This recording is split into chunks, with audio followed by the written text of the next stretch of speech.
Hey guys, sorry, I know we're waiting on Daniel, but I figured since I'm sitting here, I might as well just chat with you guys since I'm just sitting here chatting through chat. It'll just be easier if I chat through technology and work out any last minute bugs. Yes, we are here now. It just hit me that we usually have, sorry to jump scare everybody, it just hit me that we usually have at least one issue once I go live, and so it might be good to get that. Ah! Perfect timing! Cannot see or hear you. Hang on 1 second, guys.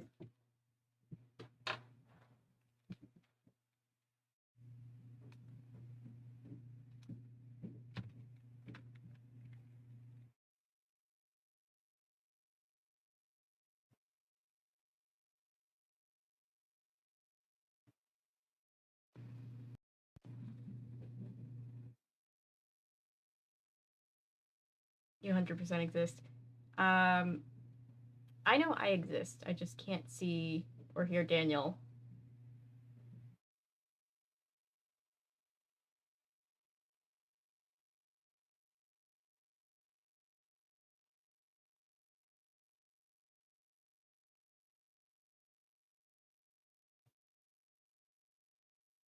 We've lost Daniel to the void.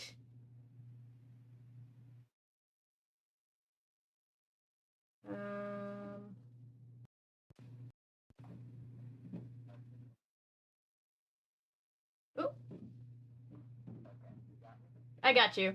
I can hear you anyway. Yep, you're here. Yay! That was really good timing, right? As I was like, I'll just get on stream and just say hi to them and work out the issues until you get here. You're calling. Sorry, I was just sitting here chatting with chat, and I was like, I might as well just chat with chat in person instead of chat with chat in chat.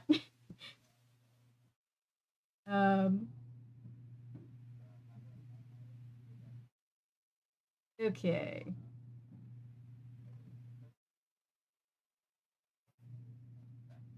I get to read the one with the cat lady? Yay!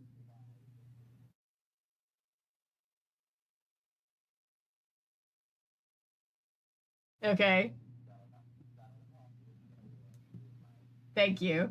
I think we have, as I try to pull you up on the screen, I'm pretty sure we have more, it's just what it's like to hear a call but not hear the other person. Can you not hear, Daniel? That's interesting. Hang on. I don't think chat can hear you. Okay. I'm not sure if chat can hear you, but I will fix it. Hang on 1 second, guys. Oh, I heard me. There we go. Do the thing, do the thing, do the thing.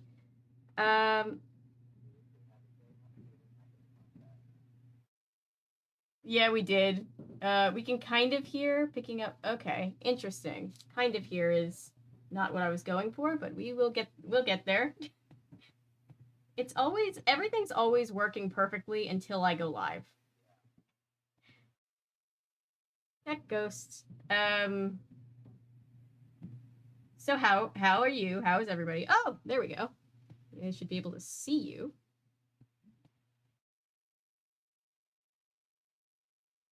Yay!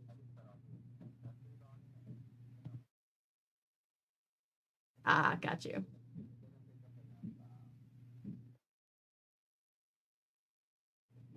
Ah, got you, got you, got you.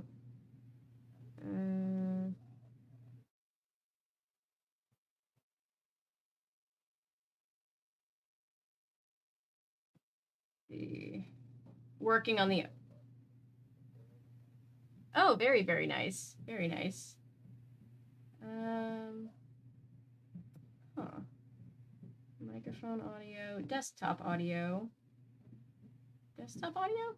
Hello? There we go. I'm just trying to make sure that they can hear you because they apparently cannot. Let's see. Can you guys hear now? Let's do a test. Test 1, 2, 3. 1, 2, 3.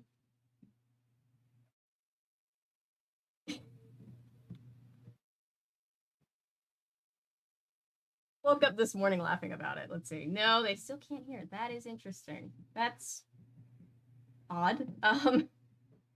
Let's see. He's singing the "Give Me a Break," "Break Me Up a Piece of That Bathroom Door" from last night, which was, I think, my favorite part of last night. I would like for people to be able to hear it. That would be nice.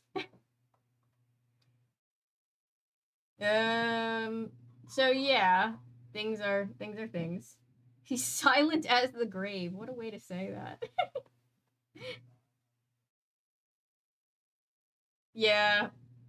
Yeah, that's my grandmother likes that phrase, and I'm always just like, ooh. Okay. Discord, desktop audio, please work. I don't think it's something that I don't think it's something on your end. It's something with OBS just being like, what, you know, what Discord? That's not a thing. Okay, try that. Let's see.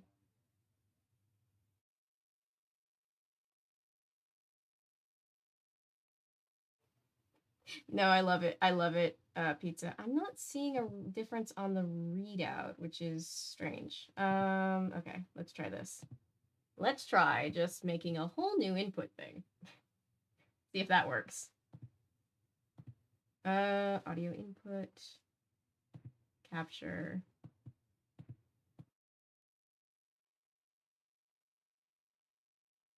Okay.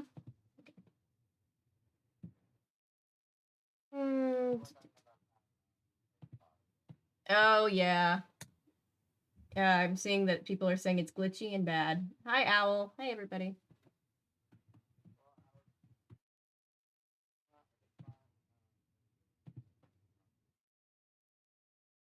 Ah.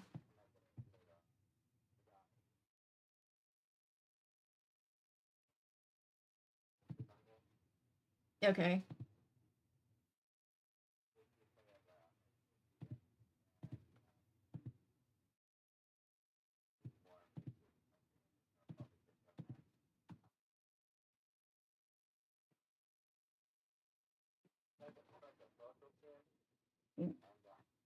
Okay. Got you.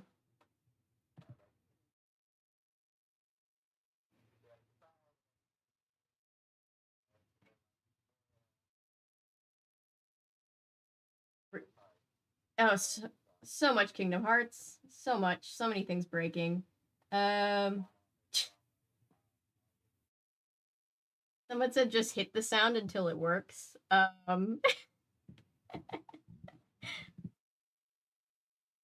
have, which is the saddest part. All right, that might work. Sorry, guys. Give us a whoop.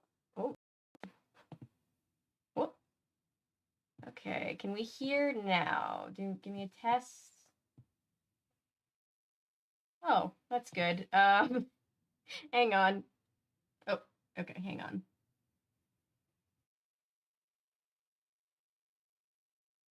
Please, it's not a TV until the 90s. Or not a TV in the 90s. Hang on. I am muted to him, and he is muted to us. And we are... Everything is breaking down. Sorry, guys. Hang on one second. Hello, everybody coming into chat. We are about to read Animorphs as soon as I can figure out why everything is broken. Let's see. Microphone. Can you hear me now? Can you hear me now? Can you hear me now? There we go. Can chat hear both of us is the big question. I don't know that chat can hear you. Hey, Patrick. Can't be said that this isn't entertaining. Oh, you know, always entertaining. And the fun part is there was no way for us to test for this because OBS was just doing what it does.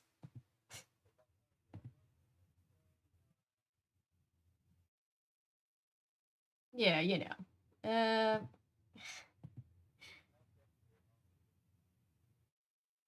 Okay, hang on.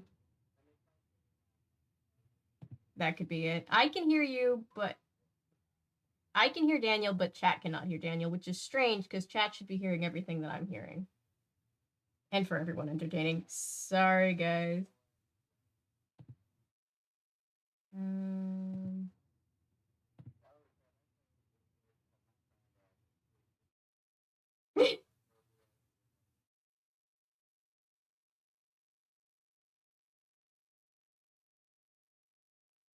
Nice, nice, nice.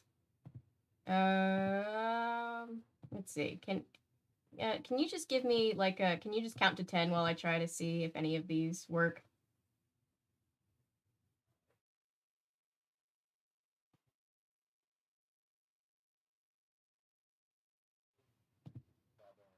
Eight, Yeah. 9, There we go. 10. Does it work? Okay, it works. Are we all hearing? Are we all hearing? We should all be hearing. I'm getting levels from you, and I'm getting levels from me. Okay. Yay! Daniel exists. I figured it out. It was I a thing that should exist not have been apparently the. now. I love when it's a situation where it's the answer is something that should not have been the answer, and you're just like, well, I never would have thought of doing that. OBS. Okay, let's see. But Yep, alright. you good. Yay. Yeah, there's really Yep, loud. we Well, hear that's a Daniel. fixable problem. We can turn Daniel down. Alright. I mean, I only know about the Harry Potter thing because I was like curious. I've never really taken that Pottermore quiz. I always hear about it, but so I took it, and my house is Slytherin, and I have a salmon Patronus, Nice. and my wand is made of if I remember correctly, I think it's made from I forget what it is, but it has a dragon core. Nice. Mine, all through high school, I took it a couple times because I was really obsessed back in the day. And so back in the day, I would always, always, always get Gryffindor. And then I was like, Peyton oh, I said haven't. though that Peyton said that I'm loud though, so Okay, yeah. I turned you down. We might need to turn you down a little bit more. There we go. Gosh, Daniel, you're so loud. No, I'm just kidding. yeah, because you get the wrong answer, then the toad will. Yeah, I know. It's right. I was just thinking about that today, and I was like, oh, we would have been messing with the I just toad have will. to mute myself for one quick second. You're good.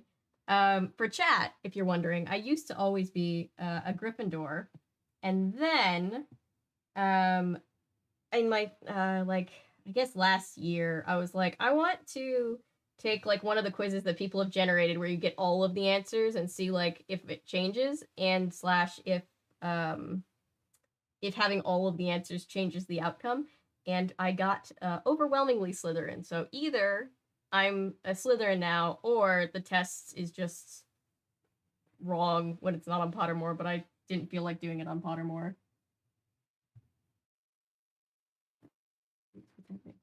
I was waiting for my daughter's ARDIP start. It was from Microsoft Teams. We waited along the meeting. I opened another tab and was scrolling through Twitter. Then one of the ladies says hello, and I about fell out of my chair. Oh gosh, when I was at the beginning of the pandemic, when like we were all first in lockdown, I was in like I was taking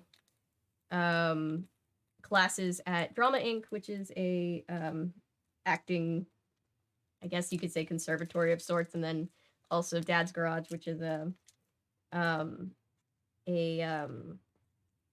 pretty big, like a pretty popular improv. That's the word. And both of those, our classes went immediately to online only. And doing improv, especially doing scenes with anybody on Zoom, is difficult, but improv especially difficult. I feel like I could face the world now that I've had to do it with the Zoom delay.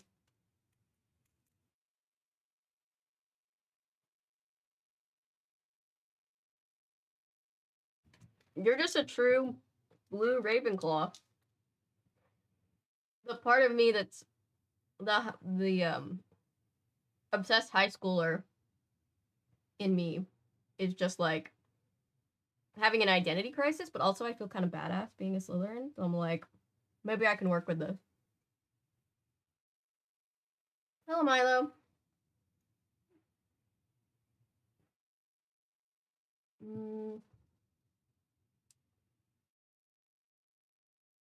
Yay! Props to Mom for taking us through Wendy's. Wendy's is great. I love Wendy's. Hufflepuff. I always like related to the Sorry. Hufflepuffs when I read the books. You're good. I was on the phone with my Ukrainian friend named Aw. Bogdan. And he was asking me some appliance questions because he works for an appliance business, privately owned appliance business. Mhm. So he just called me asking, "Oh, do we have school this upcoming week on Monday?" And like live something about a machine, like if you can put vinegar in it and then just soak it and all that stuff. So Nice. That's cool. all right then. So All right. Nothing. I was just talking to Chad about Pottermore quizzes, and Milo is going through the Wendy's drive-through, and I was saying I was excited for her because you gotta get the mozzarella. What is it? The chicken mozzarella or the Parmesan mozzarella. You know what I'm talking about? I think so, but when I go to Wendy's, I've gotten the same thing since like high school, and it's always a junior bacon cheeseburger and cheese fries with bacon on them. I like the pretzel one. Ooh, that sounds good too. Yeah, that one's good with the apple with smoked bacon, classic chicken, all that stuff. Right. Everybody is giving Milo their orders for Wendy's. Milo, just get the chicken nuggets, but don't get the barbecue sauce. That barbecue sauce is way too sweet. Yeah, I'm not a fan of their barbecue sauce. McDonald's got it right the first time with the barbecue sauce, not gonna lie. I always joke that Wendy's, I don't know why, the ketchup out of the pump at Wendy's always tastes better than ketchup in my fridge. I don't know why. I think it's just my brain, but I've always been like, the ketchup is so good. I don't know. Some people think that the Sprite for McDonald's hits different, so they probably put Patron in it. Milo doesn't like barbecue sauce at all, so that's okay. All right, so you're in for a treat tonight, Avery. We are reading Animorphs, and well, you know more or less what it's about, but there are a lot of interesting made-up words that they come up with in this book. Okay. They use numbers as part of people's names. Okay. And people, casualties become the regular in this book series. I got it. Why is that doing what that is doing? It's a war love story. War love story. That sounds honestly fantastic. It's funny because I was like looking it up on Goodreads as I was like getting ready, and it's like this whimsical children's sci-fi, and I'm like, nothing I have heard about this series feels summed up or represented correctly in whimsical children's sci-fi. Nothing about sci-fi is whimsical. No. It's always depressing. I don't like most foods, to be honest. I have something called you should take some only do specific things. Valid. I feel like I become more picky the older I get, but then I also get more like my tastes change. I become less picky the older because I was super picky as a kid, and I'm like, that smells good. I wasn't allowed to be picky as a kid. I had to eat everything. So I think now as an adult, I'm like, I don't have to eat this if I don't want to. Nah, I couldn't leave the table. Like when I was super young, I had to stay at the table if I didn't eat enough of my pozole or chili con carne. But it was like basically just skirt steak and then like smothered in like chili sauce. That sounds good. No, we haven't. We're about to start Paulo. Not like chili like from the can, chili like peppers. Okay. Ooh. So it was like spicy. Nice. And I hated it. Ooh. Sounds like something that's good, but not something that a little kid wants to eat. Nah. All right then. So you're gonna read the first book. I'm gonna read the second one. Yep. And making sure that framing is right. I like 3 times bigger than you. Yeah. Let's see. It's trying to get the aspects. There we go. Okay. Cool. So this book is, do you want to, I think everybody but me knows, but do you want to refresh everybody's memory just in case? Okay, so Animorphs is a book series created by Kay Applegate. What an epic name that is. That is an epic Um, name. Applegate. And it is a sci-fi war story. Um, sci-fi being that there's aliens and the fact that the kids can transform. It's not magical like fantasy magical. It's sci-fi magical. Um, and it's a war story. So obviously, in war stories, there's going to be casualties from all sides. So Yay! it is a slow burn book. So it's not gonna give us like the I love California Diaries, the whiplash of like we're just doing this one little thing, and then all of a sudden it's just really real, and we're all like, oh, this is a kitten stream. This is 100% a kitten stream. It'll probably get to code level kitten at least once every book. All right, fair enough. It's a slow burn in terms of like it'll call back to things from like the earlier books, and then you'll be Okay. like, oh my gosh, don't tell me this is gonna happen or something like that. You're like, oh no. You're like you know exactly what they're talking about when they're like when they say, oh, we have to take care of MacGuffin McRagan, and you're like, oh, You're gosh, I like, know they're. You're like, uh-oh. Yeah, so I'm excited. I never read these books as a kid. I'm pretty sure solely because the covers always scared me as a kid. Like more than I Goosebumps. never I don't know read why. them as a kid either. I only started to read them when I was doing summer program for the kids, as an interlude. Like if we were going from one activity and we had some time from one activity to the other, I'd read them like a chapter of Animorphs. And they Nice. liked it. But other than that, I haven't gone through all the books personally myself, but I've definitely like seen videos of people like reviewing every single book. So I know more or less what happens in the books, but not in full detail. Okay. So And that's then they're gonna so that yeah. I didn't mean to cut you off. I was just gonna say that's gonna be an adventure for all of us. mm-hmm. Then they're gonna bring in characters that it's like who's this, and you won't learn about them till like later books. Okay. Pretty much that. That sounds delightful in a terrifying way. Mm-hmm. All right then. All right. So let me get this pulled up. Kitten cam, cat cam. Yeah. No, I'm not even getting. I'm waiting until we go code level kitten. I'm just like, let's see how far into the book we can get. Yeah. But I'm gonna pull up the. There's five main characters, and then they get a sixth ranger later on. Okay.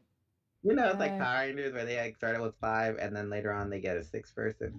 Yeah, it's like Sailor Moon where they start with one and then they have three pretty quickly. You know and then it goes what? to five. I think that's a better way of describing Animorphs. Animorphs is like more grittier Sailor Moon, not as glamorous Sailor Moon. Not as pastel and yay. Not Sailor as Moon. sparkly, not as fabulous. Yeah. Sailor Moon. All right, let's do this. I'm trying to share my screen so that I can read along with you and they can read along with you. Okay.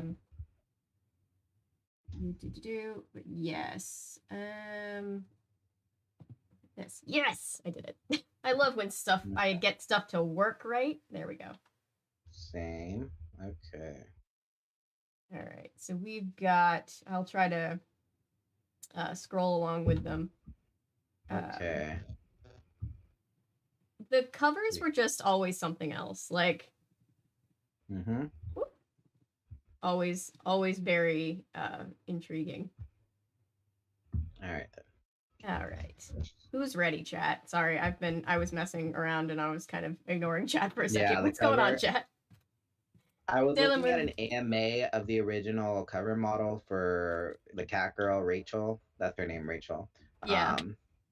And she says that they didn't have a wardrobe for them. They just gave them a brief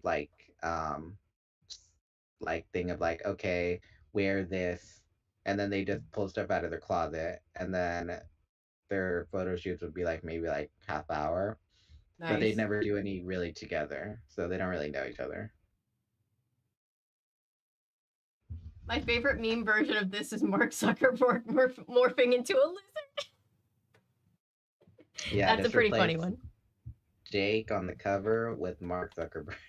That's pretty. That's a pretty funny one. Yeah. Um. Yeah. Sailor Moon does get weirdly dark. Um. But they're dark in style. It's a different, grittier style. All right. All right. So we should be. Let me move chat over here so I can see. While you're reading chapters, I'll reply silently in chat so as not to interrupt you. That's okay. All right then. Are we ready? Ready. I think we're ready. You guys ready, chat? Ready, chat? We all ready? All right. Let's see. Let's go. Here's chapter 1. There we go. All right. Chapter 1. My name is Jake. That's my first name, obviously. I can't tell you my last name. It would be too dangerous.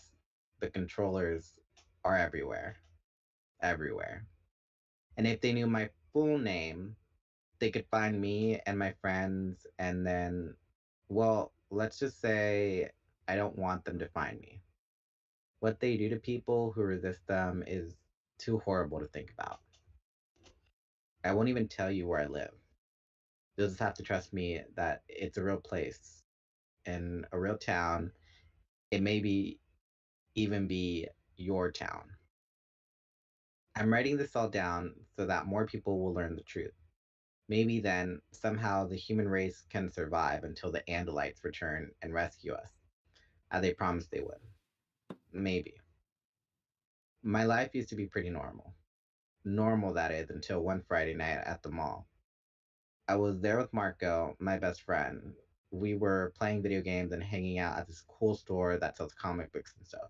You know, the usual. And Marco and I had run out of quarters for the games, right when he was ahead by a lot of points. Mostly, we're equally good at games. I have a Sega at home, so I get lots of practice time in. But Marco has this amazing ability to analyze games and figure out all the little tricks. So sometimes he beats me. Or maybe I just wasn't concentrating very well. I'd had kind of a bad day at school. I tried out for the basketball team and I didn't make the cut. It was like no big deal, really, except that Tom, he's my big brother. He was this total legend on the junior high basketball team. Now he's the main scorer for the high school team. So everyone expected me to make the team easy, only I didn't. Like I said, no big thing, but it was on my mind just the same. Lately, Tom and I hadn't been hanging out as much, not like we used to.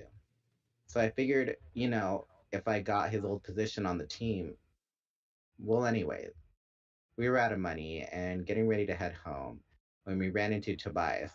Tobias was, I guess he still is kind of a strange guy. He was new at school and he wasn't the toughest kid around, so he got picked on a lot. I actually met Tobias when he had his head in a toilet. There were these two big guys holding him down and laughing while they flushed, sending Tobias' straggly blonde swirling around the bowl. I told these two creeps to step off, and ever since, Tobias figured I was his friend. What's up? Tobias asked. I shrugged. Not much. We're heading home. Out of quarters? Marcus commented. Certain people keep forgetting that the sleeves troll shows up right after you cross the nether ford. So certain people keep losing the game and losing our quarters. Marco kept jerking his thumb at me, just in case Tobias couldn't figure out who he meant by certain people. So, like, maybe I'll walk home with you guys, Tobias said. I said, sure, why not? We were heading for the exit when I spotted Rachel and Cassie. Rachel is kind of pretty. I guess, I mean, okay, she's very pretty. Although, since she is my cousin, I really don't think about her that way. She has blonde hair and blue eyes, and that kind of very clean, very wholesome look. She's one of those people who always knows the right clothes to wear and how to look like they just walked out of those fashion magazines girls like. She's also very graceful because she takes gymnastics, even though she says she's too tall to ever really be good at it. Cassie is sort of the opposite. For one thing, she's usually wearing jeans and a plaid shirt or something else real casual. She's black and wears her hair very short most of the time. She had it long for a while, but then she went back to short, which I like. Cassie is quieter than Rachel, more peaceful, like she always understands everything in some different, more mystical way. I guess you could say I kind of like Cassie. Sometimes we sit together on the bus, even though I never know what to say to her. You guys going home? I asked Rachel. You shouldn't go through the construction site by yourselves. I mean, being girls and all. That was a mistake. I should never have suggested to Rachel that she's weak or helpless. Rachel may look like Little Miss Teen Model or whatever, but she thinks she's Storm from the X-Men. Are you going to come protect us with you big strong man? She said. You think we're helpless just because I'd appreciate it if they did walk us, Cassie interrupted. I know you're not afraid of anything, Rachel, but I guess I am. So there we were, the five of us: Marco, Tobias, Rachel, Cassie, and me. Five normal mall rats heading home. Sometimes I think about the one last moment when we were still just normal kids. It's like it was a million years ago. Like it was some totally different group of kids. You know what I was afraid of right then? I was afraid of admitting to Tom that I hadn't made the team. That was as scary as life got back then. 5 minutes later, life got a lot scarier. To get home from the mall, we could either go a long way around, which is the safe way, or we could cut through the abandoned construction site and hope there weren't any axe murderers hanging around there. My mom and dad had sworn to ground me until I'm 20 if they ever found out I've cut through the construction site. So, anyways, we crossed the road and headed into the abandoned construction site. It was a big area, surrounded on two sides by trees, with the highway separating it from the mall area. There's a broad open field between the construction site and the nearest houses. It was a very isolated place. Originally, it was supposed to be this new shopping center. Now it was just these half finished buildings looking like a ghost town. There were huge piles of rusted steel beams, pyramids of giant concrete pipes, little mountains of dirt, deep pits that had filled with black, muddy water, and a creaking, rusted construction crane that had climbed once while Marco stayed below and told me I was being an idiot.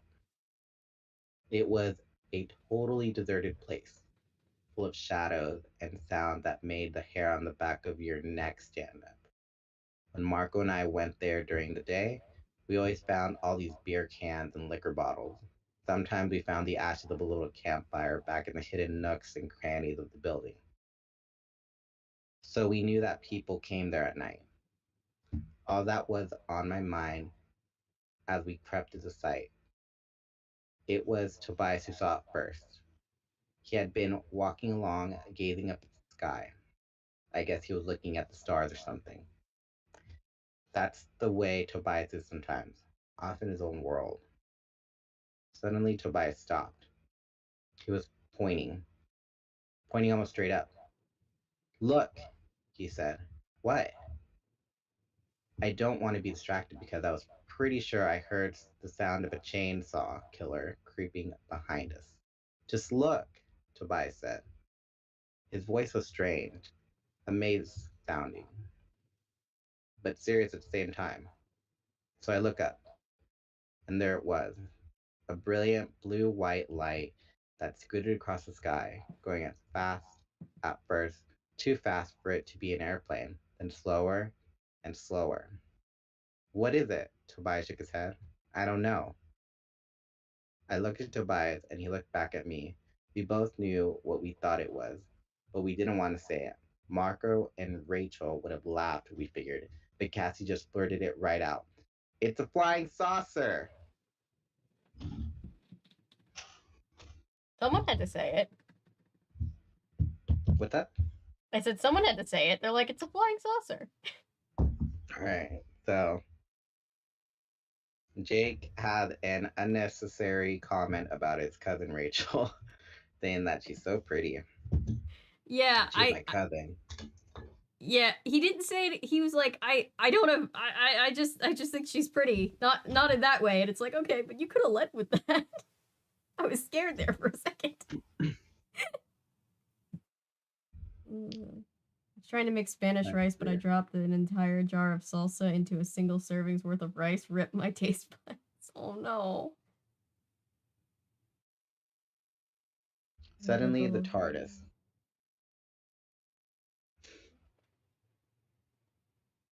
Oh, that would be, I don't know if that would be a better or worse flying ship to come into contact with. Like, it'd be cool. I don't know anything about Doctor. It'd be cool, but like the Doctor would be like, come on, let's go on an adventure. And then it's like, oh, I'm gonna fight aliens and maybe die.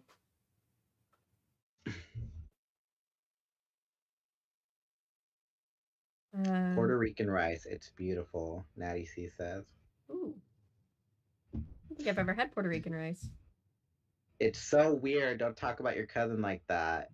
You can compliment them without being weird, dude. Yeah. Yeah.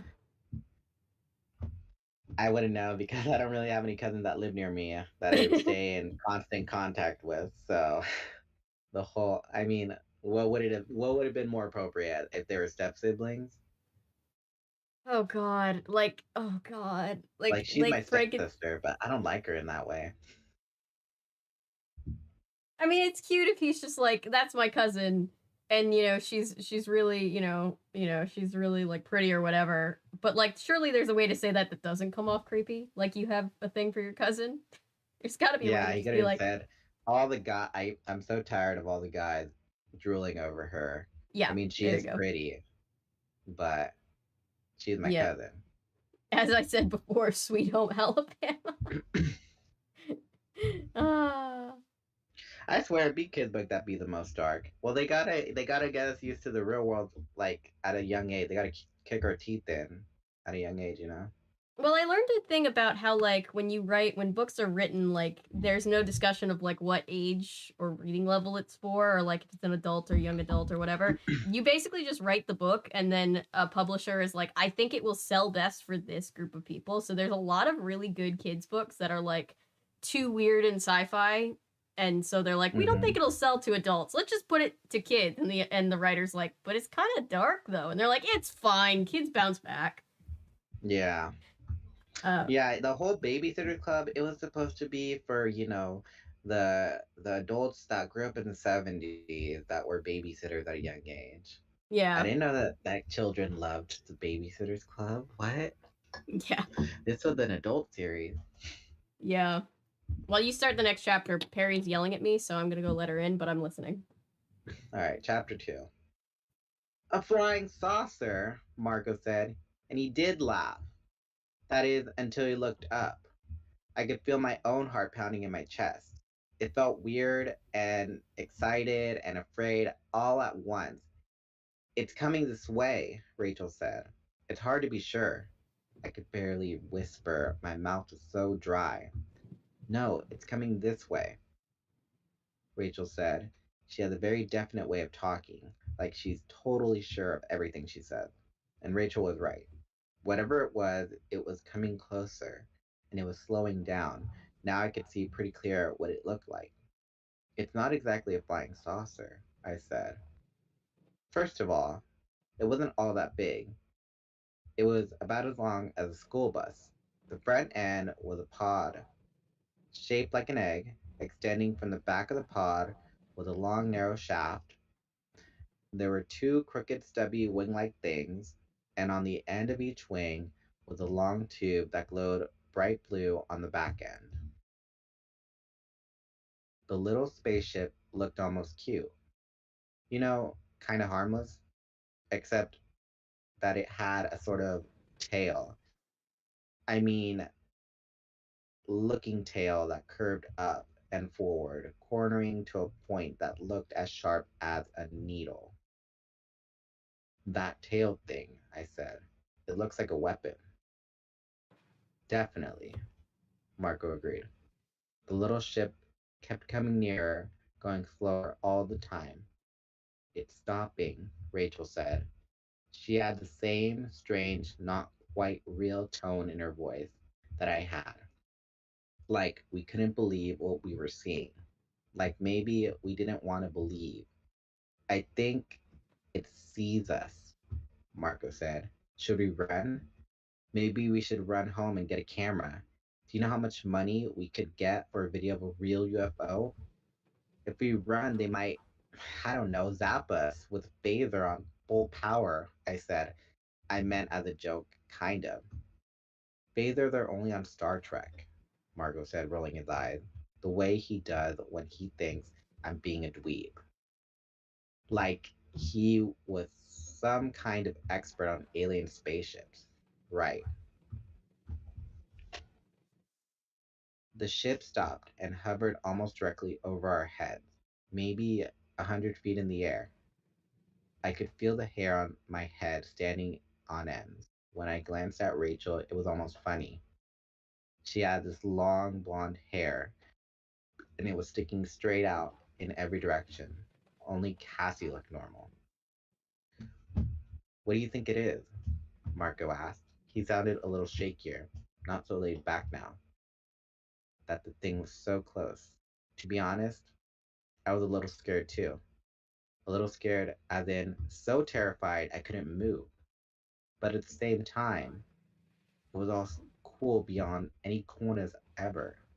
I mean, it was a spaceship right there over my head. Tobias was actually grinning, but that's Tobias for you. He's never scared of weird stuff. It's the normal stuff he can't stand. I think it's gonna land, he said, this huge smile on his face. His eyes were bright and excited. His blonde hair was standing up in clumps. The ship began to descend. It's coming right at us, I cried. I had to fight an urge to run, yammering across the field all the way home, where I could crawl into my bed and pull the covers over my head. But I knew that this was an important, amazing thing. I knew I had to stay and see it all. I guess the others felt the same way, because we all just stood there as the spaceship hummed and glowed and slowly settled down in an open space between piles of junk and tumbled walls. I noticed there were black burn marks along the top of the pod section. Some of the skin of the pod had been melted. It touched the ground and instantly the blue lights went off. Rachel's hair fell back down onto her neck. It isn't very big, is it? Rachel whispered. It's about, I tried to think, about 3 or 4 times as big as our minivan. You should tell someone, Marco said. I mean, this is kind of major, you know? Spaceships don't just land in construction sites every day. We should call the cops or the army or the president or something. We'd be totally famous.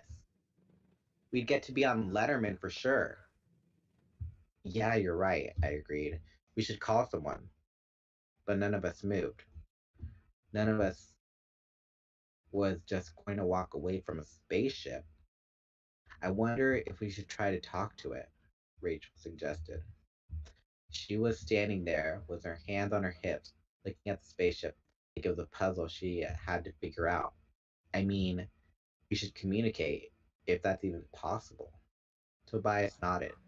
He stepped forward and held out his hand. I guess he was showing whoever was in the ship he wasn't carrying any weapons or anything. Safe, he said in a low, loud, clear voice. We won't hurt you. Do you think they speak English? I wondered.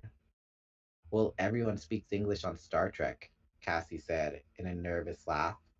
Tobias tried again. Please come out. We won't hurt you. Okay, pause for a sec. So, Okay. you see those carrot brackets? Yeah. That's another type of dialect. I totally forgot about this. Okay. It's basically thought speak. Okay. So whenever you see the carrot dialect, or the Okay. carrot quotes, sorry, the carrot quotes, that it's being said telepathically. Okay. Milo, or no, it was Natty. Does this look like Star Trek? Well, I thought it was funny. Letterman, a thing all kids love. All right. And the carrot says, I know. I froze. Okay, I definitely heard someone say, I know, only there hadn't been any sound. I mean, I heard it, but I didn't really hear it. Maybe this was all a dream. I looked kind of sideways at Cassie. She looked back at me. Our eyes met. She had heard it too. I looked at Rachel. She was turning her head back and forth, like she was looking for where that sound, that wasn't a sound, could have come from. I started to get a sick, twisty feeling in my stomach. Did everyone hear that? Tobias whispered. We all nodded at once, very slowly. Can you come out? Tobias asked in his loud, talking to alien's voice. Yes. Do not be frightened. We won't be frightened, Tobias said. Speak for yourself, I muttered. The others giggled nervously. A thin arc of light appeared, a doorway, opening slowly, in a smooth side of the pod, part of the ship. I stood there, totally hypnotized. I just stared, waiting. The opening grew, like a crescent moon at first, then a full bright circle, and then he appeared. My first reaction was that someone had cloned a person and a deer together. The creature had a head and shoulders and arms that were more or less where they should have been, though the skin was a pale shade of blue. But below that, he had fur, a mix of blue and tan covering a four-legged body that really did look like it belonged to a deer or maybe a small horse. He ducked his head out of the doorway, and I could see that even the fairly normal looking part of him weren't all that normal. First start, he had no mouth, just three vertical slits, and then there were his eyes. Two of them were where they should have been, although they were a glittery green color. That was kind of shocking. The real shock was the other eyes. He had what seemed like horns, only on top of each horn was an eye. The horns could move, twisting to point the eyes front and back or up and down. I thought the eyes were bad until I saw its tail. It was like a scorpion's tail, thick and powerful looking. On the end was a wickedly curved, very sharp looking horn or stinger. It reminded me of an alien spaceship. It had seemed kind of cute and harmless till you noticed the tail. The alien seemed kind of harmless at first glance, too. Then you saw the tail of his, and you thought, whoa, this guy could do some damage if he wanted.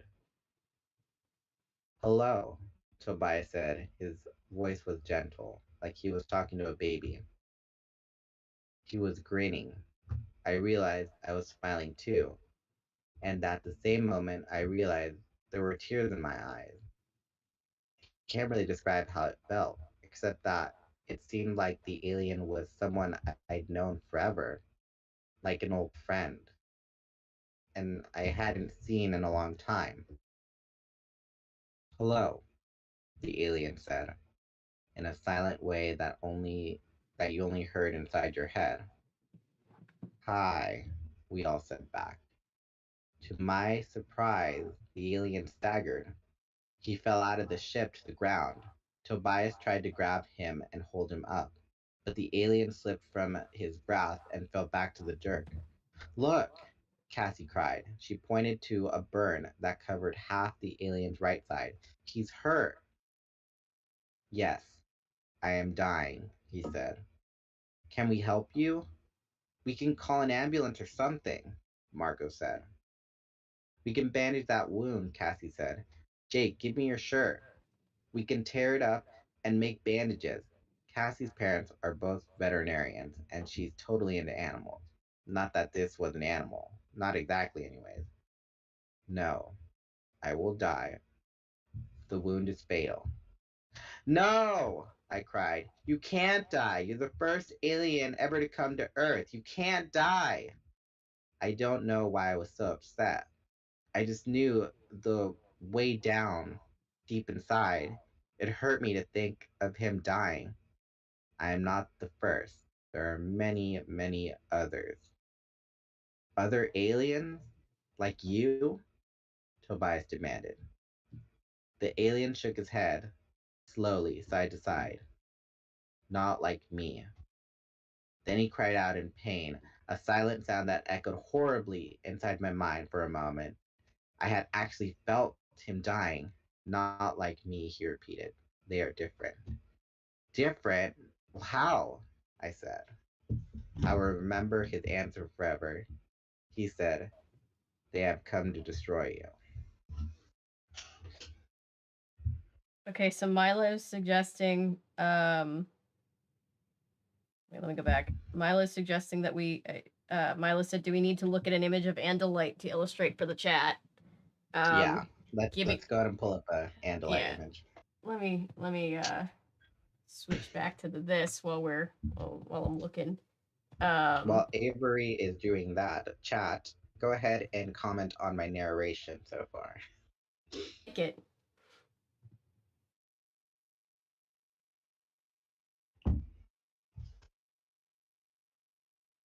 Oh, Farfield Owl says, I think we need kittens. Do we already need kittens? We can do kittens. So this is what... You know, I'm gonna contest that because we read Goosebumps and we never get out kitten camp for Goosebumps. True. I think we still have a ways to go before kittens, but I'm trying to get make it full screen. Make it full screen. I want the bigger picture. I'm laughing because Natty C it says I like it Picasso. And I'm just thinking of Mr. Potato Head saying, hey Ham, look, I'm Picasso. Yeah, I don't get it. No. My cultured swine. Love that movie. Oh, she said that the only time you did kitten for Goosebumps was when you guys read Ghost Next Door. Yeah, Ghost Next Door was sad because the girl dies and then she's like, I'm dead. But then I'm gonna save the other kid, and you're just like, oh, this is so sad. Okay, here we go. Okay. So when I Google Andalite, this is what comes up. I was personally really sad. Me too. I almost cried reading that one. People just try to get bonus kittens, Ellery says.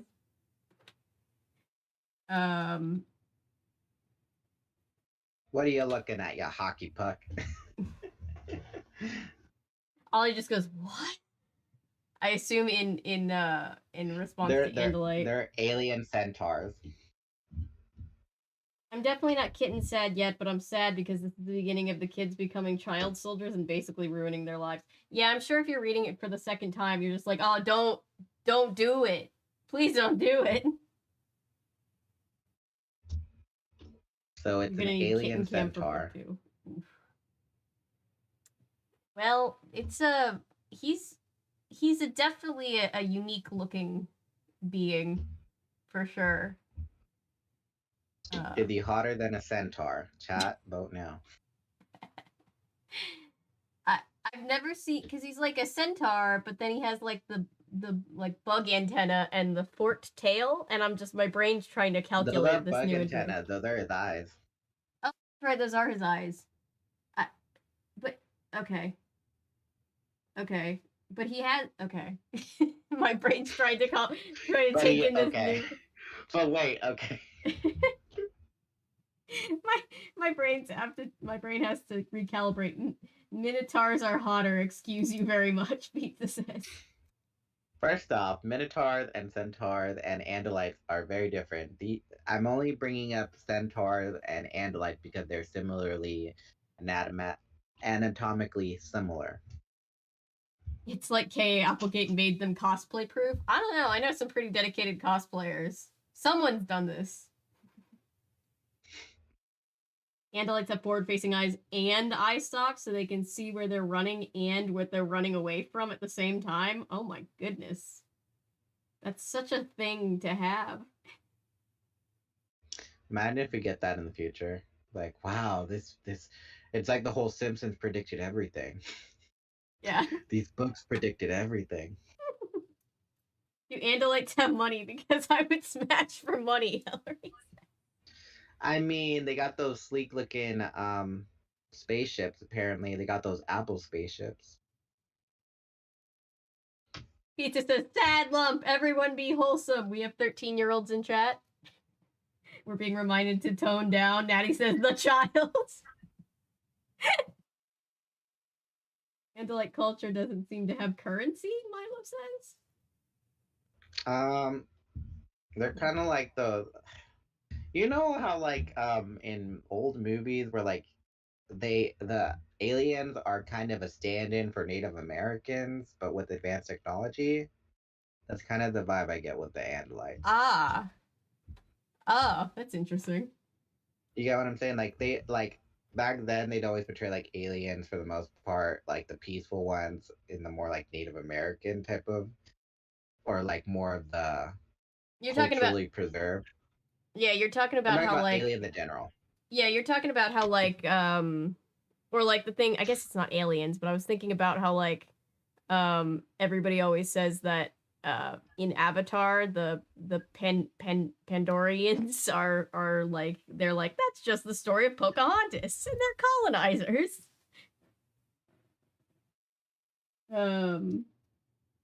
Me too, the alien. Oh, you seek with the oh, you are with the bubonic plague? So sorry, you have money? Everybody's just like, oh my gosh.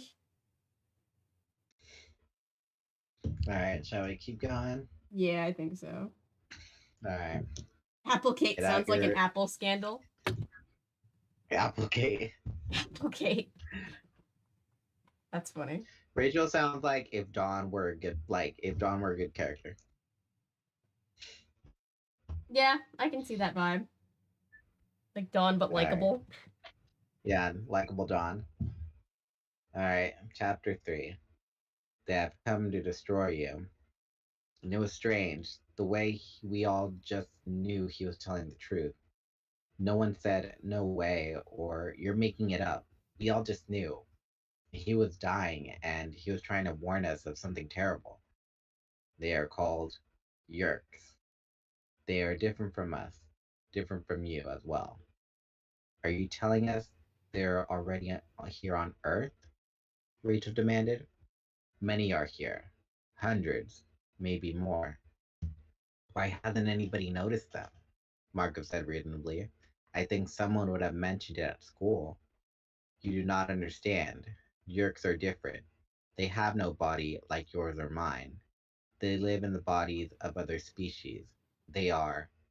I guess he couldn't think of a word to explain Yerks, so he closed his eyes and seemed to concentrate.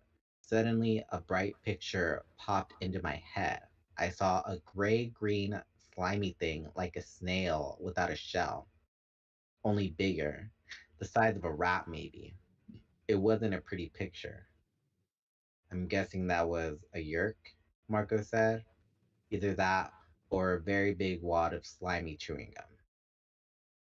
They're almost powerless without hosts. They.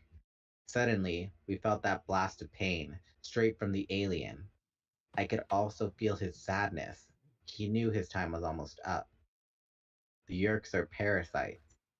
They must have a host to live in. In this form, they are known as controllers. They enter the brain and are absorbed into it, taking over the host's thoughts and feelings. They try to get the host to accept them voluntarily. It is easier that way. Otherwise, the host may be able to resist at least a little. Are you saying they take over human beings? Rachel asked. People? These things take over their bodies? Look, this is serious stuff, I said. You shouldn't be telling us. We're just kids, you know? This is like something the government should know about. We had hoped to stop them, the alien continued. Swarms of their bug fighters were waiting when our dome ship came out of Z space.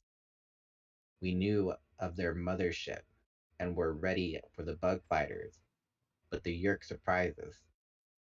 They had hidden a powerful blade ship in a crater on your moon. We fought, but we lost. They have tracked me here. They will be here soon to eliminate all traces of me and my ship. How can they do that? Cassie wondered. The alien smiled with his eyes. Their Draken beams will leave nothing behind but a few molecules of this ship and this body, he said. I sent a message to my homeworld. We Andalites fight the Earth wherever they go throughout the universe. My people will send help, but it may take a year, even more, and by then, the Yerks will have control of this planet. After that, there is no hope. You must tell people. You must warn your people. Another spasm of pain ripped through him, and we all knew he was nearly gone.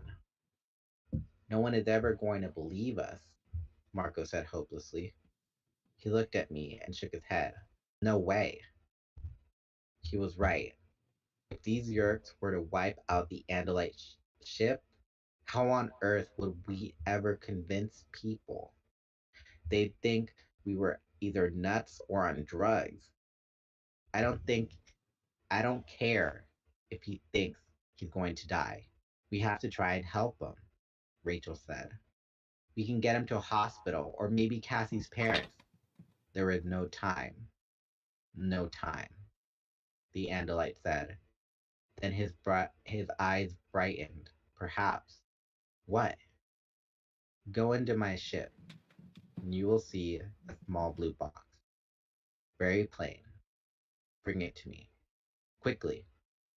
I have very little time, and the Yerks will find me soon. We all looked at each other. Who was going to be the one to go inside the ship? Somehow, we all seemed to agree it would be me. Well, actually, I didn't agree, but everyone else did. Go ahead, Tobias said. I want to stay with him. He knelt beside the Andalite and placed a comforting hand on the alien's narrow shoulder. I looked at the doorway into the spaceship. I glanced at Cassie. Go ahead, she said, sending me a smile.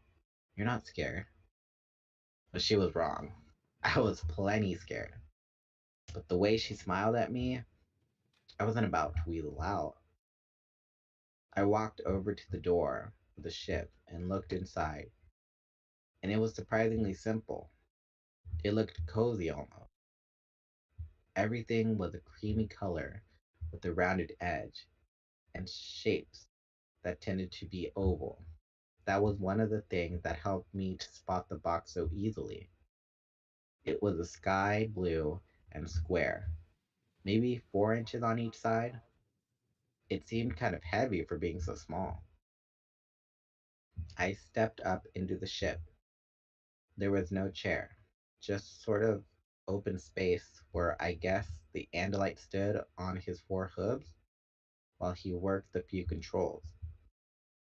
There weren't a lot of buttons or anything. I wondered if the Andalite controlled the ship with his thoughts. I quickly reached for the box and started heading back outside. But then something caught my eye.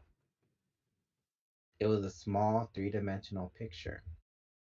Four Andalites standing all together, like a strange gathering of deer with solemn faces. Two of them looked looked like very small kids. I realized that this was a picture of the Andalite's family.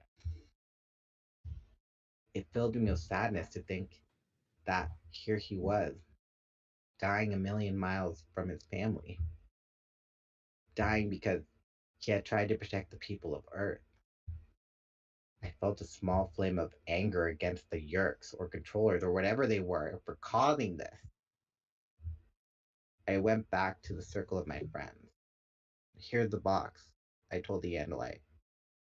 Thank you. I was that your family? That picture? Yes. I'm real sorry, I said. What else could I have said?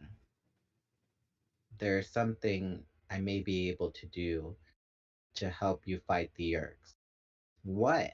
Rachel demanded. I know that you're young, and I know that you have no power with which to resist the controllers, but I may be able to give you some small power that may help. We all looked at each other, except Tobias, who never took his gaze off the alien. If you wish, I can give you the power that no other human being has ever had. Powers? What was that supposed to mean?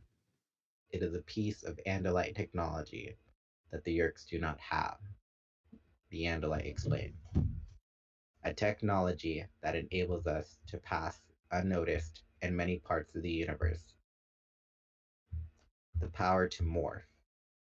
We have never shared this power, but your need is great.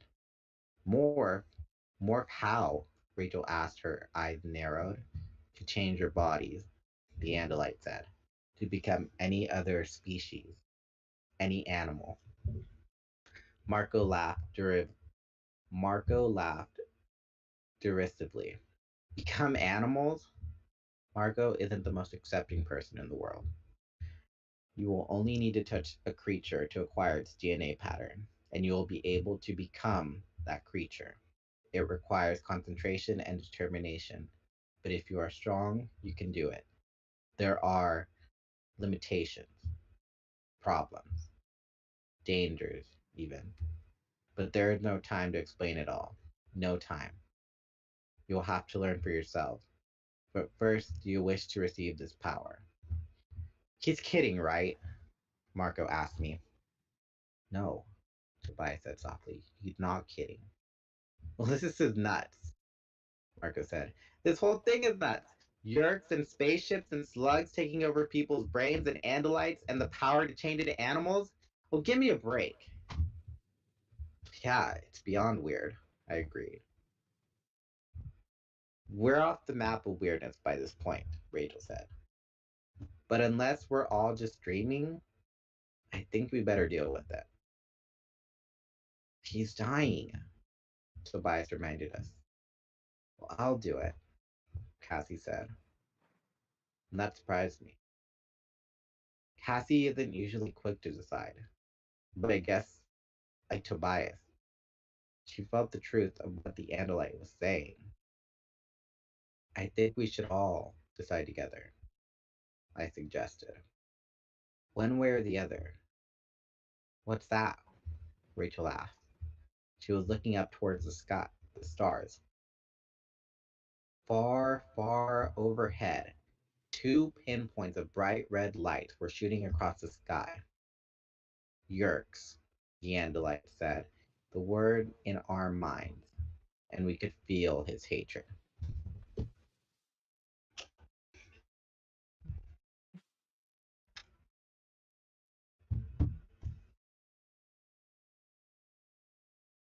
So, shall we pull up a picture of the Yerks? Oh, yeah. Let's see. I was saying that Yerk sounds like something from Dr. Seuss. Yerks are all jerks by Dr. Seuss. So, Valerie. I can see it. Okay, Yerks. Why is the first thing that comes up is Yerk's oatmeal? That's not what I was looking for. Yeerks. Yeah, that's what I'll I take put, and I was like, for oh, $500, Alex. Going on? Oh, sure, Avery, Natty says. Oh my gosh. Oh boy. It's a pleasant sight. Ah. Yerks So are all jerks, but not all jerks are yerks. So this is a yerk? Yeah, that's a yerk. All right. It's a big slug. That's a good picture, but there's a better picture. Oh boy. And then there's a picture of them like in a pool together. Oh gosh, let me see if I can find it. It should be one of the first. It's a sluggy, says Pizza. It's a sluggy. Let's see. Pool. Is it this one?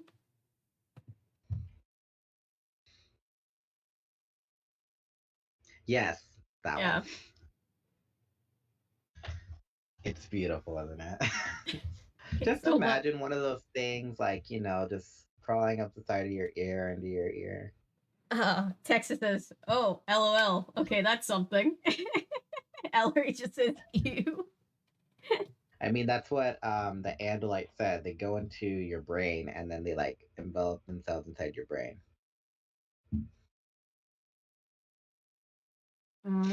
It's a plot point. Oatmeal. Oh, don't worry about it.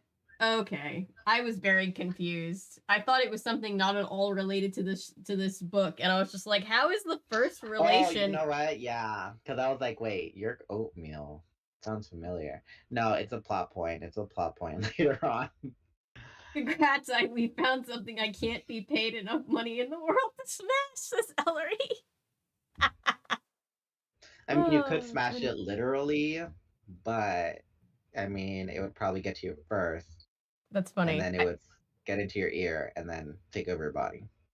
I think while you're reading, I'm gonna try to do like the podcast producer thing and pull up illustrations, just so that we are all on the same page. So people are able to resist this thing. Kind of.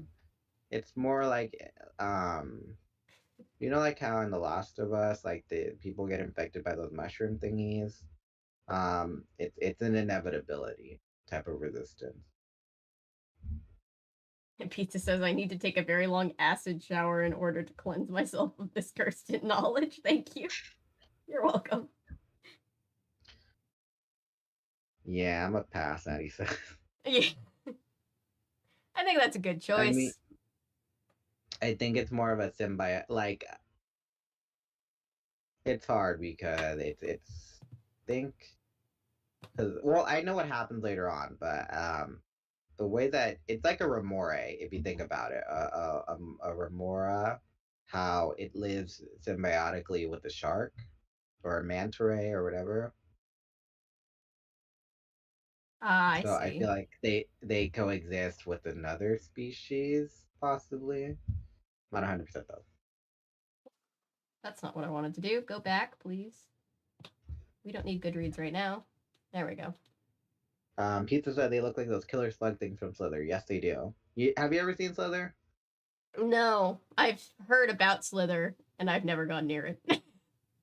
So it's like a campy horror movie, and it's like they're like these parasitic leech slug thingies that like infect people, and then they get them like to be cannibalistic, and but it's like camp horror. Milo says Slither is so gross. Texas says so like Stargate. Peyton says I don't know what Stargate is. Peyton says, not a question of if Burr, but which one? Burr. From Hamilton. Is it a question of if Burr or which one? All right. Chapter 4. Yerks. The twin red lights slowed. They turned in a circle and came back towards us. There is no time. You must decide. We have to do this, Tobias said. How else can we fight these controllers? Well, this is so insane, Marco said. Insane. I'd like more time, but we don't have a choice, Rachel said. I'm for it. What do you say, Jake? Cassie asked me.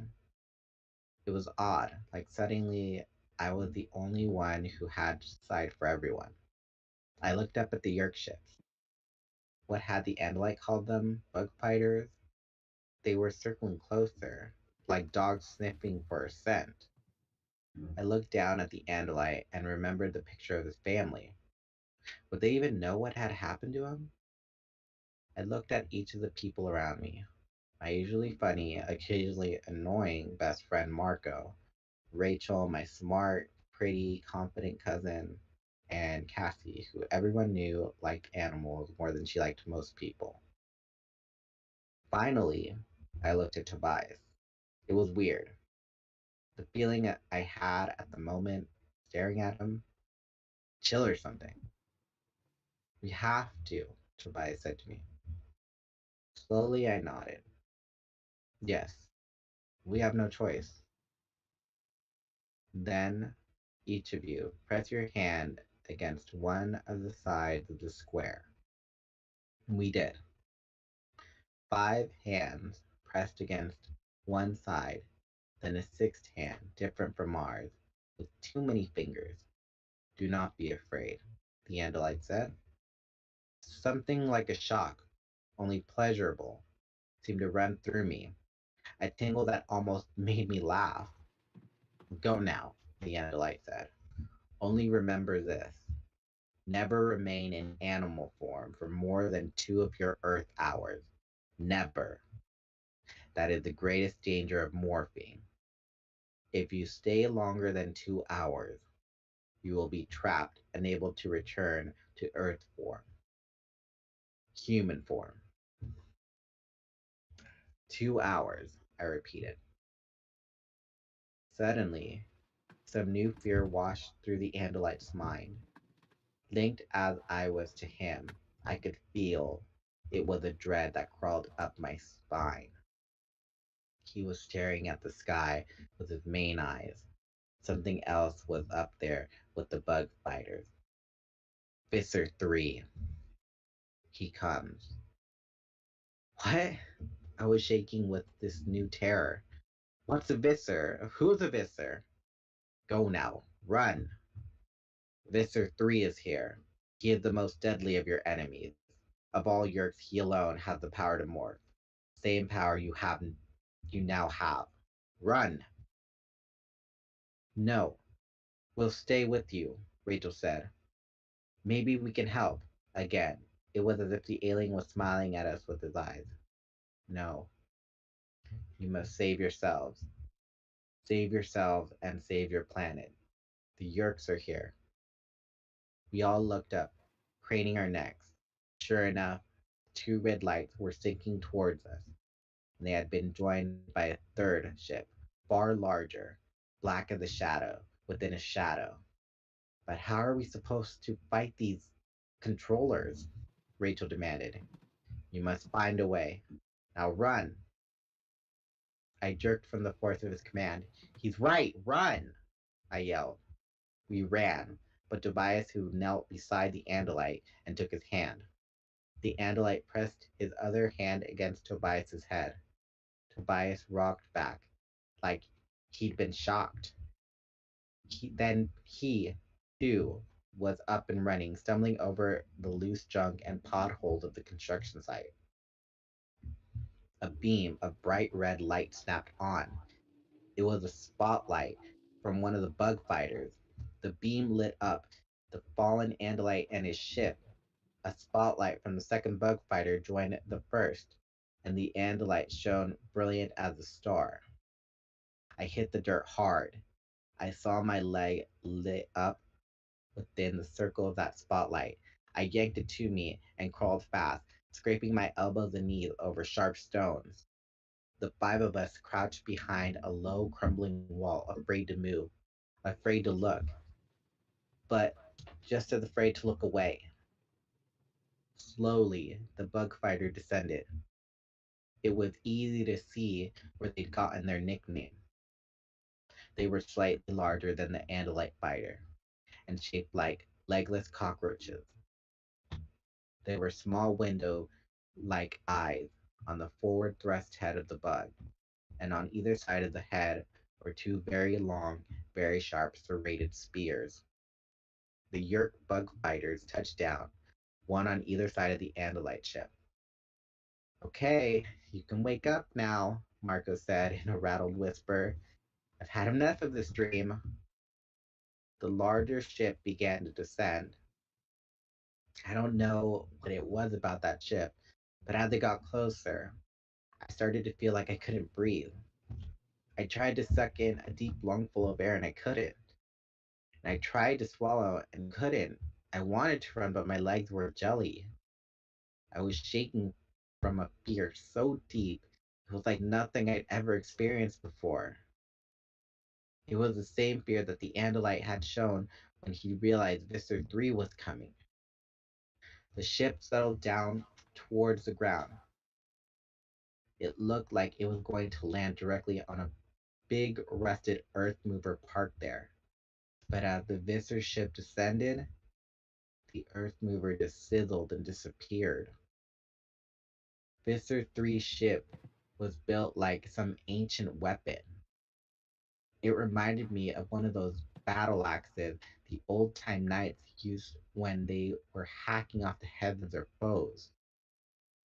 There was a main part, like the handle of an axe, with a big triangular point on the front. That part had to be the bridge. At the rear were two huge scimitar wings. It was 8 or 10 times the size of a bug fighter. The blade ship landed. A door opened. Cassie started to scream. I clamped my hand over her mouth. They leaped from the ship, whirling and thrusting and slicing the air, creatures that looked like walking weapons. They stood on two bent back legs and had two very long arms. On each arm there were curved horn blades growing out of the wrists and elbows. There were other blades at their bent back knees, and two more blades at the end of their tail. They had feet like a Tyrannosaurus Rex, but it was the head that had gotten my attention. A neck like a snake, a mouth that was almost a falcon's beak, and from the forehead, three dagger like horns raked forward, Hork Bajir controllers. I jumped, hearing the Andalite's words in my mind again. They were fainter than before, strained, like someone yelling from far away. Did you guys? I asked. Rachel nodded. Yeah. The Hork-Bajir are a good people, despite their fearsome looks, the Andalite said. But they have been enslaved by the Yerks. Each of them now carries a Yerk in their head. They are to be pitied. Pity, right, Rachel said grimly. They're walking killing machines. Look at them.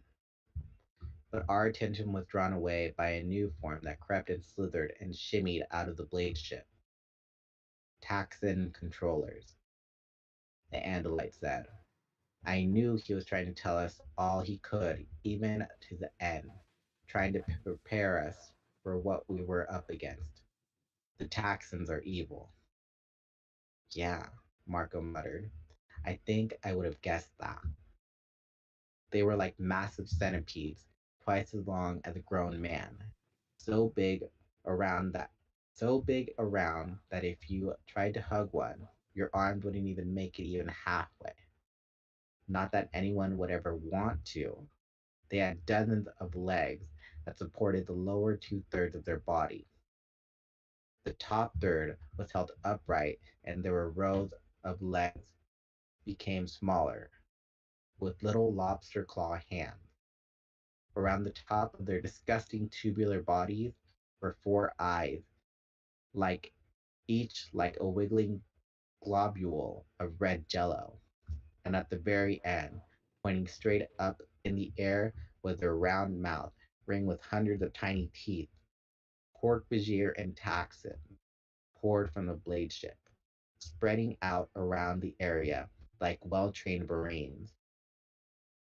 They were holding small pistol-sized things that were definitely weapons. They formed a ring around the Andalite and his ship. Suddenly, one of the Hork-Bajir came straight towards us. He took one big bounding step, and he was practically on top of us. I hugged the dirt like it was my last hope. I wished I could dig a hole. I saw a flash of Marco's face. His eyes were huge. His lips were drawn back in what could have been a grin, except that I knew it was an expression of pure terror. I was pulling up Pork Bajir for everybody. Or Bajir. That name reminds me of. Have you ever played Elder Scrolls? I have not, but Natty just said pass or smash, and that made me laugh. So their name kind of sounds like Khajiit, and the Khajiit are like these cat-like people. Okay. So yeah, Hork Bajir. So you have Hork Bajir, and then you have Taxons. Let's look up Taxons while we're here. If you didn't like the Yeerks, well, content warning. Ooh. Oh boy. Oh boy. That's yeah, that's that's a lot of legs. A question, another question, why do they have 8 backs? Because aliens. You know, like how in Simpsons with Xena, she's all like, when she's doing that Q&A, and she's like, oh, well, a wizard did it. Yeah, but in this episode, wizard. Ellery would also like to know, why are they naked? Because aliens. They have 8 packs because they go to the gym. They have 8 packs because they probably they're always using those blades for something. Centimillipedes. Oh, so much, but I'm so sorry. I know if you have a bug phobia, this is probably going to be a very, very interesting stream. I mean, they look like they belong in Australia. Australians have seen it all. We've heard stories. Like, oh no, that's fine, mate. That we just call those Texans. Paula says, oh, holy hell no. Natty says, me who hates bugs. I knew what I was getting into with this stream. Yeah. Yeah. I'm having fun over here just live Googling art to illustrate. Australians. Producer first time. Where did it say that? Oh, Pizza did that. Pizza said Australians first time. This time, yeah, this is a Texan. Those burrowing little buggers. Australians have seen enough. They don't deserve weird space monsters to be blamed on them too. Fair, Ellery. True. Fair, Ellery. Very fair. They already got enough venomous things. We do partake in the angry, tiny, bitey child. Angry, tiny, bitey child. That might as well just be a Taxon, but a more aesthetically pleasing Taxon. You're about killing you. Oh, it's from Australia. Yeah, like when we had the murder hornets and Americans were freaking out, I just felt like Australians were like, ah, now you know how we feel. Pizza. Australians are like, oh, those are a delicacy around these parts. Oh, we love you, Australians. Yeah, the And Pullen Natty episode. reminds us that of that banned Peppa Pig episode in Australia, not advocating not to be scared of spiders, but in Australia, you need to be scared of spiders. Random shit about Australia though, like drop bears. Fair enough. That is fair enough. They're just like, how do we keep the Americans from flocking here? We know. We'll I call thought them drop bears were koalas. The funnel web spiders, Or absolutely vindictive. Oof. P. Sherman 42 Wally away Sydney. So damn aggressive. Our gens to see this All right. mutilated hell beast and be like, taste like lobster. Alright. Alright, so where are we? Chapter 5? No, that's not a Yerk Tarfield owl. That's a Taxon. I'm gonna need to make, like, do you remember on Stanley, the Great Big Book of Everything, but it's for Animorphs? Oh my gosh. Just like have a scrapbook of like, this is a Taxon. They have a bunch of legs and they are so fat. And this is a Yerk. They're tiny and they go in your brain. Do not get near them. Do not hugs. Is this what we use? Is this what we use the stream notebook for? Yeah, just to keep in line what's what. Okay, a Taxon this and a Hork-Bajir this and this and this and this. And this is this person and Jake thinks his cousin's hot and Oh. The joke is Australians tell people koalas are vicious and they drop out of trees to murder you, but they are not that aggressive. LOL. They're just little cats, kind of. All right then. All right. Chapter 5. The Hork-Bajir pointed his gun, or whatever it was, around at the darkness. His snakehead swerved left and right, trying to penetrate the gloom. Silence, the Andalite warned us. The Hork-Bajir do not see well in darkness, but their hearing is very good. The Hork-Bajir moved closer still. He was 6 feet away now, with just a low wall between us. He had to have heard my heart pounding.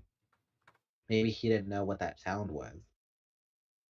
Maybe he didn't recognize the sound of 5 terrified kids whose knees were quivering and teeth were chattering. Kids who were breathing in short, sudden gasps. I was sure I was gonna die right then. I could see in my mind the way those vicious wrists and elbow blades were going to slice my head from my body. If you've never been really afraid, let me tell you, it does things to you. It takes over your mind and your body. You want to scream, you want to run, you want to wet your pants. You want to throw yourself down on the ground and cry and beg, please, please, please, please don't kill me. And if you think you're brave, well, wait till you're cowering a few feet away from the monster who can turn you into a coleslaw in about 3 seconds flat. But then the Andalite voice was in my head again. Courage, my friend. And this warm, I don't have any words to explain it. It was just this warmth that spread all through me. It was like when you're a little kid and you have a terrible nightmare and you've woken up screaming. You know how you used to feel better when your mom or dad would turn on the lights and come in and sit beside you in bed? That's what it was like. I mean, I was still terrified. The Hork-Bajir was still there. So real and so deadly. I could hear him breathing. I could smell him. But at the same time, I could feel the panic coming under control. I could feel the strength flowing from the doomed Andalite. He was letting us borrow some of his courage, even though he must have been afraid himself. The Hork-Bajir moved away. Something new was coming from the blade ship. Shaking and chattering, I rose high enough to look over the low wall. Every Hork-Bajir and every Taxon turned toward the ship now. They were all standing at attention, I whispered. How can you tell? Marco whispered back. Who knows when a jelly-eyed centipede or a walking salad shooter from hell is standing at attention? Then he appeared. Visser 3, the Andalite said. Visser 3 was an Andalite. Or at least, he was an Andalite controller. What the? Rachel said. Isn't that an Andalite? Only once had the Yerk been able to take an Andalite body, the Andalite said. There is only one Andalite controller. That one is Visser 3. Visser 3 walked confidently towards the wounded Andalite. The Visser seemed so much like the Andalite it was hard to tell them apart at first. He had the same mouthless face, the same extra stock eyes that turned here and there, checking out everything in all directions, the same powerful yet sleek four-legged body, and the same wicked tail. But if the Visser looked like any normal Andalite, he felt different. It was like he was wearing a mask, only you knew that under the fake sweetness of the mask, there was something twisted and foul. Well, well, Visser 3 said. I almost had a heart attack when I realized I was hearing the Visser's thoughts. Can he hear our thoughts? Cassie whispered. If he can, we're so dead, I don't even want to think about it, Rachel told her. He cannot hear your thoughts, the Andalite said, as long as you don't direct them to him. You hear his thoughts because he is broadcasting them for all to hear. This is a great victory for him, so he wants all to hear. What have we here?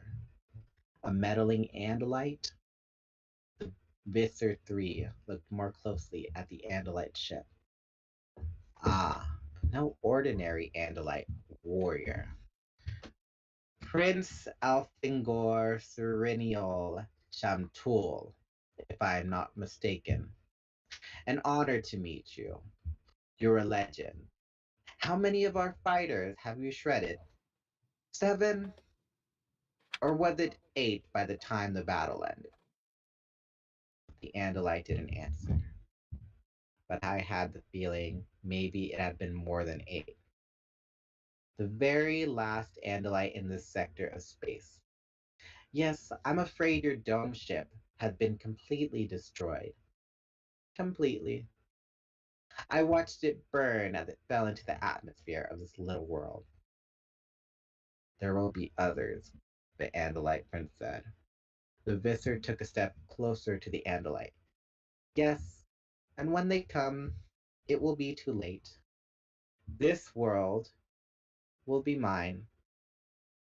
My own contribution to the Yerk Empire, our greatest conquest. And then I will be Visser 1. What do you want with these humans? The Andalite asked. You have your Taxon allies, you have your Hork-Bajir slaves, and other slaves from other worlds. Why these people? Because there are so many, and they are so weak. Visser 3 sneered. Billions of bodies, and they have no idea what's happening. With this many hosts, we can spread throughout the universe unstoppable. Billions of us. We'll have to build thousands of New York pools just to raise Yerks for half this number of bodies. Face it, Andalite, you have fought well and bravely, but you have lost. Visser 3 stepped right up to the Andalite. I could feel the Andalite's fear. But rather than cower, he fought the pain of his wounds and climbed to his feet. He knew he was going to die. He wanted to die on his feet, looking at his enemy in the face. Visser 3 was not done taunting his foe. I promise you one thing, Prince Alpengor. When we have this planet with its rich harvest of bodies, we will move against the Andalite homeworld. I will personally hunt down your family, and I will personally oversee the placement of the most faithful lieutenants in their head. I hope that they will resist so I can hear their minds scream. The Andalite struck. His tail whipped up and over, so fast you couldn't really see it. The visor twisted his head aside. The Andalite's tail blade missed the visor's head by a bare half-inch, but it sliced into his shoulder. Blood, or something like blood, sprayed from his wound. Yes, I hissed. Ugh! I could hear the visor's howl of pain in my head. At the time, a blinding beam of blue light shot from the tail of the Andalite ship. It sliced into the nearest bug fighter. Hork-Bajir and Taxon scattered. Even crouching behind the wall, I could feel the wave of blistering heat. The bug fighter sizzled. Fire! Visser 3 yelled. Burn his ship! The night exploded in blinding light. Red beams lanced from the blade ship and the remaining bug fighter. The Andalite ship glowed with a strange slowness, disintegrated. Then, in a flash and glow of Draken beams, I saw, or I thought I saw, humans.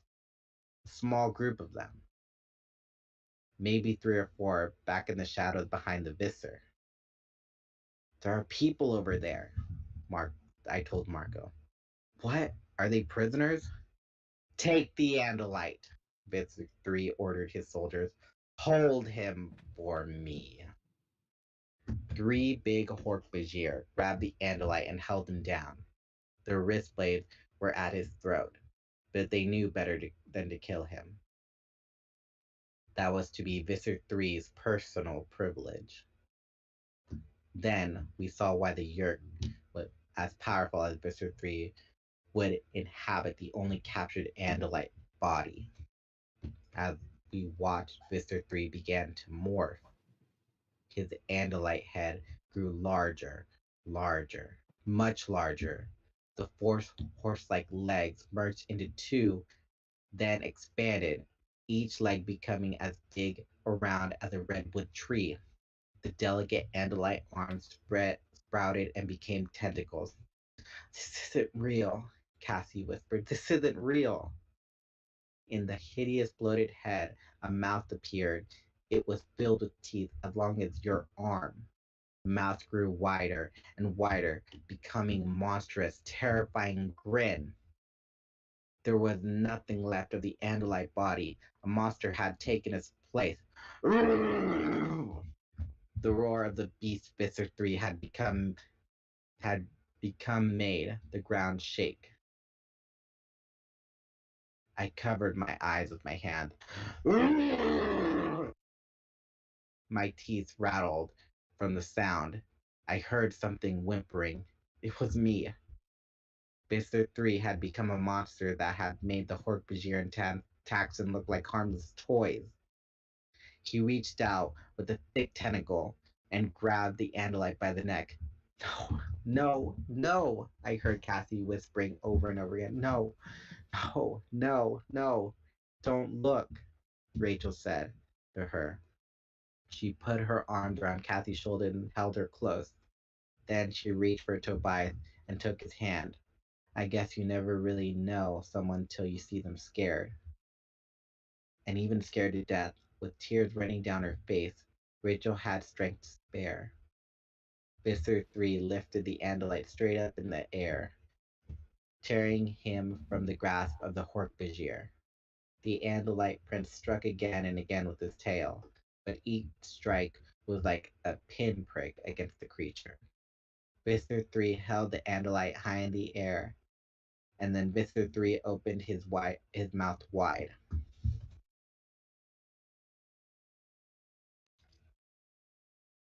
The chat's terrified because I was illustrating with pictures and GIFs. The GIF specifically is what terrified me. Which GIF? Let me grab it back. Let me get it back. This one. This GIF of him morphing that I found somebody had made. Oh, I see. Must be new. Yeah.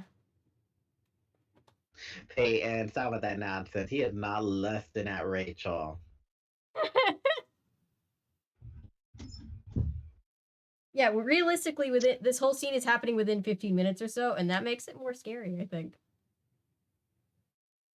And then Natty's just like, damn, Daniel, look at him go. I know, I said this is going to be a hard reading act to follow. We're all just like, whoa, you got reading skills. I read to children.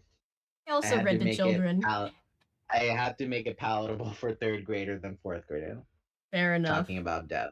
I read to like 5 and 6 year olds, so it was a little easier. They were just like, you know, they were a little bit more, they were still into picture books, so I could just be like, look at the pictures, and then read to them. Milo says, realistically, this whole scene is happening in 15 minutes or so. Sounds about right. 15 minutes? Yeah. Also, I'd like chat and everybody to know that I have used this notebook that we were trying to figure out what to use it for, and I have made the Animorphs Unofficial Field Guide to Space Monsters by Avery Vandenhouten, who is just now reading Animorphs. This is some H.P. Lovecraft shit, says Pizza. Yes. It's some Star Trek H.P. Lovecraft shit, apparently. It is very much that. Alright, shall we pull out the cat cam? Are we at cat cam level? Yeah, I think we can get there. Let's see. Viewer discretion is advised. I have it. Whoops, that's not it, but I have it somewhere here. I have it pulled up because I was like, we might need it. Let's see. Let's see. Let's find the one that we were watching the other night, or last night. Feels like longer than just last night, where there were 7 babies. I like the 7 babies. There we go.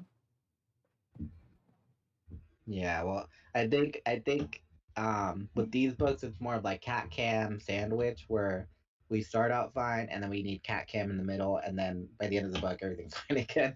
Fair enough. A cat cam sandwich.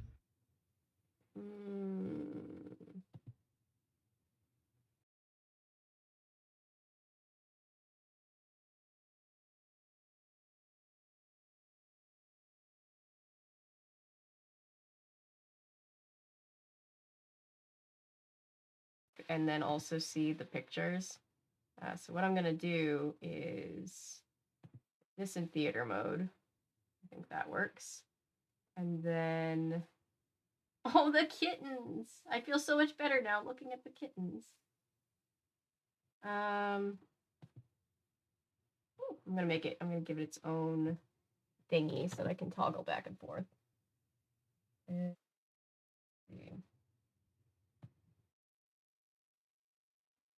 Cam gets its own video. We're on Animorphs.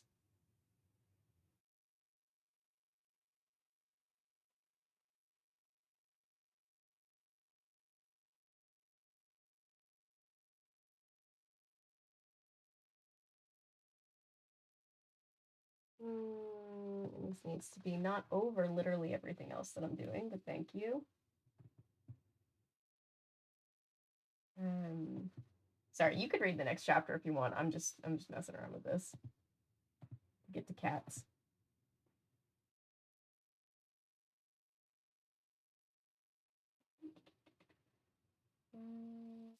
There we go. Cat cam over here so that we can toggle, because there's a lot going on.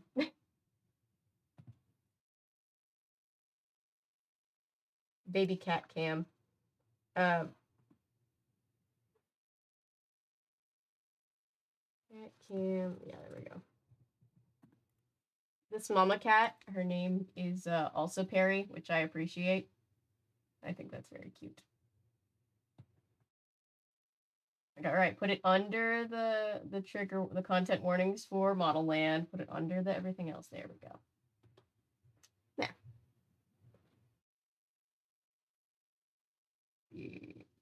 Oh yeah, Goodreads was closed. That was closed. There we go. Kittens. Look at the kittens. How cute they are.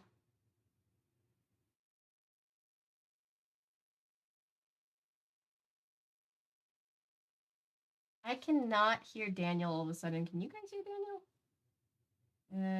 Did I mess something up? Hang on. What have I done?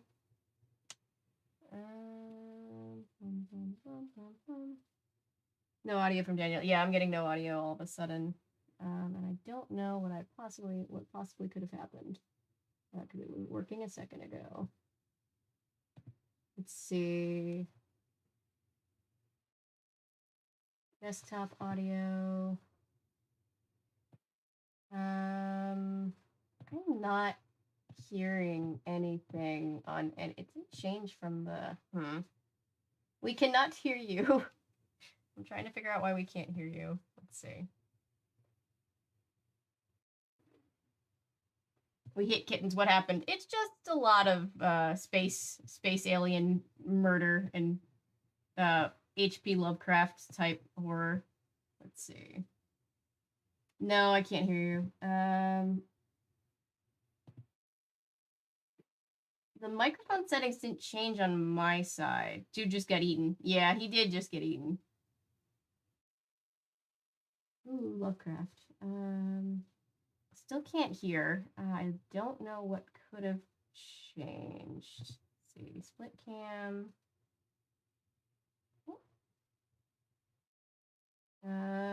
Hang on, guys.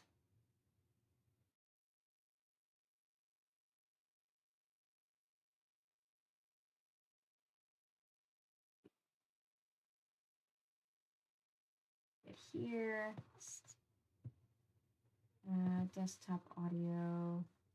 Make sure, yeah, they're all on the right input. They're all on the right input. They're all there. Let's see. I thought we had decided on the microphone. OBS. Yeah, it's the same. Let's see.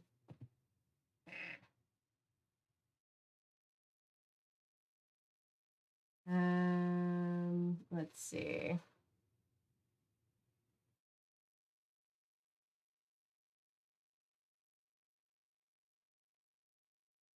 What if I just try it now? Huh. Interesting. Yeah, even resetting to the way that I had it, I still can't hear you. Let's see. Is it Disc? Maybe it's Discord. Shit, what do you mean? Yeah, it's just given the loading circle on the live stream.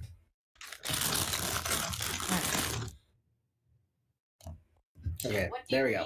There we go. Oh, are we back? Okay. Sorry, guys. I have no idea what just happened. I turned OBS off and then back on again. Okay.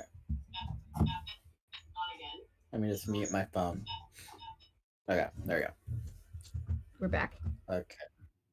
Echoes did not like me trying to go for kittens. Okay, like no, you have to embrace this uncomfortable situation. All right, you know what? I'll just put cam over here, and we're just gonna tab back and forth to it because we're compromising with the tech ghost. Phantom of the Opera. You can only do so much. Did you cut off? Can you not hear me again? Yeah. Oh no. Oh no! What? Why? What's happening? Can't hear you anymore. We can hear you. Why is... Okay. Sorry, guys. Can you hear me now? Can you hear me now? Okay, now I can hear you. Okay. That was weird. Okay. Okay, never mind. We just won't do any kittens. Okay, I guess we don't get kittens. Just pull up a picture of Lisa Frank while we talk over this gratuitous scene. Paulo, it wasn't paper crunching ASMR. I was just snacking on a dumpling. Yay, everything's working for right now. Go back into the book. All right. Producer Avery, pull up a picture of a nice, cute little Lisa Frank unicorn dolphin, whatever. Hang on, let's get back to where we were in the book. Or Chapter 6. Chapter 6, that's... Ah, there we go. We've made more progress than I imagined in my head. Good for us. Chapters are pretty short. Yeah, the chapters are short. I like it. They're more the Goosebumps thing where they're short, but there's more chapters. I like it. All right. I'll pull up a picture of a kitten. Tech Ghost, how dare you want comfort? Tech Ghost does not care. Tech Ghost really told us to suffer, Ellery. They did. You still hear me if I'm here? Yeah, I can hear you. That's good. I have no idea what was happening. All right, you know what? Here we go. Cats. Oh, that's an ad. I don't want an ad. Monetize my suffering. When I went, my brother got his citizenship yesterday, so we went to go celebrate, and they were clowning me so hard for getting Mario Lopez earbuds. Aw. And they were like, "No, it's not. Those are not Mario Lopez. Mario Lopez does not make earbuds." I'm like, "Yes, they do." They were just funny. Like, they were dying laughing. I'm like, funny. They're better than Raycons. Ooh, there goes your Raycon sponsorship. Yes, with my 50 subscribers, darn. All right, chat. We're at least all intact, so that's something. I'm gonna go while you read this next chapter. Tech yells snowflakes. Yeah, pretty much. Texas says. Yeah, Tech Ghost just told us to suffer. Said, you know what? No, I am not. What was that? What was that Nicki Minaj said? You went, no, I am not. I forget what she says. Oh, yeah, I kind of know. What? No, I am gonna say something. Yeah. It's like no. It's like no. Okay. Right. I'm going to get a charger for my phone while you start reading this next chapter. All right, chapter 6. And there we can see your face again. I don't know what came over me right then. I had been so afraid, so terrified. But it was like something just snapped in my head. I just couldn't hide and watch. I couldn't. Filthy! I jumped to my feet. I snatched a piece of rusted iron pipe from the ground and started to climb over the wall. I guess I just went crazy or something. It had to be craziness because there was no way I, alone, armed with a piece of pipe, was going to accomplish anything. No! The Andalite silent cry made me hesitant. I felt Marco's hand grabbing at my shirt and pulling me back. Tobias and Marco held me down. Rachel put her hand over my mouth. I was trying to scream or curse or something. "Shut up, you idiot!" Marco hissed. "You're going to get us all killed." "Jake, don't." Cassie put her hand on my cheek. "He doesn't want you to die for him. Don't you realize? He's dying for us." I shoved Marco and Tobias away angrily. But I was in control of myself again. I peeked over the wall again. The Andalite prince was helpless in the grasp of Visser 3. I saw him held high in the air. I saw Visser 3 open his monstrous gaping jaw. I saw the Andalite fall into that open mouth. The mouth closed. The teeth ripped the Andalite apart, and the Andalite Prince Alfingor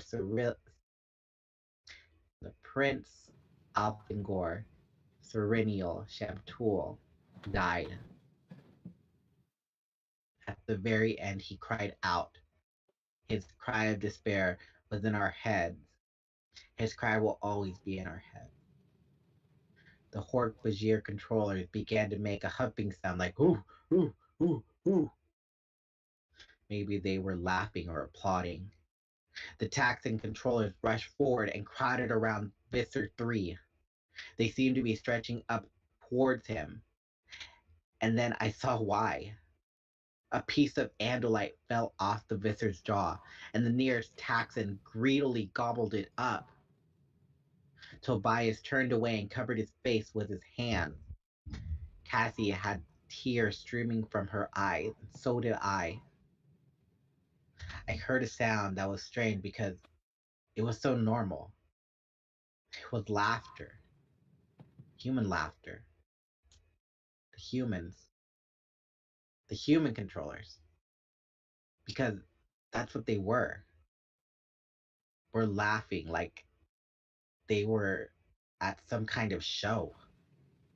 For a moment, it seemed to me that one of those laughing voices was familiar, like I've heard it before. But then the sound was swallowed up by the huffing of the Hork-Bajir. Visser 3 morphed out of his monstrous form and slowly regained his Andalite body. Ah, I heard him think. Nothing like a good Ontarian bogmore for taking a bite out of your enemies. Again, the human controllers laughed, and the Hork Bajir controllers huffed, and I heard a familiar human laugh I could not quite place. Marco started throwing up. It was an understandable thing to do. But somehow that sound caught the attention of the nearest Hork Bajir. The snake had turned. It was perfectly still. We were perfectly still. The Hork Bajir turned towards us. The nearsighted eyes were aimed directly at our little hiding place. I don't know who panicked first. Maybe it was me. Maybe we just had all the fear and horror we could stand. It was like an electric shock went through all of us. We were running before I had a chance to even know what I was doing. I ran. I gasped for air. A cry went up from the Hork Bajir. Split up! I yelled. They can't follow us all. Marco and Tobias and Cassie took off in 3 different directions. Rachel was still right beside me. Glancing back, I saw the Hork Bajir hesitate, unsure of who to chase. Rachel and I are the fastest runners. Tobias is totally out of shape. And Marco and Cassie are too short to be really fast. So I figured if the aliens were going to chase anyone, it ought to be us. I guess Rachel thought the same thing. She slowed down just a little and began yelling and waving her arms. Come on, you! And then she had some words I didn't realize Rachel even knew. The 2 nearest Hork-Bajir snapped around and took off after us. Refresh! Here! Refresh! Fit! Enemy! Get! Even in my panic, it surprised me.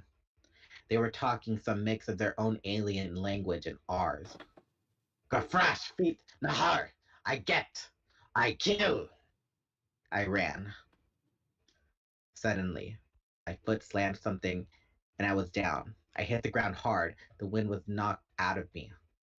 I tried to fill my lungs again. Rachel ran on. She didn't know how I had fallen.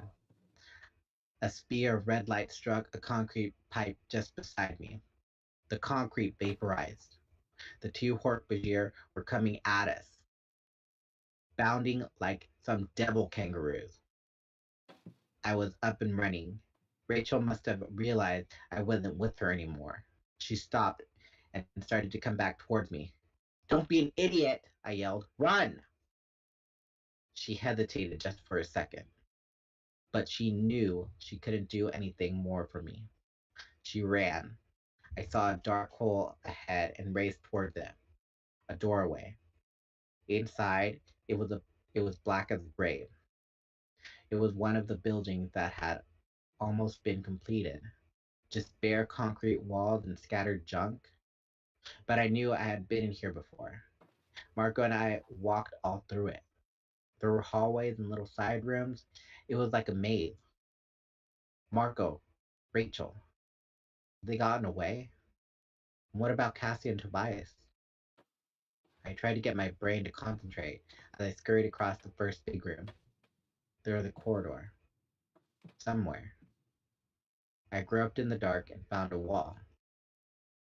I heard the sound of a claw-like feet. Huge, tearing, rending claws, feet scraping over the bare concrete. A bottle went skittering across the floor. The Hork-Bajir was close, and in the total darkness, my superior human vision wasn't much use. But I knew my way around the empty building. At least, I would have known my way if my brain had been working. I felt my hand go into emptiness. Doorway, yes. It led down a hallway. I went through just as the light came on behind me. Someone had brought a flashlight. Efnud to Taufale Nyot Feet. Whatever order. No, no need to capture them. Whoever you find, kill. The first voice had been Hork-Bajir. The second was human. And the weird thing was, the voice sounded familiar. I tried to think. I'd heard that voice somewhere. Where? Where?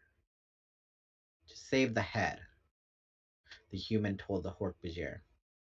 Bring that to me, and we can identify it. I slid quickly along the wall. The light followed just steps behind me. I racked my brain. Had there been a passageway? Yes, there it was. As silently as I could, I slipped into it. The flashlight beam was just inches behind me. I kicked something soft. Hey! It was a man. He had been lying on the ground, wrapped in a blanket. Hey, get out of here. This is my place. I ain't got nothing for you to steal. I warned him, but I started to warn him, but one of the Hork-Bajir was there. The flashlight landed on the homeless man's face. He blinked like an owl. There was an alcove. Right behind me, I backed through. The homeless man screamed. I heard the sound of a scuffle. Maybe the guy got away. Hope so. But I never found out. Because with the Hork-Bajir distracted, I ran. I ran and ran and ran, and as I ran, I really hoped it was all just a dream. Narrator's voice, it was not.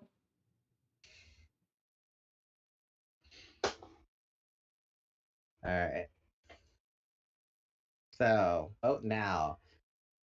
Vote escaped to 77777 if you think the homeless man escaped. Oh boy. Vote captured to 77777 if you think the homeless man got captured. Alright. Yeah. An owl cove. Sorry, I have my dad's humor. Alright. Let me just get a drink. Alright. How are we feeling, chat? You doing good? Let's go over to kittens. I think they're like, you know how Patrick, that meme of Patrick, Surprise Patrick, whatever? Yeah. Where he just has his eyes wide open and his mouth gaping like a trout? Yeah. Yeah, I think that's probably fair. I think we all fucking wish this was a dream. Says Yeah. Ellery. Yeah, probably. What if it was like Harry Potter, like the last line in Harry Potter, where it said, and then he woke up and it was all a dream? Oh my god, can you imagine? Everybody would hate J.K. Rowling for different reasons. And then that would happen in Twilight. She just woke up and it was all a dream. One part of it was all a dream, not the whole thing.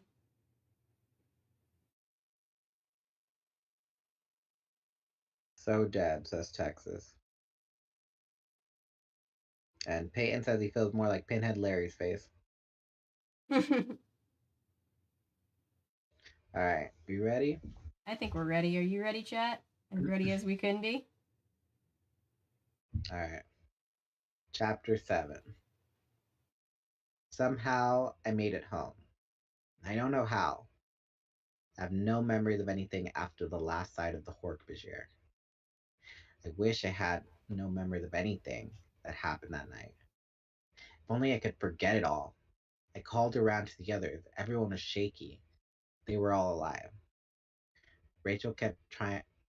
Rachel kept trying to apologize for leaving me. Marco just kept asking me if I was sure this wasn't a dream. I guess I should have had the worst nightmare of my life that night, but I didn't. The world of nightmares was a joke compared to my new reality. I want that on a t-shirt, you know. Same. Very much same. But by the next morning, a Saturday, I half believed it all had been a nightmare. The only thing that seemed real, really real, was the way the Andalite had of smiling with his eyes. I woke when my mom started pounding at my door. Jake, are you awake in there? I was now. Yeah, I groaned. I'm up. Honey, your friend Tobias is here. Tobias? What was Tobias doing here? It's me, Tobias' voice. Can I come in? Sure. I sat up in my bed and blinked several times, trying to get my eyes unglued. The door opened. I heard Tobias say thank you to my mom. He was glowing. I swear he was glowing. Not like he was radioactive or anything. I don't mean that. It's just that his eyes were shining bright, and his face was one big grin, and he seemed to be tingling with energy, bouncing like he couldn't stand still. I did it, Tobias said. I tried to get my hair to go in one direction by raking my fingers through it. What are you talking about? I yawned when he answered. I became dude. I stopped yawning. My mouth actually snapped shut. Dude is Tobias's cat. Huh? Tobias glanced around like there might be spies in the room. I became dude. Just like the Andalite said. I just stared. It was so amazing. It didn't hurt or anything. I was petting him and thinking about the whole thing last night, right? So I thought, why not give it a try? He was pacing back and forth, snapping his fingers, bursting with enthusiasm, very unlike Tobias. I didn't even know how to begin, so I just made sure the door of my room was locked. Fortunately, my uncle was still asleep. Tobias had the most screwed up family I know. He never knew who his father was, and his mother just decided to leave him a few years ago. Since then, he'd been shuttled back and forth between his uncle here and his aunt who lives on the other coast. His aunt and his uncle can't stand each other. And it's like Tobias is some burden they each try and shove off on the other. I get the feeling neither of them cares for Tobias. So there I was, just in my bed, thinking about it, concentrating, thinking about becoming dude. I looked down at my hand. He grinned at me. What do you think I saw, Jake? I shook my head slowly. I don't know. I had fur, Jake, and I was growing claws. You should have seen the real dude. He went nuts. I had to put him outside before I could morph all the way. He clawed me pretty good. Tobias stuck a sliced finger into his mouth. I swallowed hard. Okay, this is definitely crazy now. Tobias, is it possible you maybe just dreamed of all this? Not a dream, he said. Now he was serious, Tobias again. The grim tone was gone. It's all true, Jake. All of it. His eyes met mine. I knew what he was saying. He had tried to pretend it was all a nightmare too, but it was real. I looked away. I didn't want to start believing it had all been real. I wanted it all safely stored away in my head, just another bad dream. Bad dreams should stay in your head, not come jumping out into real life. I just kept concentrating on changing, Tobias said. And in a few minutes, I was not myself anymore. His eyes bored in on mine. You have no idea what it's like, Jake. Being a cat is so. It's. I can't even describe it. You're so strong, for one thing, just all this coiled power and the way you can move. You know what I did? I jumped onto my dresser, 3 feet straight up in the air, and then it landed like a feather. 3 feet! You know how high that is when you're a cat? It's like a person jumping maybe 30 feet straight up. He stopped suddenly and looked at me. You don't believe me, do you? He said. Look, Tobias, just that sometimes it's hard to tell the difference between something real and something you're just imagining or dreaming. You think I'm crazy? I considered for a minute. I don't know, Tobias. Let's review the facts. You say you turned into your own pet cat. Turned into an actual cat. Yes, I have to say that sounds crazy to me. Tobias nodded thoughtfully. He gave a little smile. I understand, Jake. You still don't want it to be true. What? You mean, do I want to believe that you can change yourself into a cat and all the rest of it? I do want to believe that Earth is being invaded by slimy slugs who live in people's brains and turn them into slaves. Do I want to believe that? That? Duh. No, I don't want to believe any of it. And how about the Andalite? He asked in a quiet voice. I hesitated. I don't know why, but I didn't want to just pretend the Andalite away. Tobias put his hand on my arm. Stand right there. What? What are you gonna do? I'm going to help you decide whether it's real or not. Tobias, just wait and don't scream or anything. So I waited. For a few seconds, nothing happened. Tobias just stood there. I glanced at his eyes. His eyes. His eyes were different. The pupils weren't completely round anymore. I swear there was a reflective greenish light in them. And his mouth was protruding a little, puffing out. He was shrinking, growing smaller right before my eyes. His neck of his shirt was loose. His pants started scrunching up at the ankles. He was shriveling. And at the same time, fur, yes, fur, began to grow on his hands and neck and face. It was gray striped with black, just like dudes. I had this absurd desire to start giggling. Tobias became a tabby cat. But I knew if I started giggling, I'd just keep on and never ever be able to stop. Tobias was more than human now. The pointed ears rose atop his head. The whiskers stuck straight out from beneath a delicate pink nose. He had dropped to all fours, clothing now half draped over him, like so many rags. His tail twitched. Yes, his tail. I wondered if I would just drop dead from the lump that had filled my throat, or from the jackhammer pounding of my heart. Then I wondered if I was still asleep. But if it was a dream, it was a really convincing one. I was standing there in my bedroom, staring down at a gray black cat less than 2 minutes earlier that had been my friend Tobias.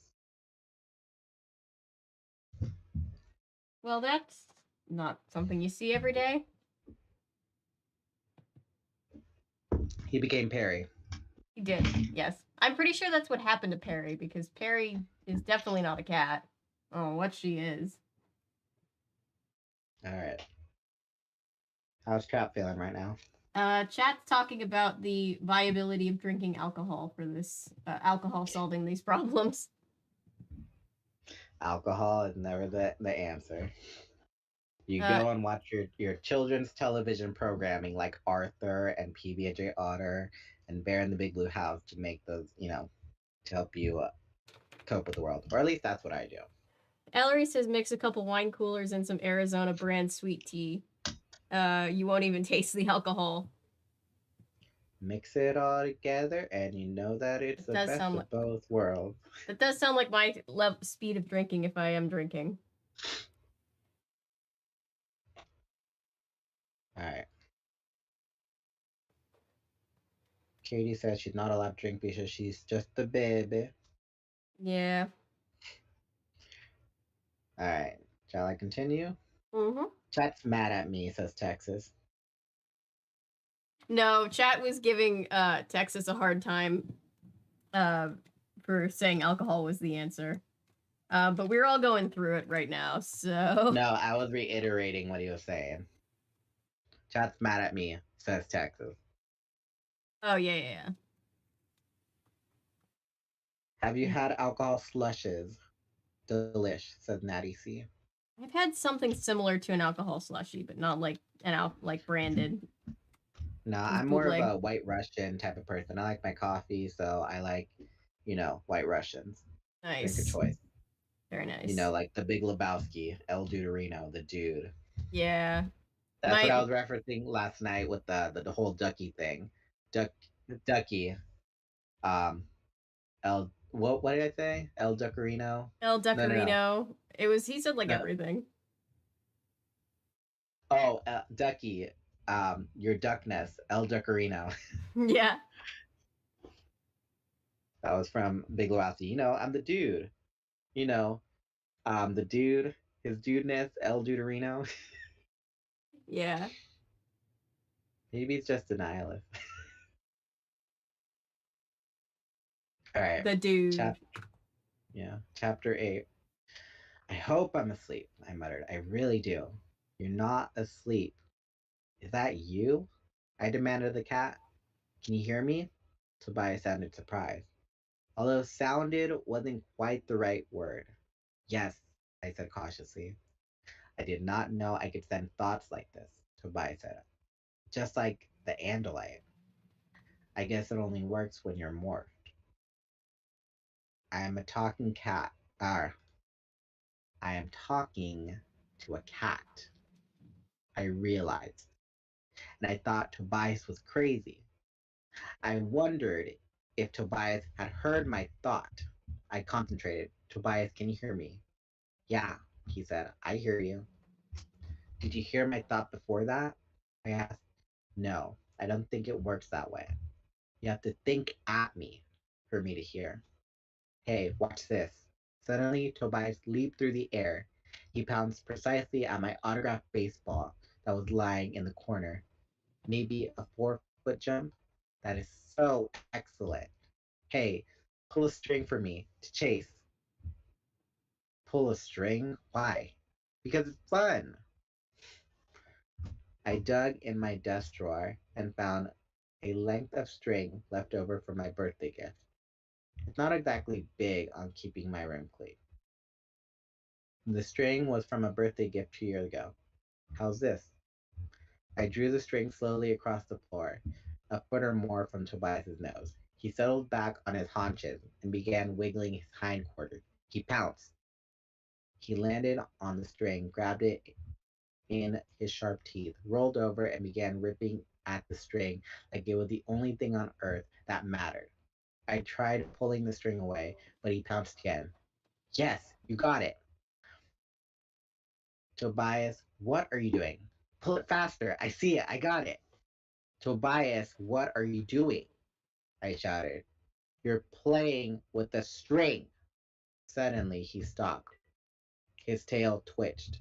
He looked up at me with those cold cat eyes, but I'm sure I saw a look of confusion there. I don't know, he admitted. It's like I'm me, but I'm also a dude. I want to chase string. And oh man, if only there was a real life mouse around. I'd really love to track it, to follow it so quietly, to listen to its heartbeat, to hear its scratchy little feet. I'd wait till just the right moment, and then a perfect pounce through the air. Claws stretched out. He extended his claws to demonstrate.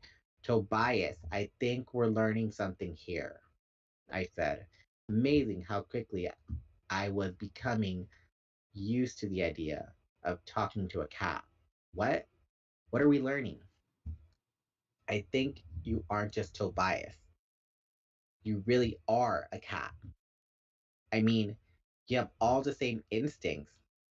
You just have to do the things a cat wants to do. Yes, I can feel it.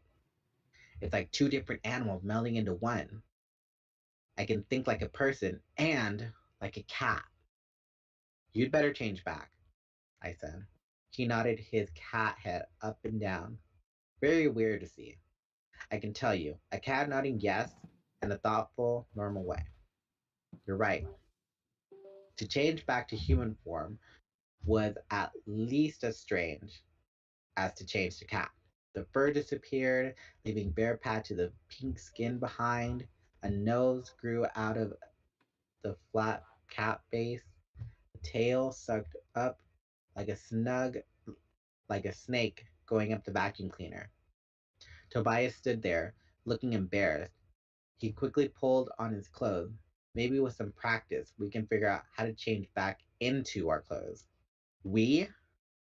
He smiled his gentle smile. Don't you get it, Jake? If I can do it, so can you. I shook my head. I don't think so, Tobias. Suddenly, he grew angry. He grabbed me by both my shoulders and actually shook me. Don't you understand, Jake? It's all true. All of it. I pushed him away. I didn't want to hear it, but he kept after me. Jake, it's all true. The Andalite gave us these powers for a reason. Fine, I snapped.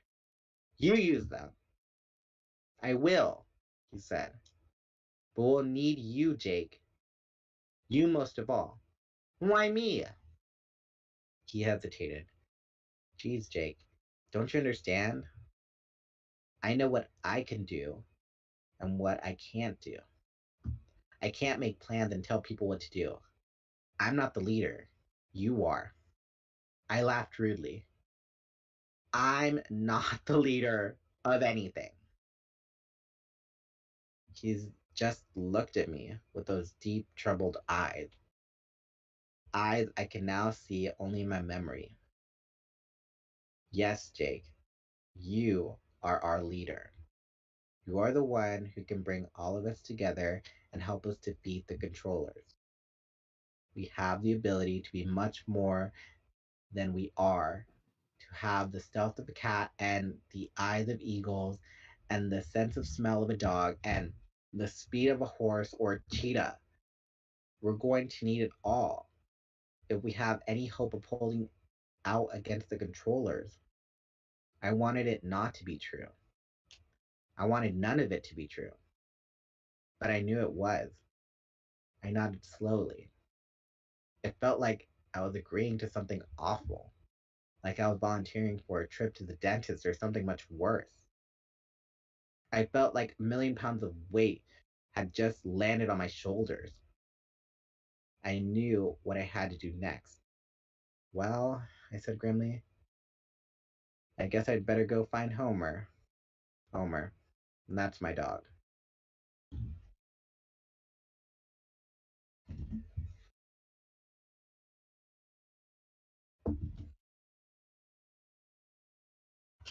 I'm not the You going leader is a there? very leadery thing to say. All right, Every rush into the. What's happening? They rush into the next chapter so we can make time for another book. Yeah, that sounds good. If that sounds like a plan. All right, chapter 9. It isn't painful. Morphing, I mean. I petted Homer for a while, feeling like a complete and total fool. This is the stupidest thing I've ever done, I told Tobias. Look, you have to concentrate. At least I did. I mean, I formed a mental picture of dude, right? I thought about becoming him. I see. So I have to like meditate on becoming a dog. That's right. You have to think about it. You have to want it. Normally, I would have figured he was nuts, but I had just seen him turn into a cat. So if he was nuts, so was I. I thought about becoming Homer. As I stroked his fur, I formed a picture in my mind of me becoming Homer. Homer became weirdly quiet while I did it, like he was asleep, only his eyes were open. Just like, dude, Tobias commented. I think the process kind of puts the animal in a trance or something. He's just scared because he thinks his master is a Looney Tune. I continued stroking Homer's fur and concentrating, and Homer continued to lie very still. Okay, now what? I asked Tobias. Now we better put Homer outside. He might get slightly freaked by watching you turn into him. It took Homer about 10 seconds to come out of his trance, but then he jumped up, normal, hyperactive Homer again. I put him outside in the yard. Tobias was sitting patiently when I got back, just waiting. Give it a try, he urged. Think about it. Want it. I took a deep breath, closed my eyes. I recalled the picture of Homer I formed in my mind. I thought of becoming Homer. I opened my eyes. Bow wow. I laughed. I said, laughing. Guess it didn't work for me, Tobias. The back of my hand itched and I scratched it. Jake, Tobias said, what? Your hand. I looked at my hand. It was covered with orange fur. I jumped about a foot straight up in the air. Oh! Oh! I stared at my hand. The fur had stopped growing. Don't be scared, Tobias asked. Go with it. Now you've stopped the morph. You have to concentrate. My hand! I said. Fur! Yeah, and your ears, Tobias said. I ran to the mirror over my dresser. My ears had moved. They had slid up the side of my head and were definitely larger than they should be. Go on, it's cool. Cool, it's creepy. It's weird. I mean, look at my hand. I have fur. You have to do this, Tobias said. I don't have to do anything, I said sullenly. Tobias nodded. Okay, you're right. You don't have to do this. You can just forget what we saw last night and forget what we know. And as the Yerks take over more and more people, you can just ignore it. We can all just go along and grow up in a world where human beings are nothing but bodies to be used by murdering aliens. Okay, when he put it that way, it didn't sound like a great option. Come on, Tobias urged. I swallowed hard. I closed my eyes. I thought of Homer, of being Homer. I felt the itch mess again. And when I opened my eyes, there was fur growing on my arm, and fur growing out of my face, and fur curling up under my collar. My legs itched, and I realized they were growing fur too. My bones, well, they didn't exactly hurt, but they did feel very strange. You know, when you go to the dentist and he gives you Novocaine, so the drill doesn't really hurt, but you know it should hurt. I guess that's what it's like. My bones shortened. I could feel my backbone stretching as it extended into a tail. There was a scraping sound as my knee suddenly reversed directions. I toppled forward, no longer able to walk upright. When my hands hit the floor, they weren't exactly hands anymore. My fingers were gone. All that was left were short, stubby nails. My face bulged out, my eyes drew closer together. Tobias got up and tilted the mirror down so I could see myself. I watched the final transformation as the last patches of my pink human flesh disappeared, and the tail, my tail, sprouted to its full length. I was a dog. It was insane. But just the same, I was a dog. I knew I should be scared by all of this. Only I wasn't. I was ecstatic. I was giddy. I was thrilled. Happiness just washed over me. Happiness filled me. I breathed in through my ridiculously long nose, and wow, the smell. Oh man, you have no idea. I breathed in, and right away I knew mom was toasting a waffle in the kitchen, and I knew Tobias had walked through the territory of a big male dog, and I knew things I couldn't even explain in human words. It was like being blind all your life, and then suddenly you can see. I ran over to Tobias and sniffed his shoe. I wanted a better idea of who that big male dog was. From the scent of his urine picked up by Tobias's shoe, I got sort of a picture of him. See, Homer knew him. His owner called him Streak. He was neutered, like me. He spent most of his time in his yard, but he broke out sometimes by digging under the fence. He got a mix of canned and dry food Purina. No table scraps, unlike me. All this information had me happy all over again, and I had to wag my tail. I looked up at Tobias. He looked tall and strange and not very colorful.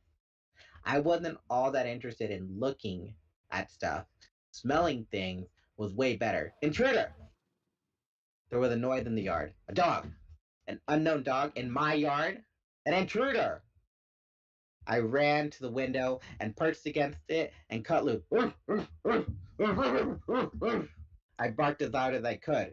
No way. Some unknown dog was just going to walk through my yard. Jake, get a grip, Tobias said. That's Homer out there. Homer? What? But I was. I tucked my tail between my legs. What was going on? Jake, listen to me, Tobias said. It's just what happened to me when I morphed into a cat. The dog brain is part of your brain now. You have to deal with it. But there's a dog in my yard. That's Homer, Jake. You are Jake. You're just in a body copied from Homer's DNA. That's the real Homer out there. You put him out there. Focus. You are Jake. Jake. It took several deep breaths. The smell. Oh boy, there was this one smell I couldn't quite focus, Jake. I ordered myself. Focus. Slowly, I calmed the dark part of my mind. Let go of the smells. Let go of the sound of a dog out in your yard. It wasn't easy the first time. Being a dog is so completely amazing. For one thing, there's nothing halfway about it. You're never sort of happy. You're happy. You're never sort of bummed. You're totally, completely bummed. And oh boy, when you get hungry in dog form, you are nuts on the subject of food. There was a knock on my bedroom door. Yes, my bedroom door. I knew who I was again. I was Jake. Jake with 4 legs, a tail, and a snout. But Jake. The knocking seemed incredibly loud to my dog ears. Jake, you got Homer in there with you? My brother Tom's voice. Mom's on the phone. Stop him yapping. He opened the door and stepped in. He looked around confused. Who are you? He demanded Tobias. I'm Tobias. I'm a friend of Jake's. Where is he? Oh, he's around, Tobias said. Tom looked down at me. There was a strange smell about him. My dog brain couldn't quite identify it. It was an unsettling, dangerous smell. And somehow, in my own mind, I heard the echo of a laugh. A very human laugh I had heard the night before as Visser 3 swallowed the Andalite whole. Bad dog, Tom said to me. You keep quiet. Bad dog. And then he left. I was devastated. I wasn't a bad dog. Oh, really? I was just barking because some other dog was in my yard. That dog? I was a bad dog? No, I wanted to be a good dog. I crept into the corner, utterly miserable. Tobias knelt down and patted my head. When he scratched behind my ears, I felt a little better.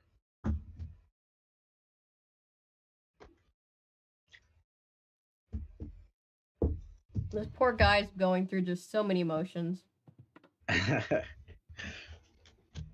Yeah, it sounds like a lab, says Texas. It's definitely probably like a golden retriever or labradoodle or something. Yeah. Ellery, yes, we do need that much detail on how it feels to change form. It's the first book. Alright. Oh my god, Chapter Jake, 10. Wait, what? Ellery just said, "Oh my god, Jake, you stupid himbo." Alright. Chapter 10. I called all the others on the phone after I got done morphing back into my normal body. Tobias took off on his own, saying he'd hook up with us later at Cassie's farm. I was on the kitchen phone with Cassie when Tom came in. "Oh, there you are," he said. I covered the mouthpiece. "Yeah, Tobias said you were looking for me before." "I just wanted you to shut your dog up," Tom said. He turned a chair around backwards and straddled it.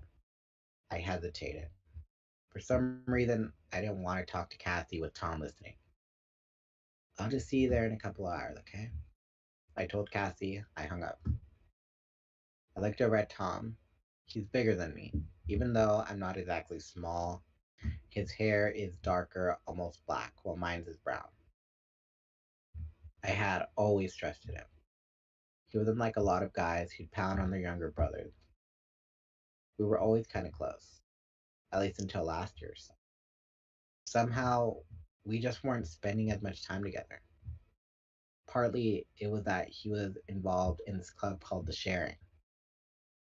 They did all this stuff together, so he was busy a lot of the time.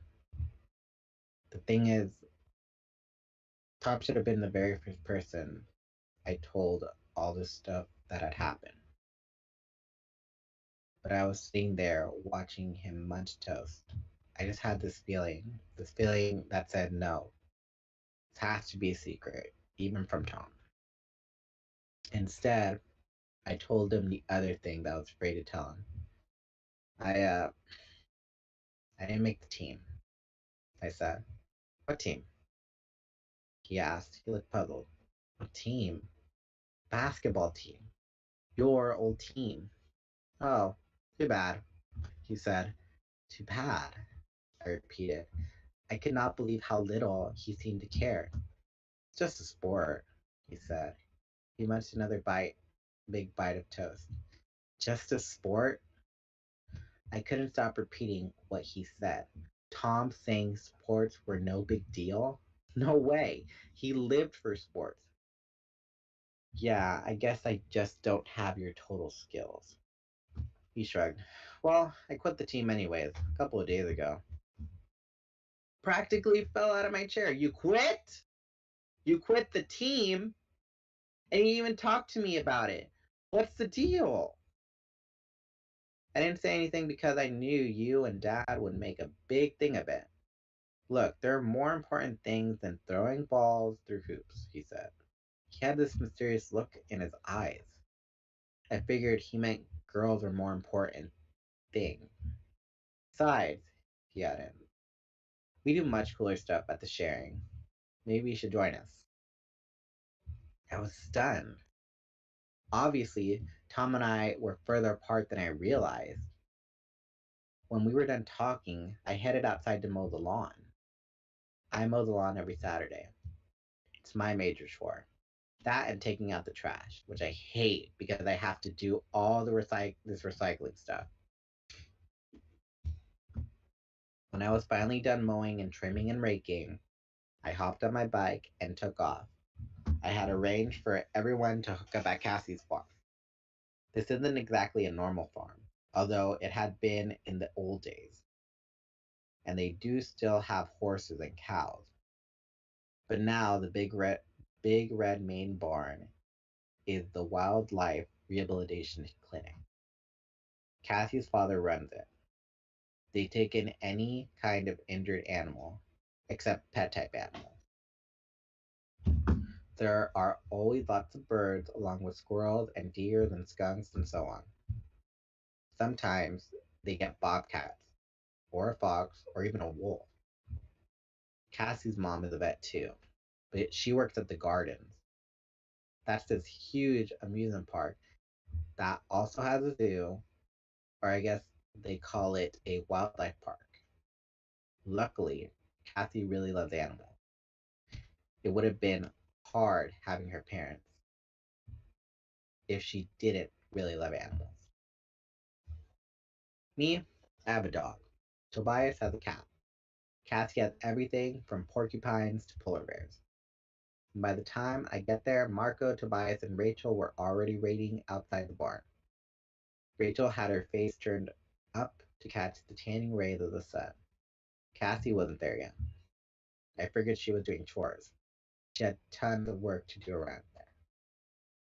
Hey guys, I said. Rachel opened her eyes and immediately thrusted a newspaper at me. Look, she said, pointing at an article. I started to read the article. It wasn't very long. It said that police claimed there had been a disturbance in the construction site the night before. It said several people had called, claiming they'd seen flying saucers laying there, followed by bright lights. Cool, I said, looking up. So the cops know about it now. That's a relief. Keep reading, Rachel said. The article went on to say that the police had arrived on the scene and found a group of teenagers playing with fireworks. The teenagers had run away. Fireworks were discovered at the scene. The police spokesman had laughed at the reporter of flying saucers. It was just a bunch of kids playing with where they shouldn't have been, he said. There were definitely no flying saucers. People shouldn't be so quick to believe nonsense. But this is a total lie, I said. Ding, ding, ding, correct answer. Johnny, tell our contestant what he's won, Marco said. Did you see the last part? Rachel pressed. I read the last sentence. It froze me up good. I can tell you. Police were offering a reward for information on the teenagers. They're looking for us, Marco said. Why would the police be I mean, why would they lie? I wondered aloud. But the answer is pretty obvious. Marco laughed his sardonic laugh. Let's see, Captain Brilliant. Would it be because the cops are controllers? Probably not all the cops, Tobias pointed out. If the police have been infiltrated by the controllers, who knows how many others have too? Rachel asked. Teachers, people in the government, the newspaper, and the TV? Math teacher for sure, Marco joked. We all looked around nervously, like we expected to find ourselves surrounded by controllers. I tried to tell myself it was a dream, Rachel said. Been there, I said. For a while, no one said anything. We all felt the same terrible feeling, like we were all alone, like suddenly we were dealing with stuff that was way, way, way over our heads. Marco spoke first. Look, why do we have to deal with this? I say we just forget it. We never talk about it. We never morph. We just deal with our own lives. Tobias and Rachel both looked at me. They were waiting for me to argue with Marco. Marco, I halfway agree with you, I started to say. Marco suddenly just went ballistic. We could get killed, he yelled. Don't you get it? You saw what happened to the Andalite. I mean, this is ridiculous stuff, Jake. This is for real. Real. We could all get killed. Tobias, was looking at Marco with a sideways look, like he thought maybe Marco was some kind of coward. I knew better. Marco had his reason. Marco shook his head. In a quiet voice, he said, "Look, I think these controllers are jerks. But if something happened to me, my, my dad, he wouldn't be able to handle it." 2 years ago, Marco's mom died. She drowned. They never even found her body. Marco's dad lost it big time. He totally fell apart. Quit his job as an industrial engineer because he couldn't handle being around other people. Now he was working as a night janitor, making barely enough to support Marco. He spent his days sleeping or watching TV with the sound off. "You can all think I'm a weasel if you want," Marco said, "but I don't care. But if I get killed or something, my dad will flat out die. He's only hanging in there because of me." I wondered if I should go pat him on the back or something. But if I had, Marco, being Marco, would have just said something sarcastic. "There's Cassie," Rachel said, shielding her eyes and looking off across the open field. A horse, galloping across the green. Its black mane was flying in the warm breeze. I didn't see any rider. The horse slowed, trotting closer, and suddenly I had a strange feeling about the horse. "Cassie and I have been here for a while," Rachel said, by the way of explanation. She's really good at this. Look at how fast she can do it." The horse nickered softly. Then the animal began to melt. The big brown eyes became slightly smaller. The long muzzle became a human mouth. A thing that was part horse and part Cassie smiled at us with big horse teeth and said, "Hey kids." Marco suddenly sat down, very hard. He had never seen a morphing. "Cool," I said, trying to sound very relaxed. "It's just Cassie." I decided I'd better be a gentleman and look away. After all, when Tobias and I morphed, we'd kind of morphed right out of our clothes. But I noticed that as Cassie emerged from the horse, she was wearing a skin tight blue outfit, one of those outfits girls wear to do aerobics. I watched and saw something beautiful happen.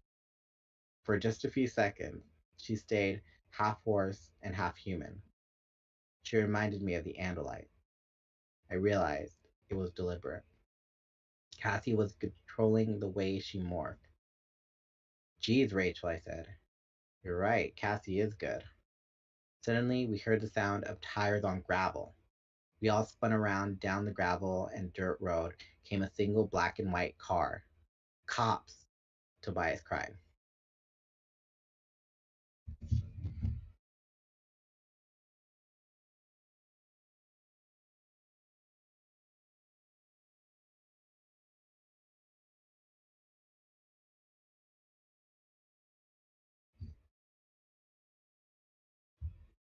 Well, I mean, that's why I guess that's kind of like the whole reasoning behind them being in a trance, like when you touch them. So it's like, oh, a wizard did it. No, like a logical explanation of it. Since I stayed up until 1 a.m. yesterday, I should probably head to bed. See you guys in the near future. All right then. Good night, Peyton. If not, you can always look back on this playback of the live. All right. All right then. So once they demorph, they get naked, except for Cassie. So it's like, like in an RPG, you don't get all the cool skills right away, or a platformer. Like in Kingdom Hearts, you don't get all the cool stuff right away. Pretty sure that's like the same thing. Yes, Brex, there are Animorphs toys. Alright then. Chapter 11. "Cassie, morph, now!" I snapped. The police car was coming fast. We do not want to have to explain a half horse, half person. Which way should I morph? Cassie wailed. Horse or human? She reared up slightly on her hind legs. I knew what was happening. She was fighting the horse's urge to panic. Human, human, human, I said. Everybody, stand up forever. The police car squealed to a stop, sending the gravel flying. A single policeman stepped out. I waved at him. Morning, he said. You kids hiding something? I wanted to look over my shoulder and see what kind of shape Cassie was in, but that would have been a mistake. Hiding something, I repeated. Step aside, all of you, he ordered. We did, revealing Cassie fully human. The policeman looked puzzled. Then he shrugged. I breathed a huge sigh of relief. Can we help you, officer? Rachel asked in her best responsible voice. We're making some inquiries, he said, still looking at Cassie like something must be wrong with her. Racial profiling. We're looking for some kids who were shooting off them fireworks in the construction site across from the mall last night. Suddenly, Marco started coughing. Something matter with them? The policeman asked. Nope, I said, nothing wrong with them. We want these kids, the policeman said. We want them real bad. See, it was dangerous what they did. Could have been someone hurt. So we want to find the kids. Suddenly I knew. He was one of them. The policeman was a controller. I looked at his face. It seemed normal, but inside his head was a creature from another planet. An evil, parasitic slug. Just behind those normal, human looking eyes, something vile lurked. I don't know anything about it, I lied. He looked at me real close, and I began to sweat. Hey, you know what? He said. You look familiar. You look like a young man I know named. He's my brother, I said. I was trying not to let my voice go weird, but I couldn't forget the fact that it wasn't really some normal human cop I was talking to. It was a Yerk. This wasn't even a human anymore. Not really. It was a human controller. The human brain was totally enslaved. Tom's your brother, huh? Well, he's a good kid. I know him from the Sharon. I'm one of the adult supervisors. Great group, the Sharon. You should come to a meeting. Yeah, Tom's invited me already. You have a lot of fun. Yeah, I repeated. Well, you call me if you hear anything about these kids in the construction site.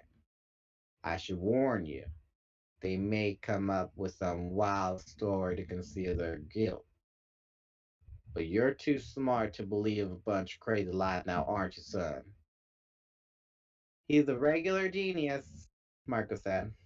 Finally, the policeman took off. Okay, rule number one, Rachel said firmly. We don't do anything to attract attention. We have to be secret about everything, especially morphing. Cassie looked embarrassed.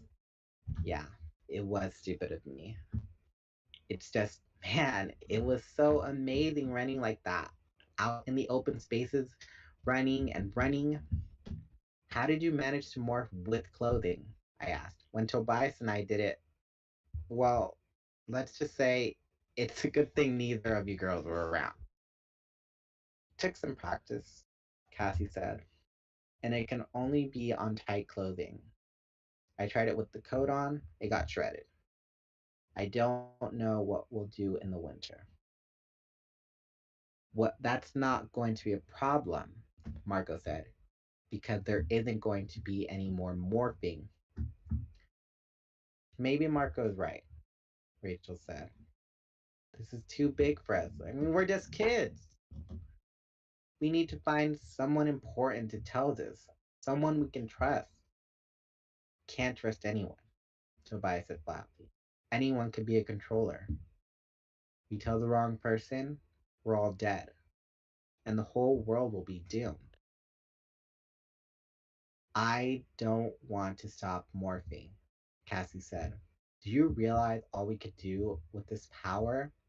We could communicate with animals, maybe help save endangered species. Humans may be the next endangered species, Cassie, Tobias said quietly. What do you say, Jake? Me? I shrugged. I don't know. Marco's right. We could all get killed. Rachel's right. This is too major for a bunch of kids. I hesitated. I didn't like what I was about to say. But Tobias is right. I mean, the whole world is in danger. We can't trust anyone. So what do we do? Rachel demanded. Hey, it's not up to me to decide, I said hotly. Let's take a vote, Rachel said. I vote we try and live long enough to get driver's license, Marco said. I vote we do what the Andalite said. Fight, Tobias said. You've never even been in a fight, Marco sneered. You can't handle the punks at school. Suddenly, now you want to kick butt on that Visser 3 freakazoid? Tobias said nothing, but a blush spread on his neck. I vote with Tobias, Rachel said, giving Marco a dirty look. I wish we could dump all this on someone else, but we can't. Let's think it over for a while, Cassie said. This is a big decision. I mean, it's not like we're deciding whether to wear jeans or a skirt. I was relieved. Thank goodness for Cassie. Yeah, let's wait for a while, I agreed. I mean, in the meantime, no one say anything to anyone. We just go back to our normal lives. There was a smirk on Marco's face. He thought he won, but I wasn't so sure. Tobias still blushing. He sent a secret grateful look to Rachel. Marco and I took off towards my house again, trying to act normal. We talked about the baseball season. We talked about who was going to slaughter who in Doom Zone 5, which is the CD game we were going to play on my computer. By the time we reached my house, we'd run out to stuff to talk about. We played Doom Zone for a while. Neither of us did very well. Face it, games just weren't at all that interesting anymore. My mind was totally not there. Tom came in for a while. Hey guys, he said. Can I give that a try? It had been months since Tom had done anything with me like play a game. Sure. Marco moved over and gave Tom his controller. We played for a few minutes and Tom did pretty well, but then it was like he got bored or something. He gave the controller back to Marco and just sat back and watched. Did you guys hear about all that stuff going on with the construction site last night? He asked me. Marco jerked in surprise. What stuff? It was in the newspaper, Tom said casually. They said some kids were there shooting off fireworks. A bunch of morons who live around there decided it was a flying saucer or something. He laughed. Flying saucers. Right. Marco and I both laughed too. Yeah, and it was just these kids playing with fireworks, Tom said. Uh-huh, I said. I was trying very hard to concentrate on the game. You were out at the mall last night, weren't you? Tom asked. Uh-huh. Did you come back through the construction site? I shook my head. No way. Didn't see any kids hanging around there, maybe? Nope. It's not like I'd get them in trouble, Tom said. I mean, I think it's kind of cool. They're just shooting off fireworks and they get all these people terrified of flying saucers. Uh-huh. Flying saucers, he said. He laughed again. Only complete dips believe that kind of stuff. He leaned in close. You don't believe in that, do you? aliens, spaceships, and little green men from Mars? I wanted to say no. None of them had been little or green. But I just said, no way. Tom nodded and stood up. Cool. You know, Jake, I feel like we haven't been hanging around much lately. I guess not, I agreed. That's too bad, he said. He snapped his fingers like he just had an idea. You know, you should join the sharing, Marco. Marco, too. Why should we join? Marco asked. Tom just grinned. I gotta go, he said. He gave me a playful punch on the shoulder. Catch you guys later. And don't forget, let me know if you hear anything about those kids at the construction site. He left. Marco looked at me. Jake, he's one of them. What? Tom. Tom is one of them. Your brother, the controller.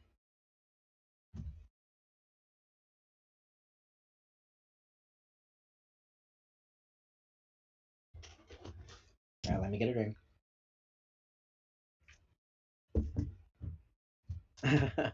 My voice isn't going out. It's just that my tongue likes to slip out because I used to have, I guess, a lisp when I was a kid, like a small kid. So I used to take speech therapy in school. So every now and again, when I read for so long, it starts to like slip out.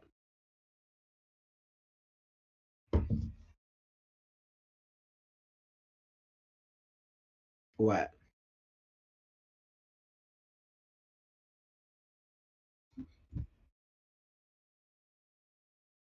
No, he could have been like Jay from California Diaries. He's just into girls now. You don't have to jump to him being a controller right away. Just because they mention it doesn't mean that he is. Anyways, chapter 12. Ellery said that we can't hear that. I She had can't muted. hear you. Can you hear me now? You should be able to hear me now. Yeah. I had I muted hear you. myself because I was crunching my candy bar and then I forgot to turn it off. Okay, there we go. Okay. All right, chapter 12. I swung my fist and caught Marco in the side of the head. He jumped back and swung again, and I swung again. But Marco was quick. He dodged my second swing, and I slipped and went down. Marco snatched the bedspread off my bed, threw it over me, and tangled up my arm and sat on me. Jake, quit acting like a stupid jerk, he said. I was trying to grab him, but he had me pretty good. Take that back, he yelled. I yelled. Not likely, Marco said.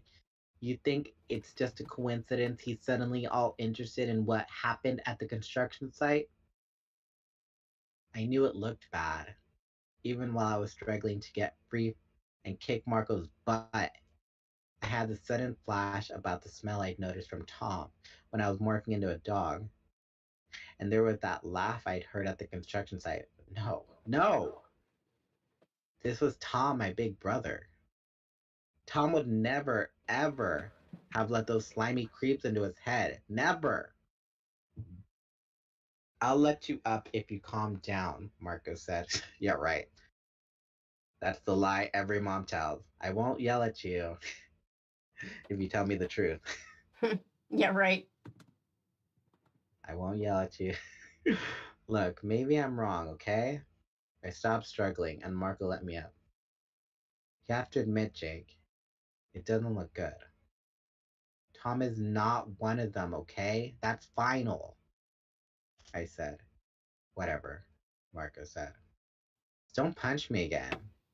Might have to hit you back. Just then, I heard this fluttering noise at my window, like someone beating on it very softly. I went to the window, followed by Marco. There was a bird there, some kind of huge bird like an eagle or hawk, beating its wings against the window. Let me in, all right? I can't hover here forever. Marco's eyes went wide. He'd heard it too. I opened the window, and the bird flew right straight in. It landed on my dresser. It was almost 2 feet long, mostly brown. with gnarled talons and a sharp hooked beak. It's some kind of eagle or something.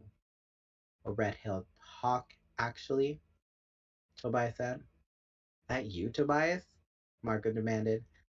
I thought we weren't going to do any more of this morphing. I never agreed to that. We'll morph back, Tobias, I said. You know what the Andalite said, never stay in form for more than 2 hours. Tobias hesitated. He tilted his hawk head and peered at me with an incredibly concentrated gaze. At last, he hopped over to my bed. Let me tell you something. It is beyond weird watching feathers turn into skin. The brown feathers ran together and merged into and turned pink. It was like the feathers were melting, like they had turned into wax and were being heated up. The beak disappeared quickly. The lips grew out of it. The talons split into five and became toes. Feather like patterns still visible on his back and chest. His face was small and mostly human, except that he still had those sharp, alert hawk eyes. Two tiny shriveled arms protruded from the front of his chest with fingers like a baby's. All in all, it was a pretty disgusting sight. But the human DNA asserted itself over the hawks and became more normal. About 3 minutes after he'd started the change, there was a completely normal Tobias sitting naked on the end of my bed. I haven't figured out how to morph clothes yet, like Cassie, he said sheepishly. Can I borrow some? I loaned him a pair of pants and a shirt. My shoes were all the wrong size. That was the coolest thing I've ever done in my life, Tobias said. My whole face was glowing. I was riding thermals. What's a thermal? I asked. That's when there's warm air rising from the ground. It forms this cushion under your wings. You can float up there like a mile up. You just surf the thermals. You guys have got to do it. It's the best thing ever. Tobias, how on earth did you hawk morph? I demanded. There was an injured hawk right there in Cassie's barn, he said. There's this cool prey osprey too, but I decided on the hawk. How did you fly if the hawk you morphed from was injured? I wondered. Marco shook his head pityingly. Jake, do you pay any attention in biology class? DNA has nothing to do with some injury. The DNA wasn't broken, just a wing. I ignored Marco. You're lucky Cassie's dad didn't catch you, I said to Tobias. He's so depressed, Tobias commented. Who's depressed? Cassie's dad? No, the hawk, I mean. I think he knows they aren't trying to hurt him or anything, but he can't stand being cooped up there while his wing heals. Tobias's eyes darkened. It's terrible when birds have to be locked up in cages. They should be free. Yeah, free the birds, Marco commented sarcastically. I'll get the bumper stickers printed up. You wouldn't have that attitude if you'd been there with me, Tobias said angrily. It was all cool being a cat and all, but a hawk? It's just total, absolute freedom. I hadn't ever seen Tobias so happy. I mean, Tobias has a pretty lousy home life. Thinking about it, I suddenly had this feeling. I repeated the warning. No more than 2 hours than any morph, right? You keep track of the time, right? Tobias smiled. Yeah, I don't have a watch or anything, but with Hawkeyes, you can actually see the hands of someone's watch when they're half a mile below you. It's like being Spider Man. You can fly, plus you have supervision. Now he's Superman, Marco muttered. I was looking around. I guess I thought I might be able to see something from the sky, Tobias said. I was looking for something that might be a yerk pool. The phrase sounded vaguely familiar. I remember Visser 3 saying something about yerk pools. What's a yerk pool? I asked Tobias. It's where the yerks live in their natural state. Every 3 days, yerks have to leave his host body and go into the yerk pool to soak up nutrients, especially Kandrona rays.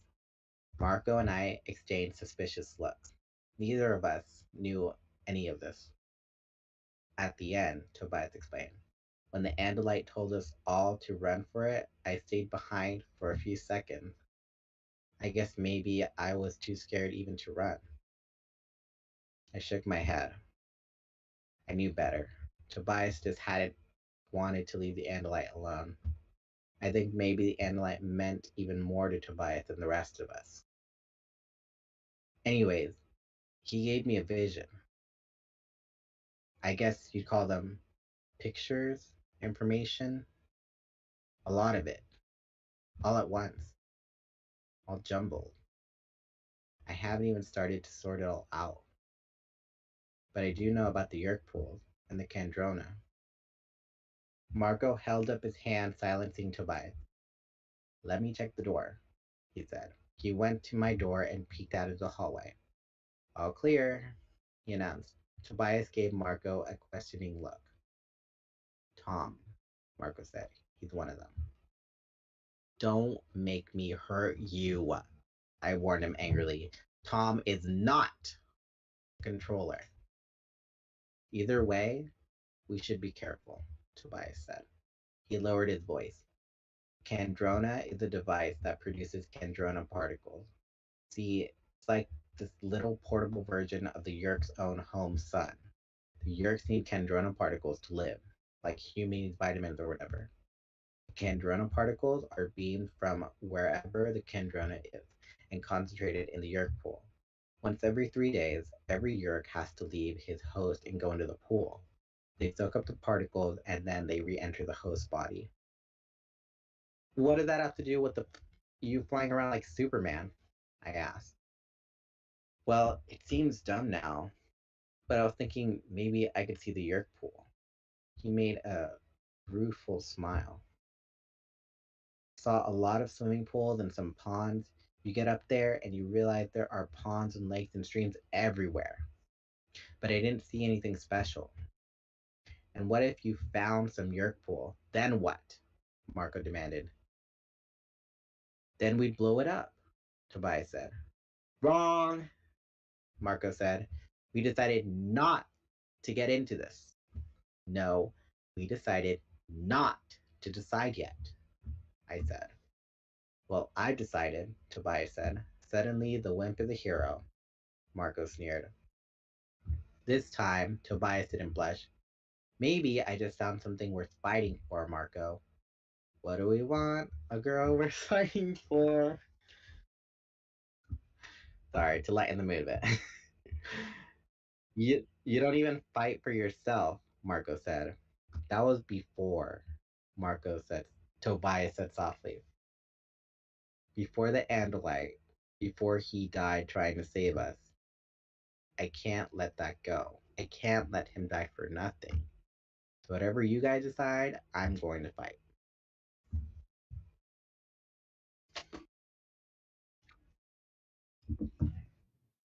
Lucky number chapter 13. All right. How's chat feeling right now? Chat is talking about the 90s show. Paula wants to know if it was half as fucked as the book. And Mila said it wasn't quite as violent. I mean, you can't show most of this on a kid's TV show. I thought you were talking about the Netflix show, that 90s show. That 90s show was terrible. But no, the 90s Nickelodeon show with it was coming out the same time that the books were coming out, so it kind of diverges a bit from the books. Bias is really ride or die for an alien centaur. He knew for 15 minutes. You know, I guess we never know how we're gonna react if we ever were one of the last people to see an alien centaur alive. Paula said, I hear the name Tobias, I see Tobias Bluth. I think of that too. Tobias is also the name of. Wait, well, what am I thinking of? Tobias is also another fictional book character, but I'm blanking on what the book is actually called. I wish they just called him Toby. Tobias is just kind of a awkward cadence of a name. No offense to people named Tobias, but it's just kind of when you read it so many times in a book, it kind of just throws you off from your reading Oh, pattern or cadence or rhythm. isn't Tobias a character in Divergent? Am I remembering that correctly? I only read like the first Divergent a long time ago. Milo doesn't want to mention though they did have kind of a special bond. I mean, Yeah. it's true. He was the last one to leave the Andalite. Like, no, we shared those special 5 minutes in the hot tub together. That type of special bond. Show's on Tubi. That's cool. I think it's also on YouTube if we're talking about the Animorphs show still. Good news is you're more than halfway through. Yeah, I'm surprised at how fast I'm reading. Yeah, you're doing good. All right. Fingers crossed we can get through this. All right. Chapter 13. We find the Yerk pool, Tobias said, and when we do, we blow it up and kill every one of those evil slugs. I expected Marco to start yelling, but Marco's pretty smart. He could tell that Tobias had reached me with his talk about the Andalite, so he just smiled, a little sneakily. Remember that cop today? The one who is so interested in finding whoever was at the construction site? The cop who's probably a controller. What about him? Well, let's see. He invited you to join the sharing, and now along comes Tom. Suddenly, he is very interested in whatever happened at the construction site. And guess what? Tom also invites you to the sharing. Tobias nodded in agreement. Maybe the sharing is an organization for controllers. Marco smiled. He's my best friend and all. Sometimes Marco really makes me mad. We're pretty sure the cop is controller, and I don't care what you say, Jake. I think Tom is too. Here's the deal. You want to get into a fight against the Yerk? Marco asked me. Fine. Let's see how much you want to do it when it turns out your own brother you have to destroy. That stopped me cold. It's not exactly some video game, is it? Marco said. This is reality. You don't know anything about reality, Jake. Nothing bad has ever really happened to you. You have this perfect family like I used to have. His voice cracked a little. He never talked about his mom's death. I realized he was right. I didn't know about reality. Not the way reality had happened to Marco and to Tobias. So maybe we just walk away from this, Marco said. Let someone else fight this fight. Sorry about the Andalite, but I've got enough death in my family. No, I said, surprising myself. The Andalite gave us the morphing power for a reason. It wasn't just for the fun of being a dog or a horse or a bird. He hoped we would fight. And maybe Tom is my enemy. And maybe Tom is the enemy, Marco said. Maybe it's your own brother you'll end up destroying. Yes, I said. My throat felt all tight. Maybe that's what will happen. Maybe not. But the first step is to find out more. And I think maybe the way to do that is to check out this meeting of the sharing tonight. I'll call the others. Anyone wants to come, cool. You want to stay out of it, Marco? That's cool too. He hesitated. He sent Tobias an angry look, but he said, okay, it's just a meeting, right? We go and see. I'm in for that. I called the others. Rachel agreed quickly. Cassie had to think about it for a little while, but she agreed too. I told Tom we were interested in attending the meeting. Me and Marco and Rachel and Cassie. We'd already decided Tobias would be there too, only in a different way. Tonight's a great meeting to come, said Tom said enthusiastically. We're having a bonfire on the beach. You know, hanging out, playing games and stuff. We play night volleyball, which is also so funny because half the time guys can't even see the ball. It's great. It's the best organization. You'll love it. Listening to him, it sure didn't sound like the sharing was connected to the Yerks. You couldn't really picture Visser 3 or a bunch of Texans playing volleyball. I was thinking maybe we were all just nuts. The sharing was probably just like some new kind of co-ed Boy Scouts or something. It wasn't that far from to the beach, so we decided not to drive there with Tom. We walked. Tobias walked part way with us. Then he stepped behind the dark dunes as we got close to the shore. A few minutes later, we saw a hawk take flight. There aren't many thermal that night, so he had to work to get altitude. But then I guess he found a decent enough updraft because he soared up and away till he disappeared. I've got to try that, Cassie said. It looks wonderful. Yeah, I agreed. Ahead, the bonfire on the beach. I was sure I was nuts. There was no way these guys were aliens. We played some volleyball, me and Tom together on one team.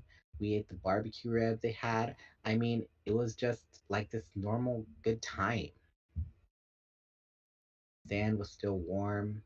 Night air was chilly, but near the fire, it was nice. Now you see why I enjoy this? Tom asked. It's cool, I said. I looked around at all the people having fun. I didn't realize it was so much fun. Well, that's not all it is, Tom said. I mean, it's more than just fun. The sharing can do all kinds of things for you once you're a full member. How do you get to be a full member? I asked. He smiled mysteriously. Oh, that will come later. First, you become an associate member. Later, the leader will decide whether to ask you to become a full member. Once you become a full member, the whole world changes. At that moment, something weird happened. I was looking at Tom, and he was smiling at me, but then his face kind of twitched. His head started to pull to one side. He was trying to shake his head, only he couldn't quite do it. For just a split second, there was a look in his eyes, scared or something. He was looking right at me, and it was like some different person, some scared person was looking out of those same eyes. Then he was back to normal, or what looked like normal. I have to go for a while, he said. The full members have a separate meeting. You guys stay here and have fun. Have some more of that barbecue. Great, isn't it? With that, he was gone into the night. I felt like I'd swallowed a barbed wire. Marco and Cassie came over. They just finished playing frisbee in the surf with some of the other kids. Marco was laughing.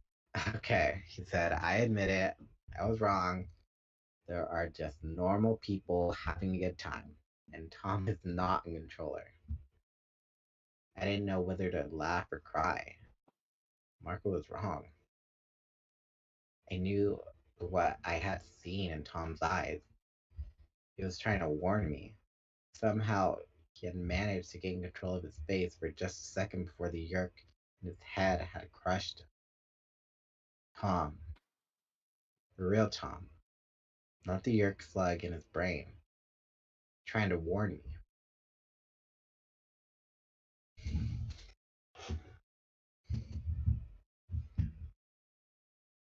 They're all going off to a separate meeting, I said. All the full members. I'd sure like to know what's going on in that meeting. I struggled to sound normal, but my insides were churning. Saw people heading that way, Rachel pointed. Let's see if we can get close, I said. What's going on? Marco asked. I thought we just decided everything was normal here. It was Cassie who answered him. Nothing is normal here, she said. Can't you feel it? She shivered. All these so called full members, they're all being so perfectly nice, so perfectly helpful. They're so perfectly normal, it's abnormal. And all the time their eyes are following you, watching you like a hungry dog watching a bone. Creepy, Rachel agreed. Like if you took cheerleaders, combined them with gym teachers, and made them all drink 10 cups of coffee. They're all just a little too happy, aren't they? Marco admitted. People keep telling me how all their problems disappeared once they became full members of the sharing. It's like some cult or something. I'm getting into that secret meeting, I said. I had to know. I had to be sure. Let's get away from the fire over behind the lifeguard stand. How are you going to get into the meeting? Marco asked. They won't worry about some stray dog that's walking along the beach, I said. Some stray. Oh, Marco said. Good idea, Cassie said. I'd do it too, but the only morph I can do is a horse. They would notice a horse. I checked to see that no one could see us. I waved over my head. A few seconds later, Tobias came swooping silently over the starlit sky. He landed on the lifeguard stand. What's up? The full members are off in some private get together, I told him. Do you know where they are? Of course. With these eyes, I can see the mice scampering through the dune grass. Nice, plump, tasty looking things. Tobias, get a grip. Don't start eating mice just because you're in a hawk's body. What's next? Roadkill? He didn't say anything. Maybe he was offended at my suggestion that he wouldn't ever eat roadkill. Or worse, maybe he wasn't offended. Where are the full members? I asked. About 100 yards down the beach. There's a little bowl-like area formed by the dunes. There are people posted all around, though, like guards. I nodded. Good job, Tobias. You've been in that body for more than an hour. You need to morph back. No, I'll keep watch from above for a while longer, he said. No, Tobias, I sharply said. You need to morph back. You've done what we needed you to do. Um, there is a little problem. I don't exactly have any clothes on. Marco has your clothes in a bag. Rachel and Cassie will turn away while you morph. Cassie grinned. I am going to have to teach you boys how to morph clothing. Tobias hesitated. I hate changing back. It's like going back into a prison or something. I hate it when I don't have wings. Tobias, you can always return to your hawk morph later, Rachel reassured him. Now come on, both of you. I'll look the other way so your delicate boy modesty isn't offended. I took a deep breath. It was only my second morph. It still seemed totally ridiculous that I was even thinking about it becoming a dog. But as I concentrated, I could begin to feel the itchiness and the squirmy feeling as Homer's DNA combined with the Andalite technology and began to change me. At the same time, I could see fingers growing from ends of Tobias's wings. Keep a grip on your human side, Cassie warned me. We can't have you off chasing cats or whatever. You need to focus hard on staying in control. I started to say, yes, I know. But it came out of roof, roof, roof. I was already too changed to make normal human speech. I thought my answer and said, yes, I know, Cassie. Don't worry. But I do worry, she said softly. I nuzzled her hand, my cold nose, and she patted my head. I sat across the sand. Cassie had been right to warn me. The dunes, the surf, the low chirping of seabirds, and the hidden nests, all of it was so perfect for distracting my dog mind. I heard something breathing in the seagrass, and then it broke and ran. It was off. I was off after it. I couldn't even think. I ran and I chased. I think it might have been a chipmunk or something. I never could be sure because it found a hole and went diving. I dug frantically into the sand for a while before my human brain realized, whoa, Jake, this is not what you're supposed to be doing. Stop it. I made myself walk towards the meeting. I could hear the murmur of voices. I started to creep closer. Then I realized that was dumb. Dogs don't creep around, they just walk or run. If I went around acting like my dog, that would make people pay attention. So I wandered along, like any dog for an evening stroll along the beach. My tongue lolled out of my mouth, my tail wagged occasionally. The only thing I had to be careful of was not to let Tom see me too clearly. After all, I looked exactly like Homer. Basically, I was Homer. I approached the edge of the area. There were high dunes all around. About 20 or 30 people were standing together. Unfortunately, with my weak dog eyes, I couldn't see them very well in the darkness. But I could hear them. I could hear them amazingly well. Sounds that I would barely have noticed with my human hearing were as loud as a boombox set on 9. And I could smell. It's funny about smell. As humans, you don't really get into it. But when I laid back and let my dog abilities come up, smell became as good as sight. Different, but just as good for some things. I heard Tom's voice, and I smelled a subtle combination of things that meant he was not too far away. There was a man on guard, but all he did was look down at me and look away. No one cares about a stray dog. I was beginning to realize why the Andalite had given us the power to morph. There are things you can do as an animal you can never do as a human. The members all seemed to be waiting for someone to arrive. I heard Tom say, he should be here soon. Wait, here he comes. There was a stirring, muttering sound. I heard footsteps approach. I moved closer, but stayed out of the light. Everyone quiet.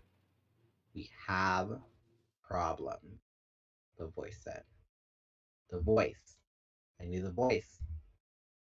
It was the same voice that had been at the construction site. It was a voice that had said, just save the head. Bring that to me and we can identify it. I crept a little closer. I had to look hard to see him with my dog sight. But then, when he turned just the right way, I saw him. I recognized him. It was someone I knew, someone I saw every day at school. None other than Assistant Principal Chapman. My assistant principal was a controller. Item 1. We still have not found the brats who were at the construction site, Chapman said. His voice was hard.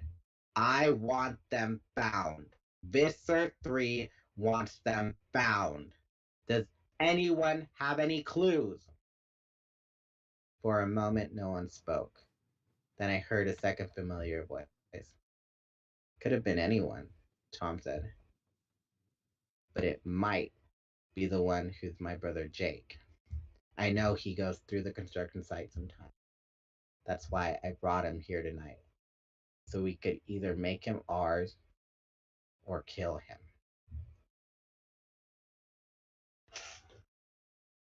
Very ominous. Alright. Either make him ours or kill him. I felt like someone had punched me. I told myself that Tom was a human controller. Some slimy, snotty slug from another planet within his brain controlling him. When he talked to me, it wasn't even Tom. Not really. It was a Yerk. My brother, one of them. Chapman, one of them. They were everywhere. Everywhere. How are we going to stop them? How could we even try? If they could take my own brother from me, if they could take Tom, how was I going to be able to stop them? It was insane. Marco was right. I think if I had been fully human right then, despair would have just overpowered me. But dogs don't know about despair. It was Homer's simple, happy, hopeful mind that saved me. For a while, I just sort of let go and drifted into dog consciousness. I didn't want to think. I didn't want to be a human. For a while, I just wandered around the dunes and smelled things.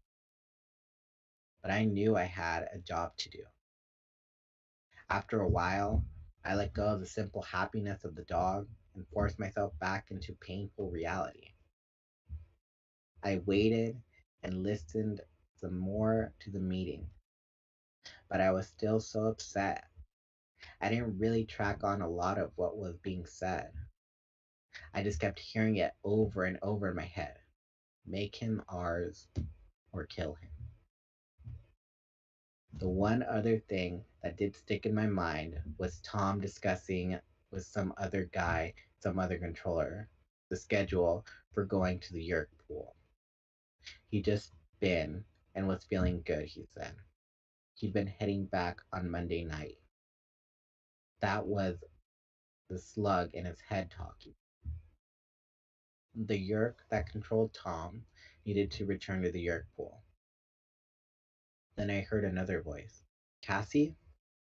I slunk quickly around the back of the dune to get closer, but I could hear clearly Cassie's voice and another voice it took me a minute to recognize. It was the policeman. Same policeman. Hey, what are you doing back here? The policeman demanded. I was just looking for shells, Cassie said. This is just for full members, the policeman said gruffly. Private business, you understand? Yes, sir, Cassie said in the most humble voice. I got to where I could see them, although I have to tell you, Dockside is not exactly great. Everything is like an old TV with bad color and all blurry. The policeman was staring hard at Cassie. Cassie was trying to be brave, but I could smell the fact that she was afraid. Okay, take off, the policeman said at last. But I have my eye on you. Get back with the others. Cassie turned and headed away as fast as she could walk. I caught up with her. I guess seeing a dog come bounding out of nowhere startled her because she jumped. It's you. Yeah, that was close. What were you doing there? She shrugged. Just wanted to make sure you were okay. I was safer than you were, I pointed out. We got back to the spot where Rachel, Marco, and Tobias were waiting. I didn't even want to morph back into my human body. I knew that I could just let myself go again, and in a few minutes my dog brain would forget my human brain was sad. Someone just threw a stick out into the surf, I could go after it. The water would make me happy. Chasing would make me happy. Now I knew why Tobias was so reluctant to leave his hawk's body. Being an animal could be a nice way to escape from all your troubles. I began to morph back into my own body. Cassie and Rachel turned and looked out towards the water. When I was completely myself again, I said, Marco, you were right. Tom is a controller. Marco did not look pleased about being right. I told him what Tom had said to Chapman about bringing me to the meeting. To either use me or kill me. Wait a minute. Chapman is one of them too? Rachel asked. R. Chapman? Mr. Chapman? The assistant principal? I think he's some kind of leader, I said. It was the other night at the construction site. He was the one who told the Hork-Bajir just to keep the head. That is so Chapman, Marco said. I suggest we get the heck out of here, Tobias said. No, it's okay, I said. Chapman told Tom there was not to be any killing at the sharing meeting. They don't want any suspicious activity. He also said they couldn't just go around killing every kid who might have been at the construction site. They needed to be sure. That's decent of them, Rachel said dryly. Not really. Chapman just said that for a while longer, they still have to avoid attracting too much attention. A bunch of kids start turning up dead, and people will definitely notice. He said they should just wait. Kids can't keep quiet for long about seeing aliens. When the kids talk, the controllers will find them and get rid of them.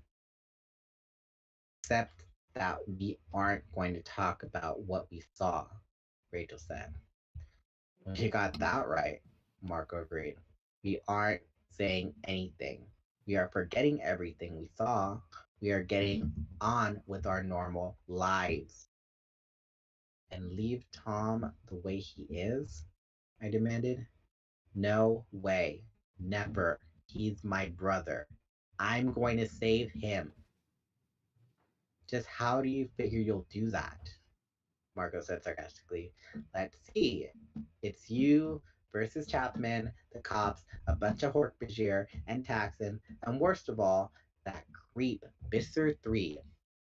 All you can do to fight is turn into a dog and bite their ankles. It's like being stuck in the most impossible video game ever invented. I grinned, or at least showed my teeth. Yeah, it is. Kinda. But I'm pretty good at video games. And he won't be alone, Rachel said. I'm in this too. And me, Tobias said. Me too. Cassie agreed.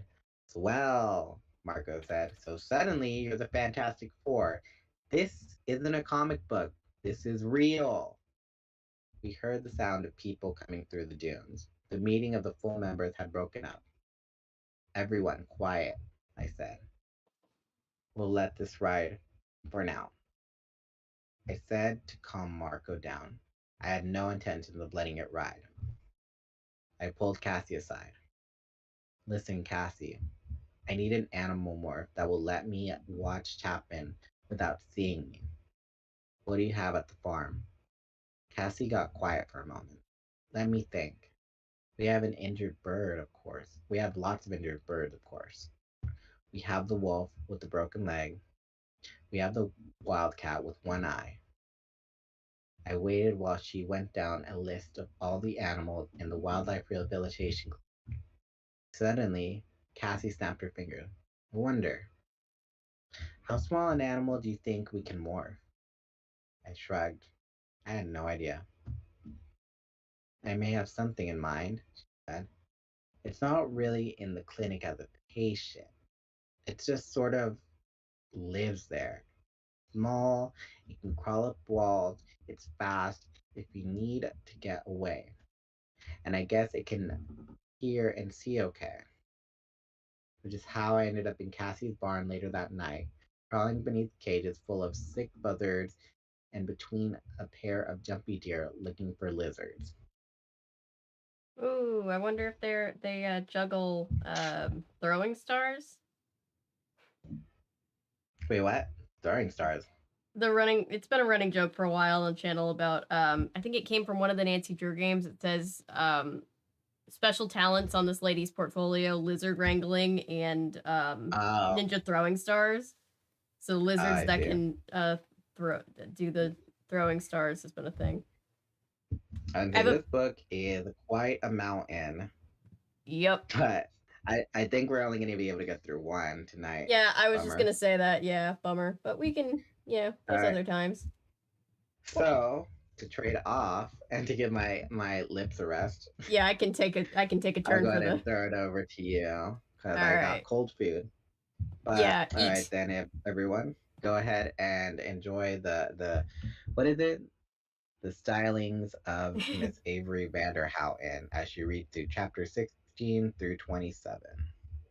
uh I will still be here on mute. we're on at the beginning of chapter 16. I lost my place for a second, but we're back. Patrick just said he likes when you narrate too. Chat's gonna be like, no. I'm just kidding. After construction site, no one would notice police box in the corner. Probably. I will be right back. I'm taking a lab break, a laboratory break. All right, I'll wait for you to come back. How many books in the series? 59, Rex says. Users Club. Sign comes to Stony Brook. Yay! Daniel and I have collectively hunted down all of the things. How are we feeling, chat? These books are good, but they're a lot. So is chat doing okay? Should we tab over to kittens? See if we can find kittens.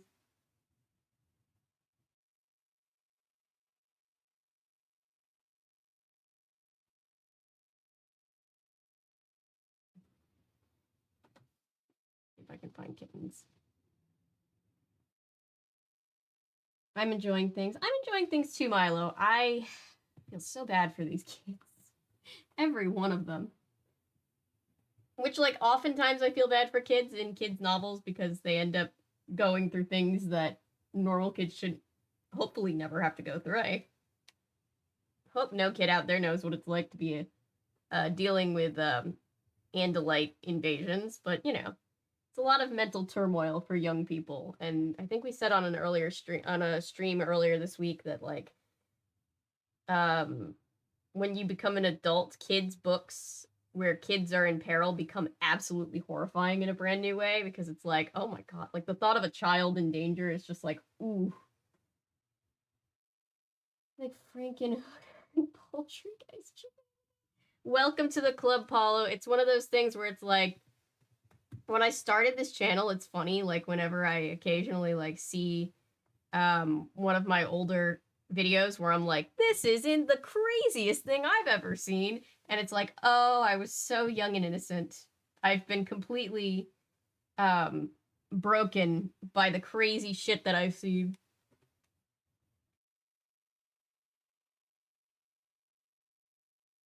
Only the first. Milo sent me all the first 12 Cheetah Girls books in 3 giant volumes, which are amazing. Thank you, Milo. So we'll have to do another Cheetah Girls soon. I was looking through the books and I was like, there was a glossary this whole time. Did we read the glossary? Did I skip over that? I feel like the Cheetah Girls glossary for their glossary this whole time. Did we read the glossary? Did I skip over that? I feel like the Cheetah Girls. Okay, sorry. No, you're good. I just to distract you. No, you didn't distract me. I just got jump scared because I heard myself and I was like, oh no. There's 2 of I morphed into Avery. I'm an Avery morph. Not affected by much anymore. Nah. Well, whose situation would you rather be in? California Diary situation or the Animorphs situation so far? Depends on whose California Diaries, because like I think I could easily take Dawn's life over most things. Your favorite character, Amalia. Amalia, ooh. Amalia, see the thing about California Diaries is it's stuff that real people go through, so I don't, like, that makes it scarier in a way, but also, like, it makes it more handleable in a way, because I genuinely don't know what I would do with aliens coming down and possessing humans. Give me aliens over teenage girls, Paulo says. I think I'd rather be in the California Diaries because I ain't got to worry about who I'm talking to. Yeah.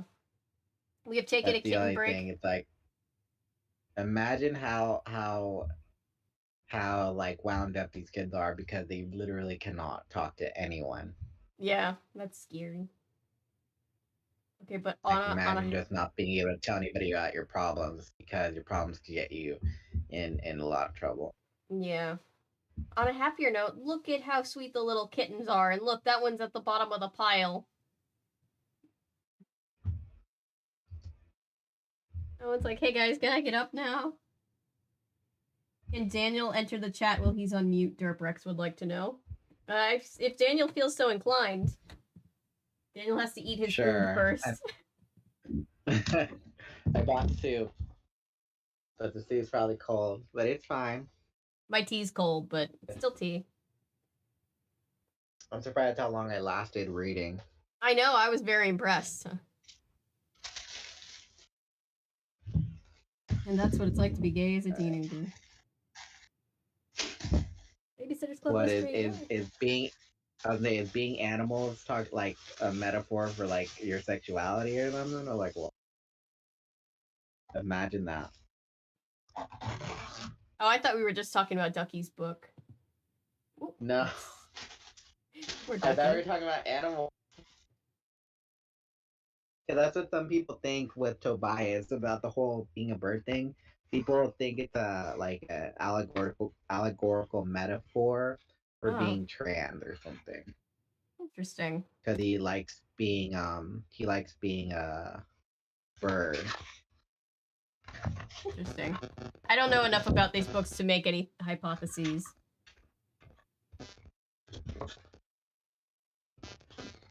We did mute myself because I'm like being loud with my food. You're good. But everything. Milo says just the part about not being.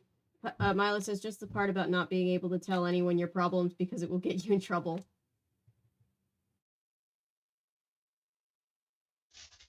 Oh, if I could tell anybody about this alien invasion, then.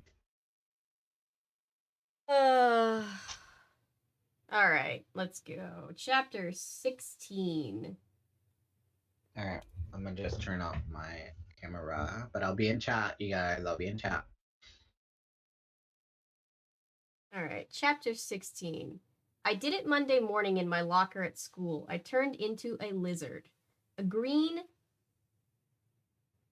anole? This is going to be a long book if I can't even say this word. To be exact, it's a member of the iguana family, like you care. I waited till the bell rang for first period, which was English class. When everyone else was out of the hallway, I just climbed into my locker and tried to act cool about it, just in case anyone was watching. The locker was about 2 inches shorter than me, so I had to crouch, and it was so tight I couldn't move. The only light was from the 3 small ventilation slits. I could hear my heart pounding in the cramped, dark space. I was afraid. It was one thing. You did say anole, right? It's a green anole. So you did say right. Okay. I was afraid. It was one thing to turn into a dog. I mean, it's weird, it's strange, but it's also kind of cool. Dogs are cool animals, but lizards? I should have practiced, I muttered under my breath. I really should have practiced like Cassie said. I started to focus for the morphing. I remembered the way we had caught the lizard the night before last. We'd spotted it with a flashlight, and Cassie had put a bucket over it so it couldn't get away. It had been fairly creepy, just touching it to acquire its DNA pattern. Now I was going to become it. The first thing I noticed was that I suddenly had more room inside the locker. I didn't have to crouch down, and my shoulders weren't scrunched up anymore. I touched my face with one hand. My skin was looser than it should have been, and pebbly to the touch. I ran my hand over my head. My hair was almost all gone. Things began to happen very fast. The locker grew and grew around me. It was big as a barn, big as a stadium. It was like falling off a skyscraper and taking forever to hit the ground. I was standing on something sticky, as large as a boulder. How has a boulder gotten into my locker? But then I realized it was a wad of gum. An old, chewed wad of gum stuck to the bottom of my locker. Gigantic drapes as big as the sails of a ship were falling all around me. They were my clothes. In the dim lights, I could see two monstrous, misshapen things on either side of me. I could just make out the Nike swoosh and realize that they were my shoes. They were the size of houses. And then the lizard brain kicked in. Not the lizard brain! Also, I like the Nike sponsorship. Fear, trapped, run, run, run! I shot left. A wall! I scampered up, feeling my feet stick to it. Trapped! I jumped back. Another hard surface. Trapped! Run, run, run, run, run! I fought to get control, but the lizard brain was panicked. It didn't know where it was. I wanted out. Out! Go towards the light, I ordered my new body. The ventilation slits. That was the way out. But the body was afraid of the light. It was terrified. I was still bouncing off the walls. I could not overcome my panic instincts of the lizard body. Go to the light, I screamed inside my head, and suddenly I was there. I poked my head out, and my body slithered after me. My tongue flicked out, and I got a weird kind of input from it, like smell, only not quite. It kept flicking. I could see it shoot out of my mouth and lick the air. Ugh. In the bright light, I realized how bad the lizard eyes were. I couldn't make sense of what I was seeing. Everything was shattered and twisted around. Down was up and up was down. Colors weren't even close to right. I tried to think, come on, Jake, you have eyes on the side of your head now. They don't focus together. They see different things. Deal with it. I tried to make sense of the pictures using this knowledge, but they were still a mess. It seemed to take me forever to figure it out. One eye was looking down the hall to the left. The other was looking down the hall to the right. I was upside down, gripping the side of the locker, which was like a long gray, which was like a long gray field that wouldn't end. And all the time, the green anole brain was fighting me. Now that it was out of the dark locker, it desperately wanted to go back in. Chapman's office, I reminded myself, but where was it? Left. That way. Suddenly, I was off and running, straight down the wall. Zoom! Then on level floor. Zoom! Around a scrap of paper twice as big as I was. The ground flew past. It was like being strapped to a crazy, out-of-control missile. Then my lizard brain sensed the spider. It was a strange thing, like I wasn't sure if I saw the spider, or heard it, or smelled it, or tasted it on my flicking lizard tongue, or just suddenly knew it was there. I took off after it, racing at 1,000,000 miles an hour before I could even think about stopping. My legs were a blur. They moved so fast. It probably wasn't a huge spider, not if you were a great big human being, but to my lizard eyes, it looked as big as a small child. It was huge. I could see the compound eyes. I could see the individual joints in its 8 legs. I could see the clicking, awful mandibles. The spider ran. I ran after it. I was faster. The spider, no, I screamed inside my head, but too late. My head jerked forward, fast as a striking snake. My jaws snapped, and suddenly the spider was in my mouth. Ugh. Sorry, guys. I could feel it fighting. I could feel the spider's legs squirming and fighting to get out of my mouth. I tried to spit it out, but I couldn't. The lizard's hunger for the spider was too great. I swallowed the spider. It was like swallowing a whole canned ham. Canned ham that was fighting all the way down. No, no, no, no, no. My brain cried in horror and disgust, but at the same time, the lizard brain was pleased. I could feel it become slightly calmer. That does it, I told myself. I am out of this morph. I wanted out of that horrible little body. I didn't care who saw me. I was going to morph back into human shape. Marco was right. It was insane to get involved in this. Insane. I heard the ground shake. It was a noise like a giant stomping across the land. It was a giant. There was a huge shadow in the sky. It was like someone was trying to crush me by dropping an entire building on my head. The shoe came down. I scampered left. Another shoe. My tail! The shoe was on my tail. I was trapped. Oh, he's gonna lose his tail. Hang on, Perry's throwing herself against the door.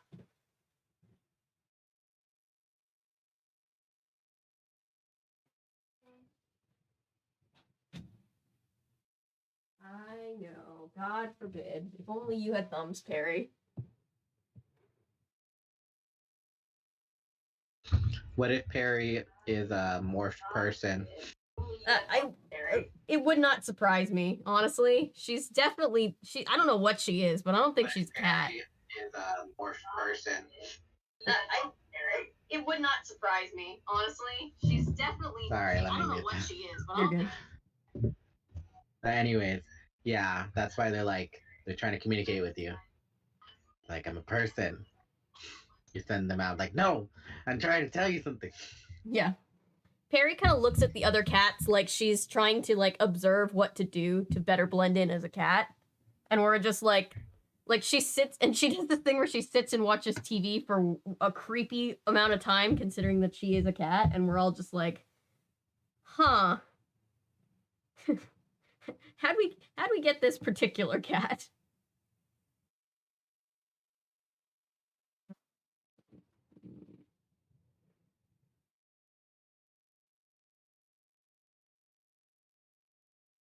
Tobias specifically supports the gays. We're all over the place in California when I went there, and every single one was so exciting for me to see because there just aren't lizards around here. It's too cold. Oh, we have lizards everywhere. I love lizards. They're so cute. Daniel, have you played D&D? The chat wants to know, specifically Derprex.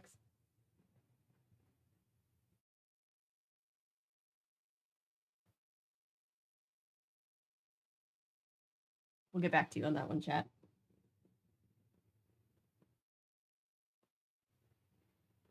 Am I still being heard? Oh, sorry. My thing accidentally went on push to talk. Oh, no, you're good. Okay, but to answer the question, I play 2nd edition Dungeons and Dragons. That's one cool. of the more old-fashioned ones. That's cool. Question for chat, though. Who is watching the Puppy Bowl with Kitty Halftime Show this weekend? I want to watch it. Anytime I can remember that it's on, I always watch it because I care about that more than I care about streaming it on Discovery Plus. And some other streaming services. I can't remember off the top of my head, though. Harry's gonna sit here while I read chapter 17. Or like, at least part of it. Read me the bedtime story where the lizard loses his tail. Where the lizard loses his tail. Yeah, she's had a couple close calls where she almost removed the lizard's tail, and she was very proud of herself. All right, chapter 17. In panic, I tried to run, but my tail was caught. Suddenly, I was free. How had that... I realized what had happened. My tail had snapped off. Looking back, I saw it, still trapped by the giant shoe. It squirmed as if I were still alive. It wiggled like a worm on a hook. The shoe lifted and flew through the air again. I shot up the side of the wall and froze in place. The giant had not seen me. It had not tried to stomp me. It had been an accident, and now the tail, no, the lizard's tail. The giant walked on, shaking the ground as it went. I focused one lizard eye on the figure. It was like trying to make sense out of one of those carnival fun mirrors.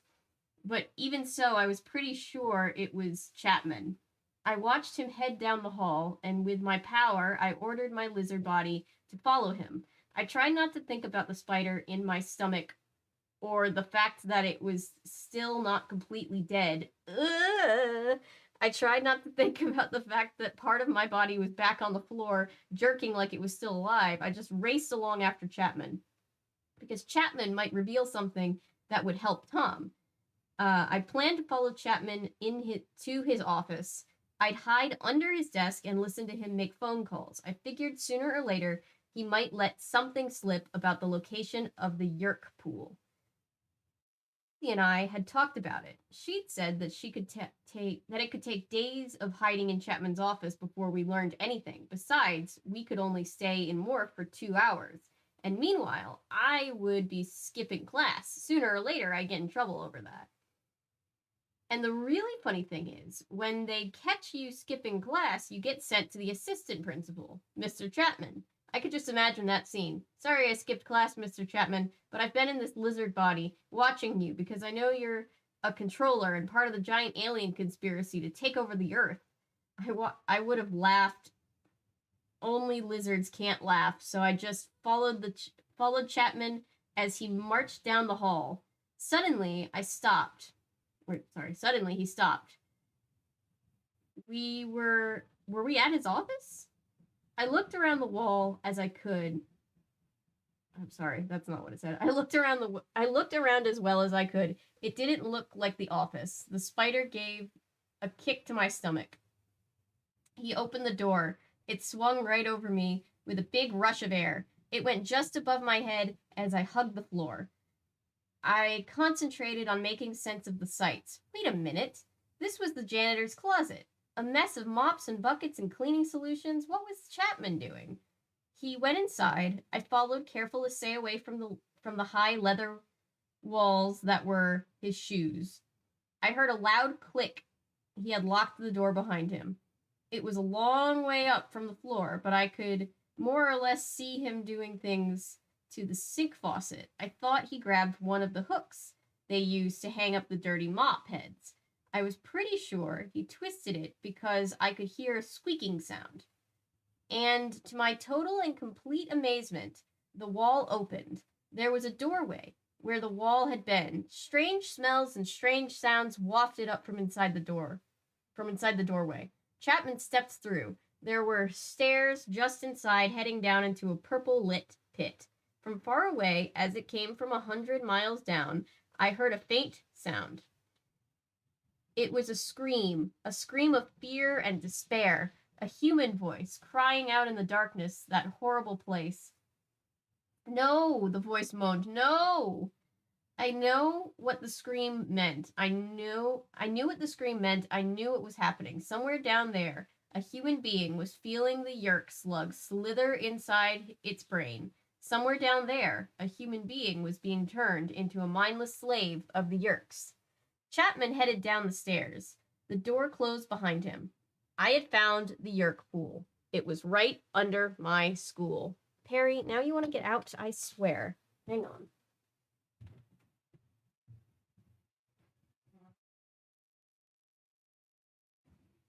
Perry's pretty good at timing when it comes to when she wants to go out. She's like, "Oh, end of chapter. Okay, I want to go out now."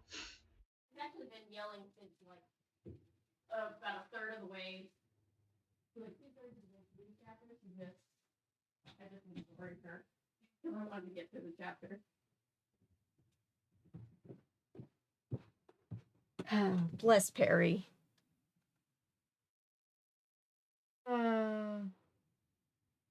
Any of these aliens like King and Kodos? I like them. Pretty fun. I mean, they are, but they're a lot more threatening directly. Go ahead. True. Throw away your vote. I always think of the ride at Universal Studios where it's like, foolish mortals, don't you know all rides have to end at the gift shop? And then you go flying and you're like, ah! And then you end. And that place doesn't have a gift shop, which is the funny thing to me.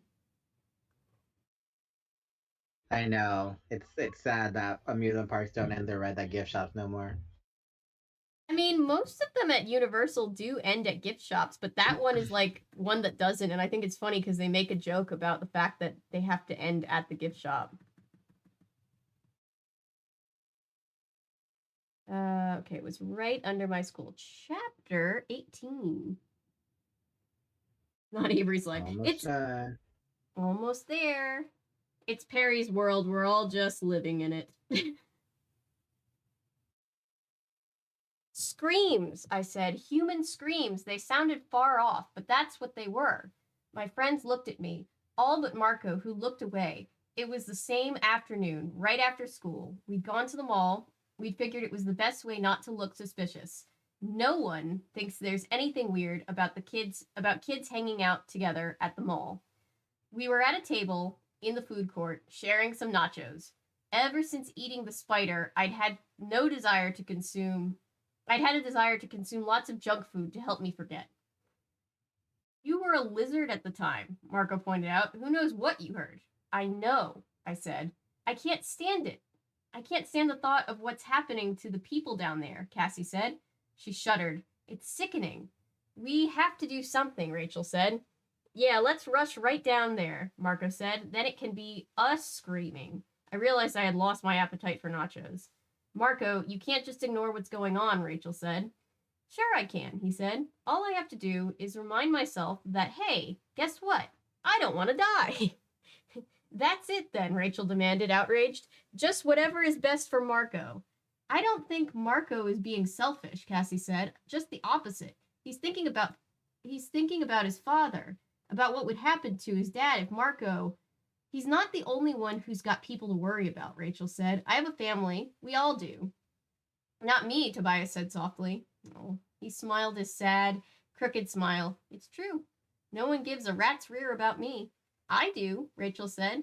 I was surprised to hear her say that. Rachel isn't exactly sentimental. Look, I said, I'm not asking anyone else to go with me, but I don't have a choice. I heard that scream today, and I know Tom is going down there tonight. He's my brother. I have to try and save him. I held up my hands, helpless. I have to do it for Tom. I'll go with you, Tobias said, for the Andalite. There's no one else who can do anything to stop the Yerks, Rachel said. I'm scared to death just thinking about it, but I'm there. Marco looked sick. He gave me a dirty look. He shook his head. This is bad, he said. This is so bad. If it wasn't for Tom, I'd walk away. Look, Marco, you don't have to, I started to say. No, shut up, he snapped. You're my best friend, you jerk. Like I'm going to let you face all this alone? I'm in. To rescue Tom? That's it. Then I'm done. Only Cassie had remained silent. She was looking dreamily off over the heads of the mall crowd. You know, back in the old days. I mean, the real old days?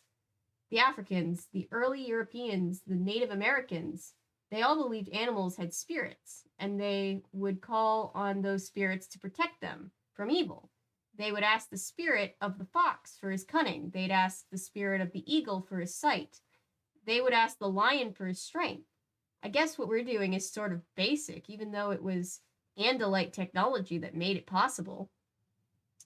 We're all just scared little humans trying to borrow the mind of the fox and the eyes of the eagle, or the hawk, she added, smiling at Tobias, and the strength of the lion, just like thousands of years ago. We're calling on the animals to help protect us from evil. Will their strength be enough? I wondered. I don't know, Cassie admitted solemnly. It's like all the basic forces of the planet Earth are being brought into the battle. Marco rolled his eyes. Nice story, Cassie, but we're 5 normal kids up against the Yerks. If it was a football game, who would you bet on? We're toast. Don't be so sure, Cassie said. We're fighting for Mother Earth. She has some tricks up her sleeves. Good grief, Marco said. Let's all buy Birkenstocks and go hug some trees. We all laughed, including Cassie. Cassie's right about one thing, Rachel said seriously. The only thing we have going for us is this animal morphing thing. And so far, the only morphs we've acquired are a cat, a bird, a dog, a horse, and a lizard. I think we need a little more firepower. We should head for the gardens. We need to acquire more DNA from some animals that are not going to be easy to acquire. I nodded. Yeah, I don't think the hawk, horse, and lizard team is going to impress the Yerks. Rachel's right. I think we have to head to the gardens. We need to get some help from Mother Earth's toughest children. I looked at Cassie. Can you get us in? I can get in free, she said. You guys will have to pay, but I can use my mom's employee discount, so it'll be cheaper.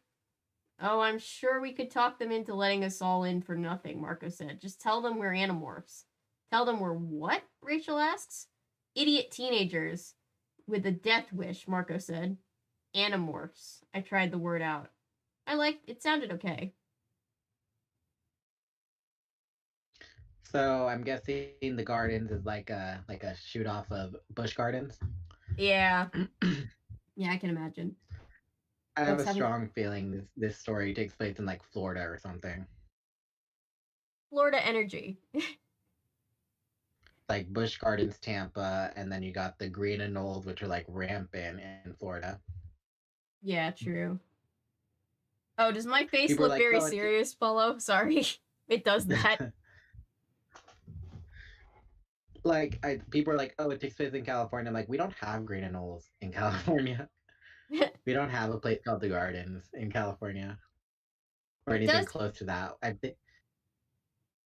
think the closest we have is San Diego Zoo, but that's not, or SeaWorld, but SeaWorld isn't really a zoo, amusement park. Jerprex says, why Florida though? I mean, it's definitely a warm climate if there's green anolas everywhere. It's the vibe. Yeah, it just has Florida vibes. I can't really explain it. Both my parents are from South Florida, like they grew up there. And yeah, it just has Florida vibes. I mean, Florida has beaches, they have green anoles, they have a Busch Gardens, which is like a wildlife thingy, Yeah. isn't it? Yeah. I've never been to Busch Gardens, but from what I've seen of it, seems Yeah, like me one of either. those types of places. Ride or die for anyone Sunday over 15 minutes without that. Oh no. Okay, let's see. Where are we? Chapter 19. Chapter 19. Yep.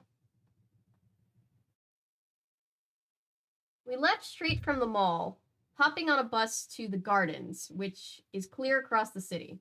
On the way, I tried to catch up on my homework. I had missed a lot of classes that day, so I borrowed class notes from my friends.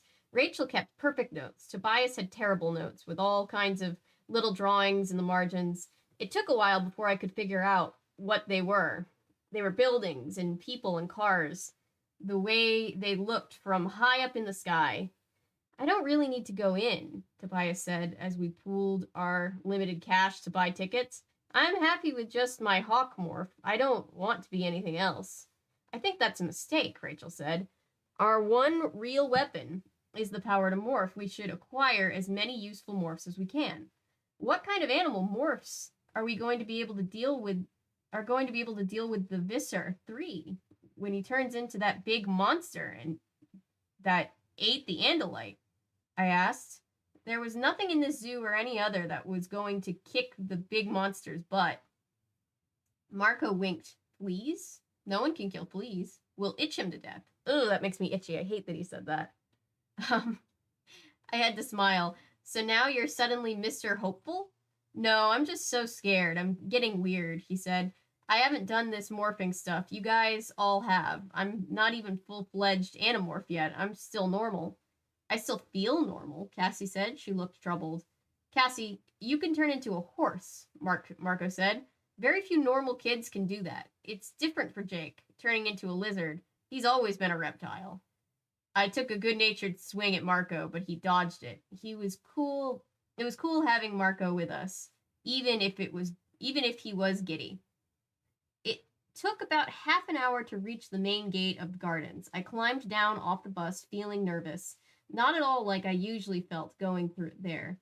I mean, the gardens is just about my favorite place to go normally, but normally I'm not going there to get personal with dangerous animals. The main part of the gardens is rides. They have all the usual stuff like roller coasters, which are my personal favorite, and Ferris wheels and water slides. But they also have an animal part, which is like a zoo, only cooler. They do dolphin shows, and there's this whole section where you can get close to some of the safer animals, and this monkey habitat they have is like a whole monkey city, practically. Anyway, if I were an animal and I had to be in a zoo, I'd want to be there. Cassie led us to the main building, which holds all kinds of exhibits. It is everything but the really big animals that need lots of space. Those animals are farther out, mostly in big grassy habitats that look like parks. Parks with walls and moats and fences around them. The main building is supposed to be like a rainforest, I guess. It's where they keep animals that need to be warm all the time. There's a pathway that winds around with tall tropical trees overhead, with bushes here and there between the exhibits. Some of the exhibits are tiny, and some are really big, like the area they have for otters. It has a waterfall and a water slide for the otters to play on. We were near the otter habitat when Cassie stopped. Okay, now everyone stay together and try not to be too suspicious looking, she said. I'm taking you inside. Inside where? Marco said. Well, the way it works, there are walkways behind all these exhibits. That's how they feed the animals and give them meds or whatever. Meds are medicines, sorry. We know. She pointed to an inconspicuous doorway. Anyway, we can go through there. It was an odd change from outside to inside. 1 minute we were in this fake rainforest. The next minute we were in what looked like a hallway at school. Only the smell was worse, kind of damp and moldy and musty, more like the boys' locker room. Okay, look, if any staff people stop us, the story is we're here to see my mom, Cassie said. Of course, it's so late in the afternoon she won't be here, I hope, because if she finds out I've been dragging 4 of my friends around back here, well, I can't be saving the world from alien invaders if I'm grounded. Hopefully, there won't be many staff people here at all. We shuffled along the hallway feeling like we definitely did not belong, which we didn't. On either side of the main hall, there were side paths that led to the different exhibits. Unfortunately, the doorways to the exhibits just had numbers on them. I knew we'd have to rely on Cassie's knowledge to find our way around. Behind some of those doors were animals you didn't want to just walk in on. Feel about gorillas, Cassie said. She had stopped by one of the numbered doors. This is Big Jim's cage. He just came over from another zoo, so he's in his own private environment for now. He's very gentle. Slowly, it dawned on me what Cassie was saying. Oh, you mean does one of us want to acquire his DNA? That's why we're here, Jake, Rachel pointed out. She batted her eyes to Marco. How about you, Marco? Haven't you always wanted to be a big, hairy guy? Marco didn't look like he was crazy about the idea, but I knew how to handle Marco. Maybe Marco should try something easier for his first morph, I said. You know, like a cuddly little koala or something. That did it. Koala, Marco said, giving me a dirty look. Open the door, Cassie, he hesitated. You said gentle, right? Gorillas are extremely gentle, Cassie said. Then, in a quieter voice, she added, unless you make them mad. Cassie opened her backpack. She took out an apple and handed it to Marco. Here, you just open this door. The way it's set up, none of the visitors will be able to see you unless you walk clear out into the cage. Besides, there's an extra security gate, so it can't just jump out and you can't just walk in. So we just open the door and hope Big Jim feels like eating. Behind the door was a second door of steel bars with a little cutaway section for the handlers to shove the food through. The entire door opening was concealed behind a fake rock ledge, so it wasn't visible to the people looking into the cage. But Big Jim noticed us right away. He climbed heavily visible. He climbed heavily down from his perch on a rock ledge and took a good look at us through the bars.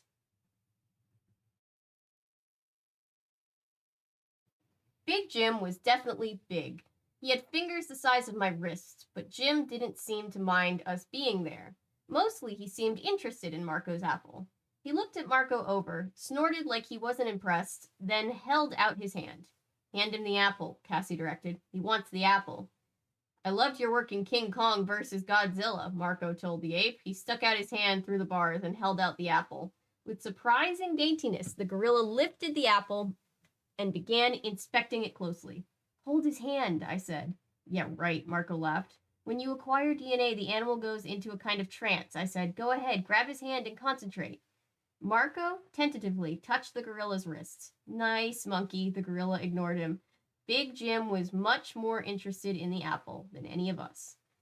Concentrate, Rachel urged. Marco closed his eyes. The ape closed his eyes. This is so cool, Tobias commented. You realize the gorilla could pull Marco apart like he was a paper doll. Look at those arms.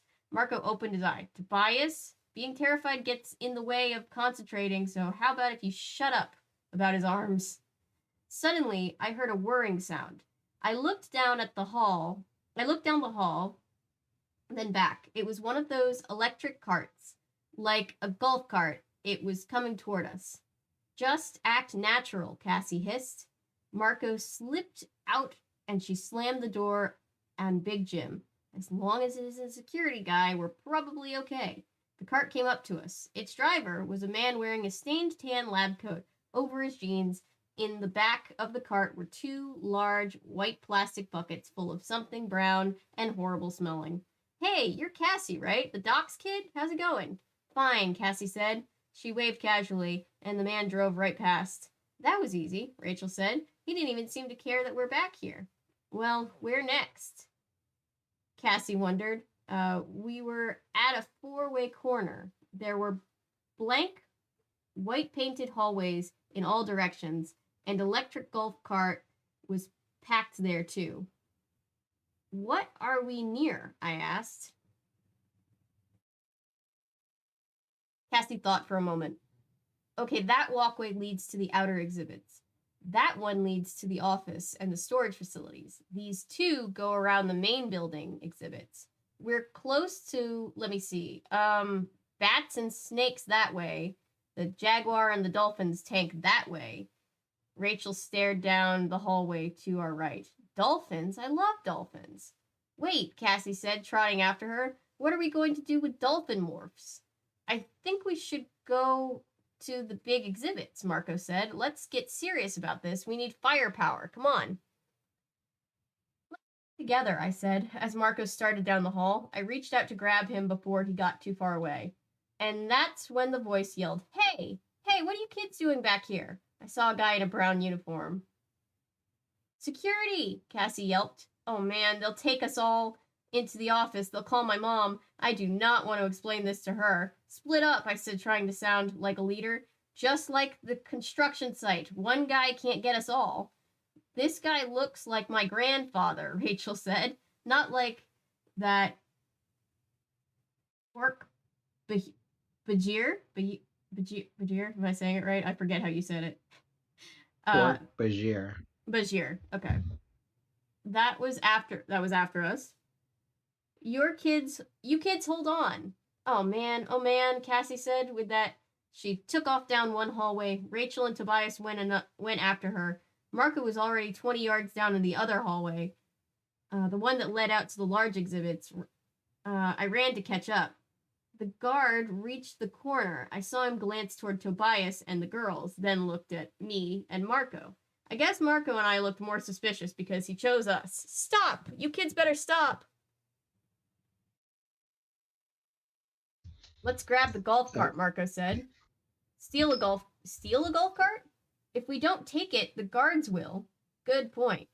We jumped into the cart. Marco slid behind the wheel. He turned the key to on, and he looked at me.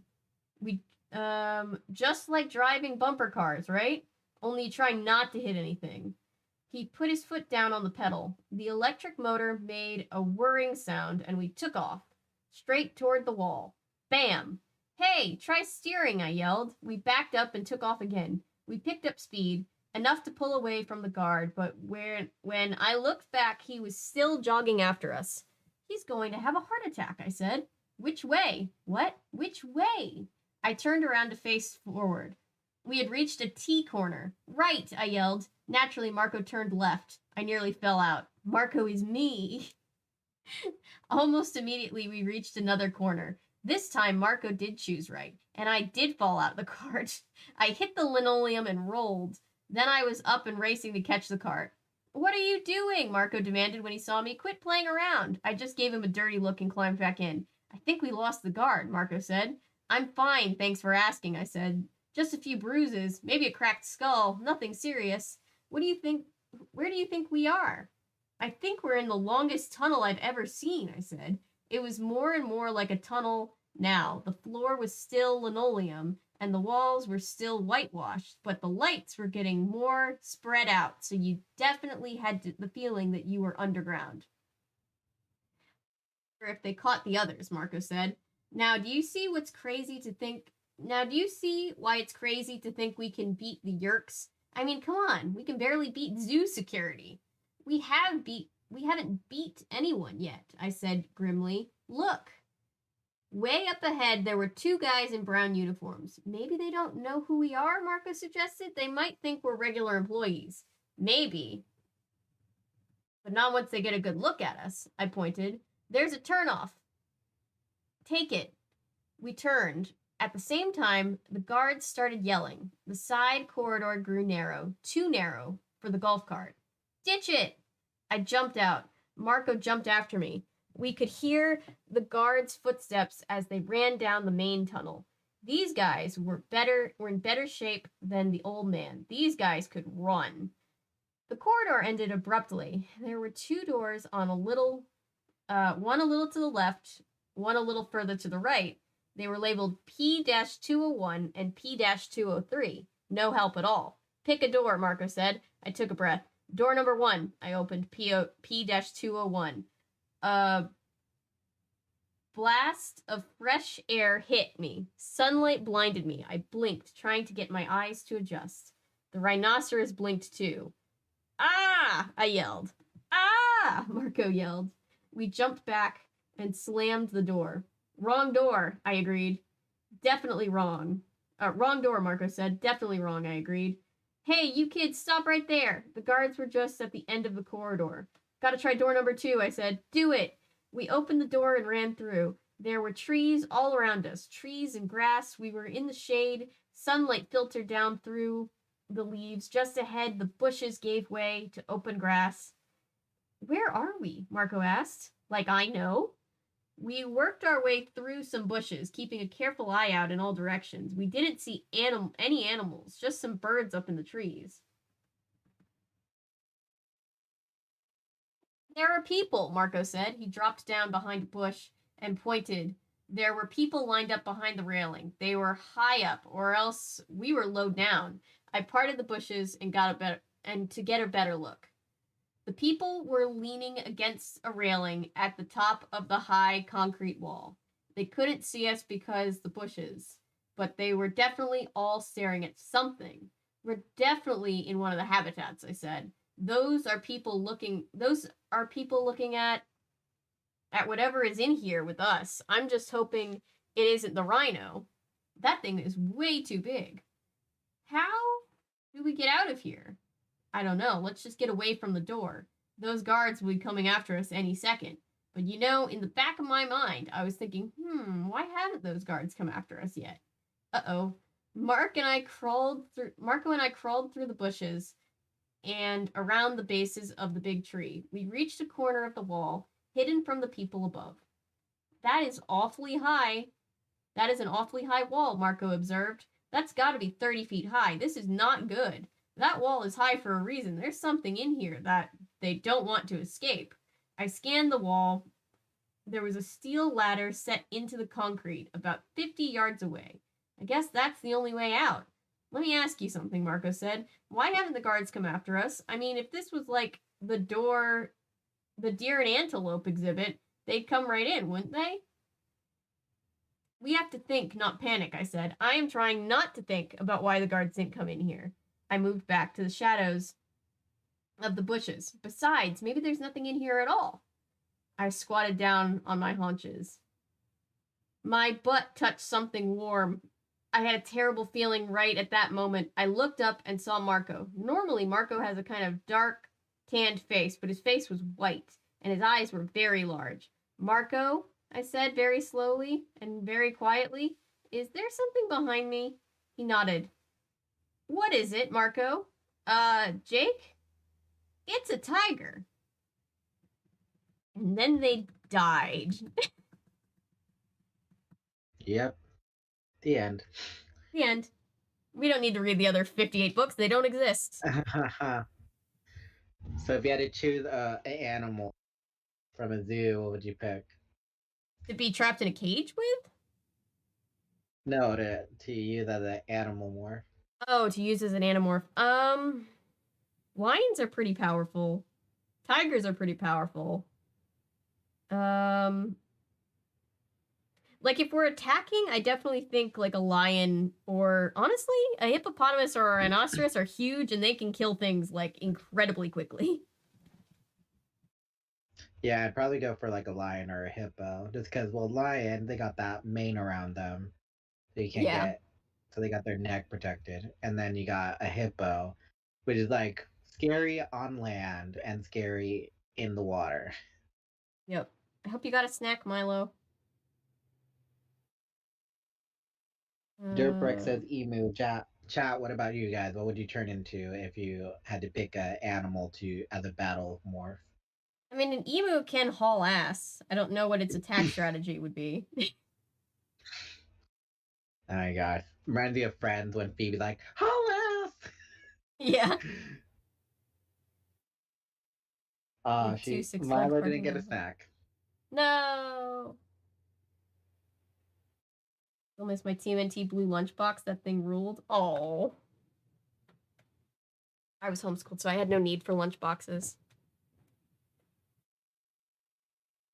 They won a war against humans. They did win a war against humans, Derp. The Emu War of Australia, they did win.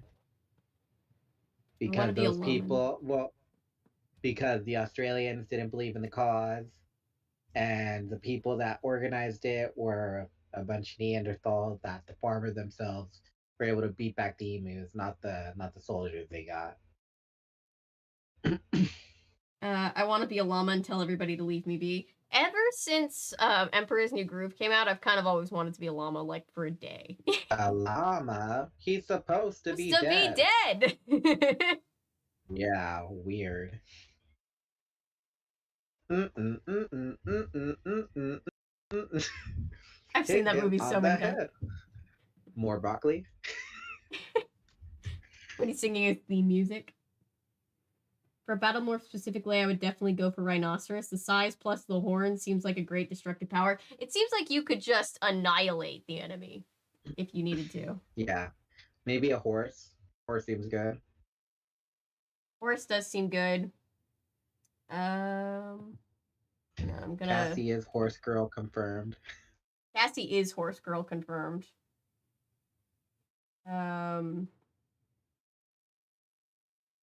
I mean, have you seen those videos where like deer and horses kick people's asses? Yeah, they really can. They'll sneeze so hard they break their legs. A horse would definitely be a good morph. That is true. Milo has a point. They'll sneeze so hard they'll break their legs. True. Number 16 is when rhinoceroses come up. I feel like it should come up before 16. Rhinoceroses can kick some ass. For this, I'd be a gorilla. He'd be a gorilla. Gorillas are incredibly dangerous when they want to be. Maybe, I'd put gorillas and bears in the same category of they're good climbers, they're fast climbers, and they're fast on the ground. And they go down like tanks. And they have very, very sharp teeth and claws. Mm-hmm. Except gorillas have thumbs, so gorillas are a little bit more advantageous to have. That's true. Gorillas do have thumbs. If Perry was a gorilla, she wouldn't be banging on the door constantly, maybe. Or she would, just to spite me. I'm so afraid of apes, LMAO, I wouldn't approach one to acquire its DNA, even if I was somehow guaranteed safe. Gorilla is perfect. Yeah, that's valid, Milo. They can really be dangerous if you don't... I mean, even if you do know what you're doing, gorillas are just chaos and not always in a great way. Alright, chapter 20. A male Siberian tiger, to be exact, 10 feet long, 700 pounds of deadly speed and unbelievable power. Somebody read his great big book of everything. He knew that off the top of his head. You know those old Tarzan movies you see on TV sometimes where Tarzan is wrestling a tiger and actually winning? Let me tell you something. You want to know what your chances are of wrestling a tiger and coming out alive? They're about the same as your chances of jumping off the Empire State Building and surviving. I have an idea, Marco said shakily. Let's leave. Don't run, I said. It might just get his attention. I think he's noticed us, Marco said. I think he knows we're here, Jake. I think he's looking right at us. Look at his teeth. Don't freak. I have an idea. The morphing. If I acquire him, it'll put him in a trance. Acquire? Acquire what? You can't acquire anything about him. He's the acquirer. And you're the acquiree. He's going to acquire your butt for dinner. He's going to acquire you and spit out your bones. I swallowed hard. I tried to touch the tiger, but my hand was shaking too much. I took a couple of deep breaths. I heard somewhere that's supposed to calm you down. I guess it works, unless you're practically sitting on a tiger. That's absolutely nothing. There's absolutely nothing that calms you down then. Nice tiger, I whispered. He just watched me. He had this lazy, who cares look. The tiger's too old for your shit. This look of total, complete, absolute confidence. Almost like he thought I was funny. Like maybe he enjoyed watching me shiver and shake. Please don't kill me, I said. Don't kill me either, Marco added. I reached my shaking hand toward the tiger. His eyes followed my hand. I touched his flank. It rose and fell with his breathing. Concentrate, Marco whispered. I was already concentrating real hard on the tiger. I was concentrating on his teeth. I was concentrating on the rippling muscles under his pale orange and black pelt. I was totally concentrating on the fact that he could swing that big massive paw of his and send my head flying across the grass like a soccer ball. Then the tiger's breathing slowed. His eyes fluttered a little, and he slowed close. And his eyes slowly closed. That's what it said. Then the tiger, wait, hang on, I lost my place. How long does that trance last? Marco whispered. Well, about 10 seconds after you break contact. That's what it was with Homer. 10 seconds. Seconds? Yeah, so be ready to run. I've been ready to run. I started to pull away, but then I hesitated. It was a strange moment because right then I realized what I was doing. It hit me. This tiger was becoming part of me, and the power and confidence was becoming part of me.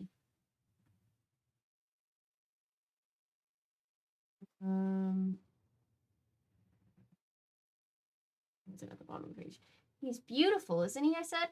I expected Marco to say something sarcastic, but he said, yes, he's magnificent. Then he added, but let's get out of here before he shows us why he's king of the jungle. That's lions, I said. They're supposed to be king of the jungle, but let's not tell him that. You ready? He nodded. Also, lions don't live in the jungle, so that's never made any sense to me.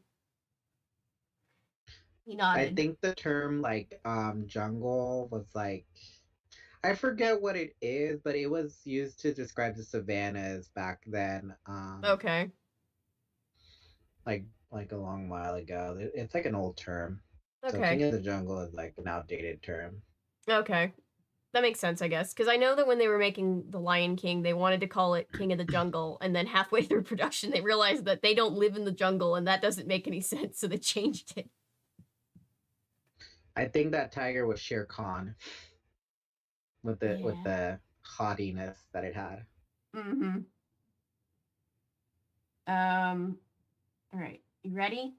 And then we were talking about chimps right now because, well, we were talking about gorillas, and then Milo brought up the point that Milo hates chimps, and I decided that chimps are sociopaths.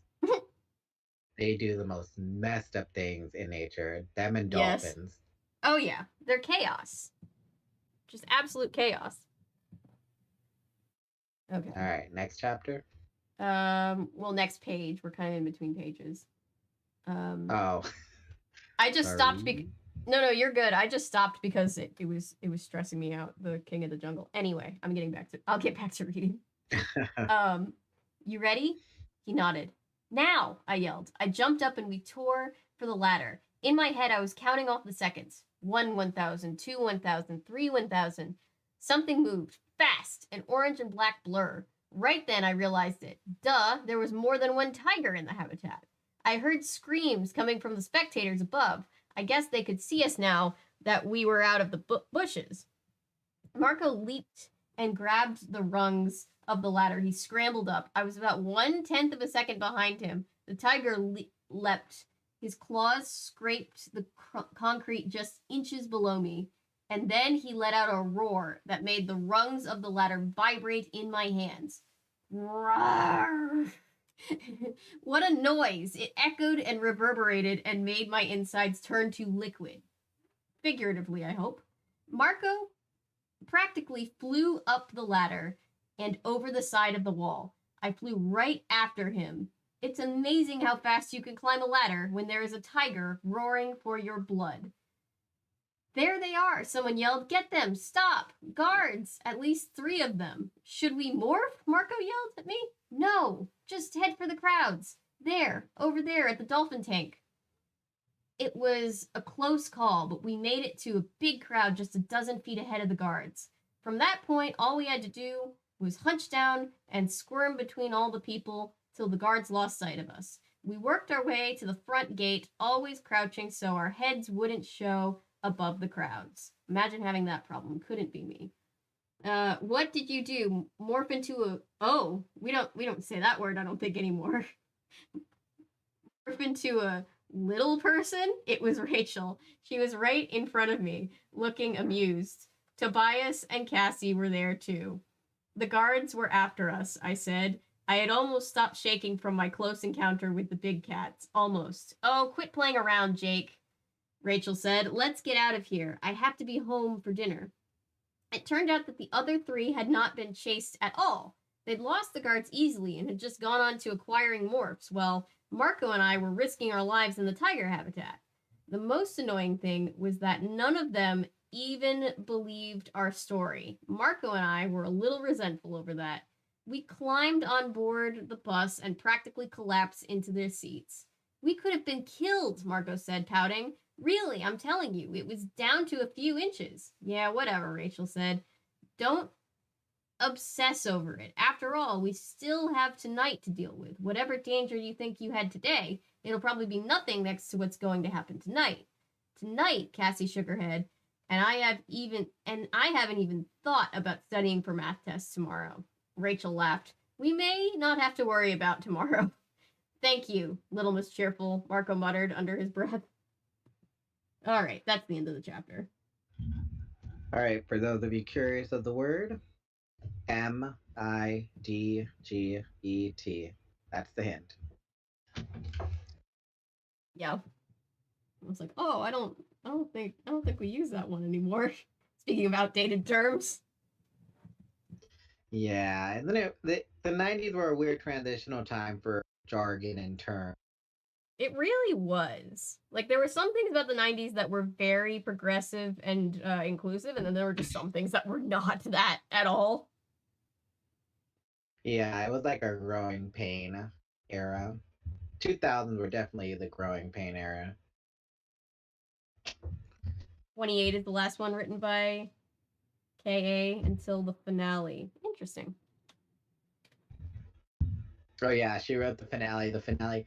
When and if we get to the finale, you're gonna be like, I'm sorry, what? Well, one day we'll have to. Eventually. It'll just take us some time. We'll get there. We'll get there. We'll get there in time. All right. We're making great pace. Yeah, we are. Honestly, one book in one stream is pretty good. I'm gonna go put my phone on the charger because it's dying for the second time tonight.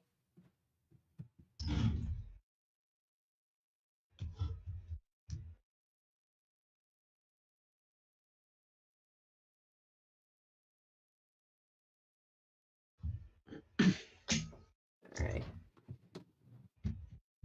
Chapter 21. Where have you been all afternoon and evening? My mom asked me when we sat down for dinner. My family is very old-fashioned about dinner. We all have to sit at the table. No TV. My mom's a writer, so she hates TV unless it's one of her favorite programs. Where have I been? I repeated the question. Hanging out. You know, hanging with Marco. I don't know why you bother to ask, my dad said. His answer is always the same. Hanging out. So what did you do at work today, Dad? I asked him. Hung out, he said. He gave me a wink, and we all laughed. I glanced over at Tom. He was eating chicken cacciatore like the rest of us and laughing. He seemed so normal. You doing anything tonight, Tom? I asked. Why? I tried to look casual. You know, I was thinking maybe we could shoot some hoops, I said. Maybe you could teach me some new moves, and I could take another shot at making the team.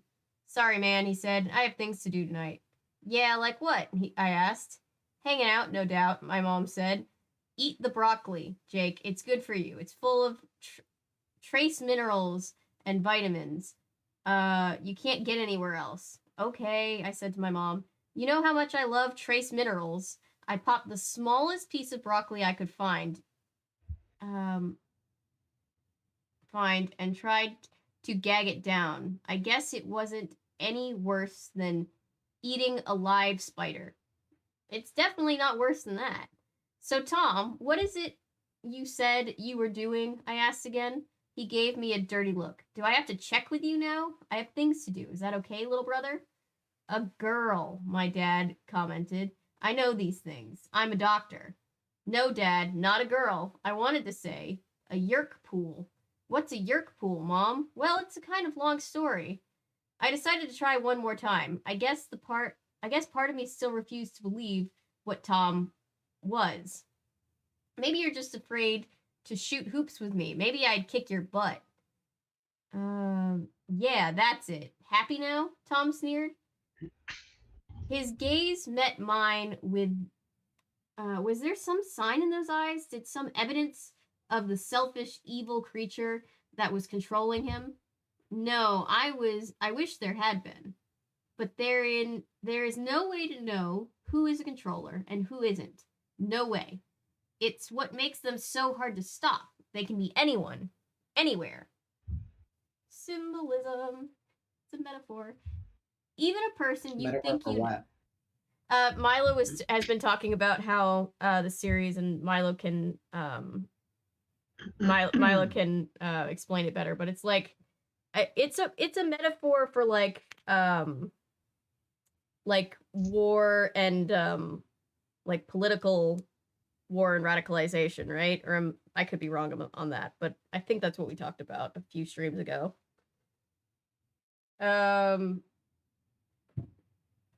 Like the bad guys can be anyone, kind of like you don't know. To answer, sorry, I thought Paolo's question. To answer his question, there are 6 chapters left. There are.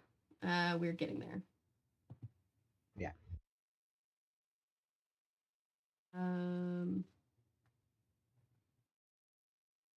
Usually. Yeah, they're about, Paula, they're about probably the length of a Goosebumps book, if I had to guess.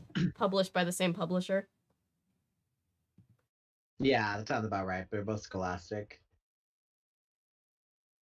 They're the cops, the teachers, your community leaders, etc. Yeah. I think the whole Yerk thing is the whole allegory of questioning like the trust of authoritative figures, and basically the book is saying don't put blind trust in just like people you see as authoritative figures, like school officials and police and all that. You need to be vigilant and not so blindingly trusting. Yeah, that makes sense. Let's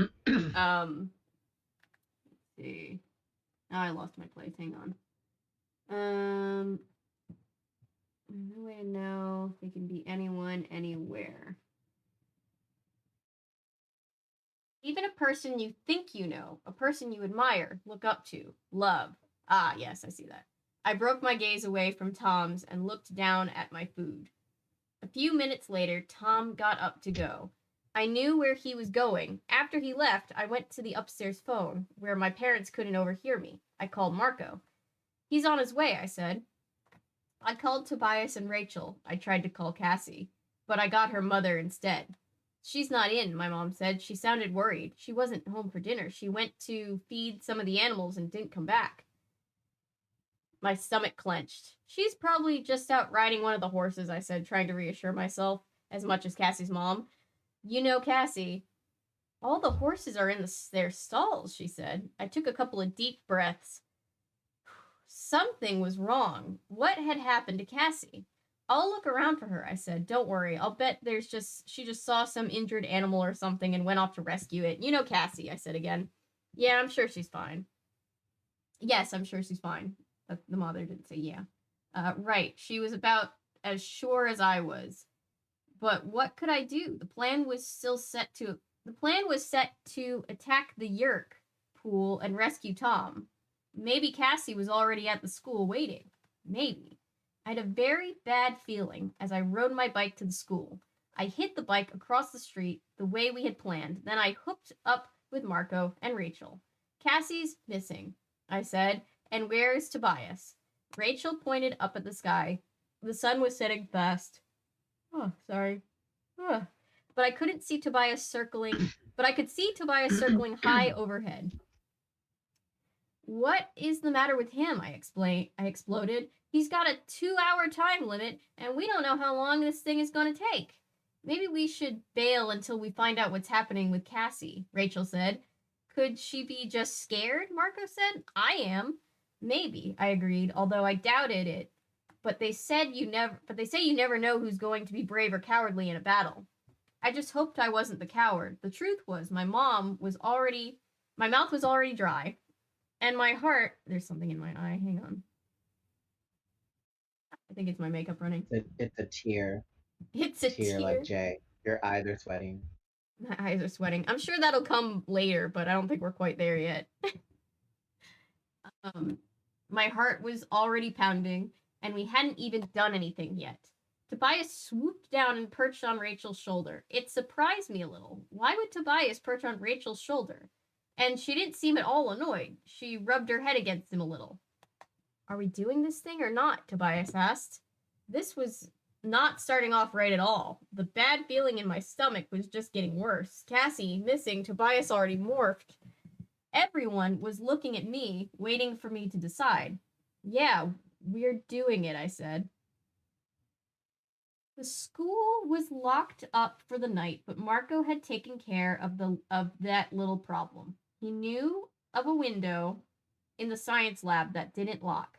We crawled into the science lab through the window. It was dark except for the dying light of the sun that glinted off the glass beakers and test tubes. Tobias drifted through and landed neatly on the teacher's desk. Let me take a look, I said. I opened the door and as slowly as I could and peeked out through the crack.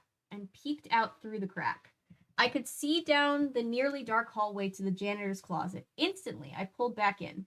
There are people out there, I said. 3 people heading into the closet. Controllers, Rachel said. I guess it's dinner time for Yerks. None of us thought that was very funny. How are we going to get in there? Marco asked. Wait a minute, Rachel said. Do all the controllers know each other by sight? I mean, maybe we're controllers, right? So we just walk right in like we belong there? Marco asked. Wonderful plan, Rachel. I have a better idea. Let's just kill ourselves now and get it over with. Oh, geez, calm down. Maybe Rachel's right, I said. Big maybe, Marco pointed out. Big, huge maybe. How about Tom? He would know whether you were a controller. I cracked the door again and looked out. I think Tom's already down there, I said. Besides, the hallway's empty now. I guess they all...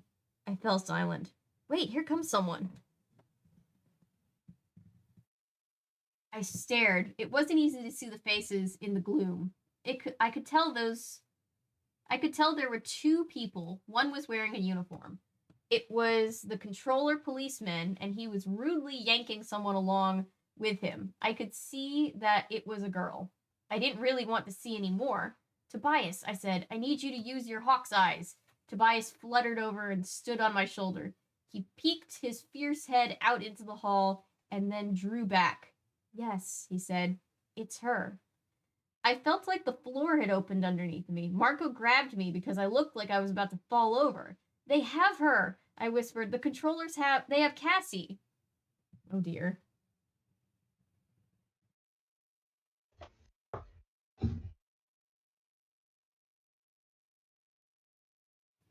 All right. I'm telling you, it's racial profiling.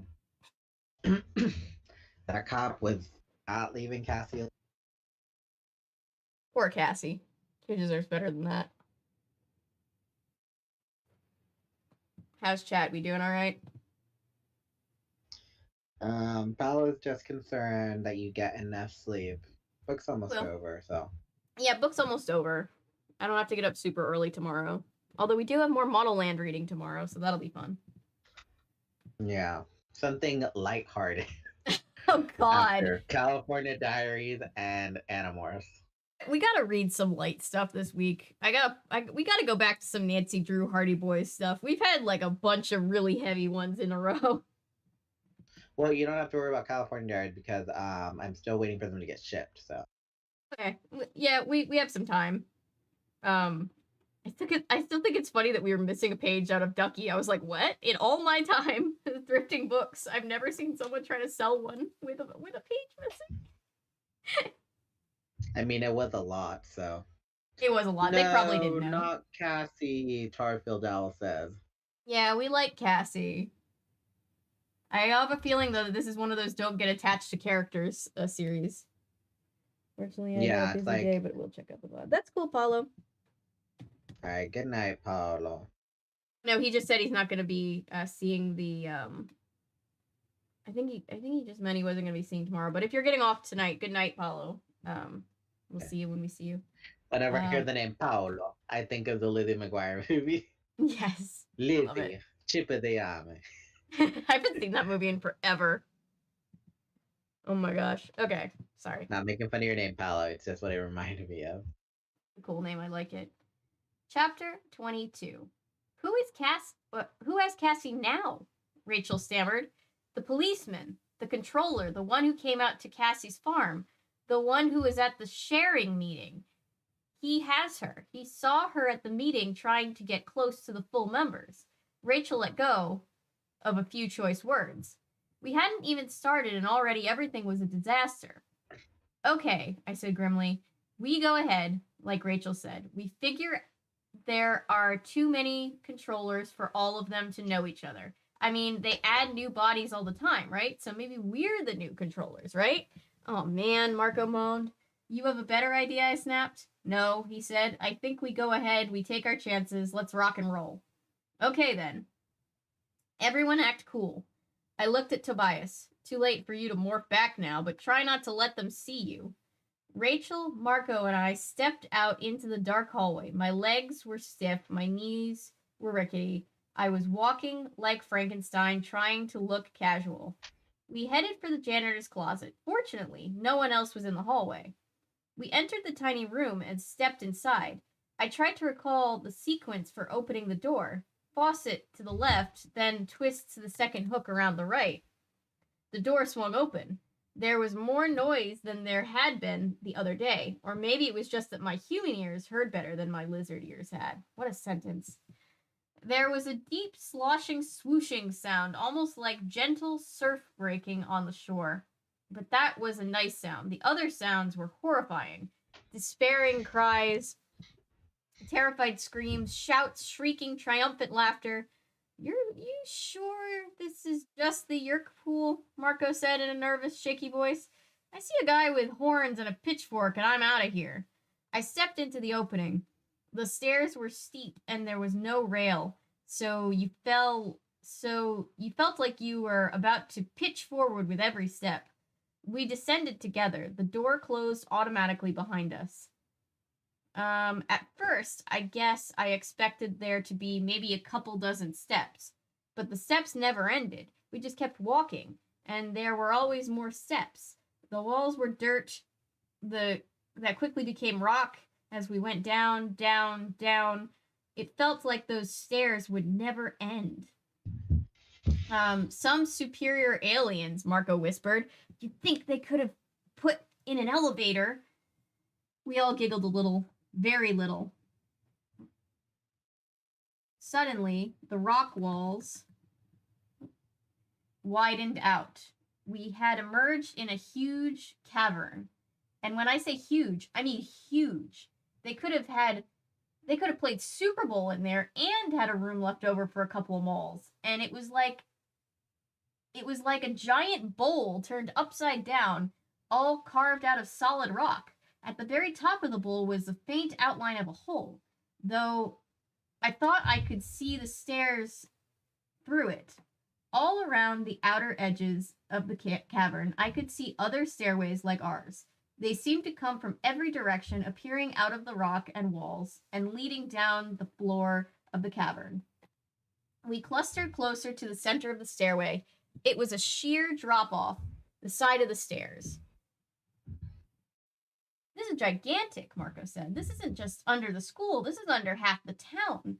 Those stairways must lead up to a dozen secret entrances. He shook his head. Jake, they have this entire area set up with secret passageways. Oh man, this is worse. This is so much worse. So much bigger. I felt the same despair. We were fools. This wasn't some little group of alien bad guys we were dealing with. To build this underground city, those guys had power we couldn't even imagine. That's almost what it was, a city. There were buildings and sheds all around the rim of the cavern, and we could see yellow caterpillar earth movers. I lost my place on which line I was on. And the cranes at work on the far side of the cavern. They seemed weirdly normal in the incredible place. And there were creatures everywhere. Taxons, Hork-Bajir, and other things I couldn't even begin to guess at. But mostly there were humans, a lot of them. At the very center of the cavern was a pool, like a small lake, maybe 100 feet across, and perfectly round. Only the water wasn't exactly water. It moved like it melted lead and was about the same color. The sloshing sound we could hear was the liquid of the pool being rippled and splashed by hundreds of fast-moving things below the surface. I knew what they were. Yerks. Yerks in their natural slug-like state. They were swimming and cavorting in the pool like kids on a hot day. Near the edge of the pool were cages. In the cages were Hork-Bajir and human beings. Some of the humans screamed for help. Some cried silently. Some just sat and waited, all hope lost. There were adults there and kids, women and men, more than 100, packed 10 to a cage. The captive Hork-Bajir were kept in separate, stronger cages. They paced and howled and slashed at the air with their bladed arms. I almost lost hope. I felt like my heart had stopped. This was a place of unimaginable horror, and we were so few and so weak. Below us, on the stairs, I could see the controller cop and Cassie. He was dragging her roughly whenever she stumbled. Whenever she stumbled. They had reached the bottom of the stairs. I said, "I'm going to get Cassie away from here." He put his hand on my shoulder. "Not time yet, dude. Be cool." "Cassie, okay, Jake," Tobias said. "She isn't hurt, just scared." "He'd better not hurt her," I said. "Keep an eye on them, Tobias." There were 2 low steel piers built over the pool. On one, Hork-Bajir controllers politely guarded a line of humans and Hork-Bajir and Taxons. This was the unloading station. One by one, the people knelt down, bent over, and dipped their heads toward the slimy surface. Whoop, that wasn't what I wanted to do. Hang on. Stay tuned. Slimy surface of the pool.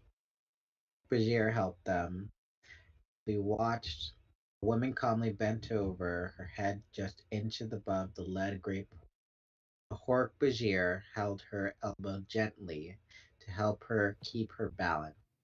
Then we saw the thing dribbling, sliding, squirming, crawling out of her ear. A yerk. "Oh no," Rachel moaned. She sounded like she might be sick. "Oh, no, no." When the yerk was all the way out of the poor woman's head, it dropped into the pool and disappeared beneath the turbulent surface.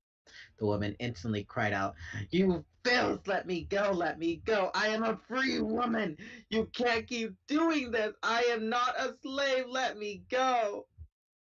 The Hork-Bajir grabbed her. They dragged the woman to the nearest cage and threw her in. "Help!" the woman screamed. "Oh, please, someone help! Help us all!" Thank you. I've gotten back to where I was. My fingers apparently tapped out and just said no. Nope.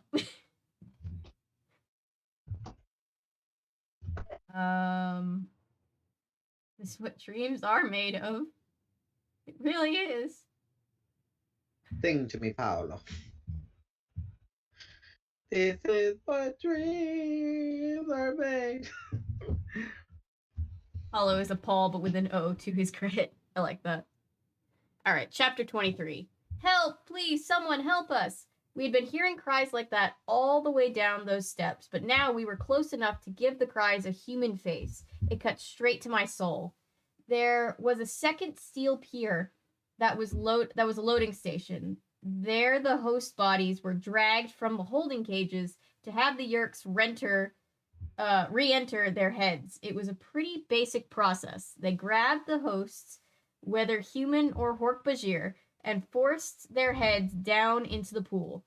The people sometimes fought and screamed and sometimes just cried, but they always lost. When their heads were yanked back up, one out of the pool, we could see the slugs still slithering into their ears. Ugh, I hate that. After a few minutes, they would become calm again. As the Yerks regained control, off they went, once more slaves of the Yerks. It was a horrible assembly line, from the unloading pier to the holding cages, to the infestation pier. They moved the poor victims through at pretty speedy rates. But there was another area we could only now see.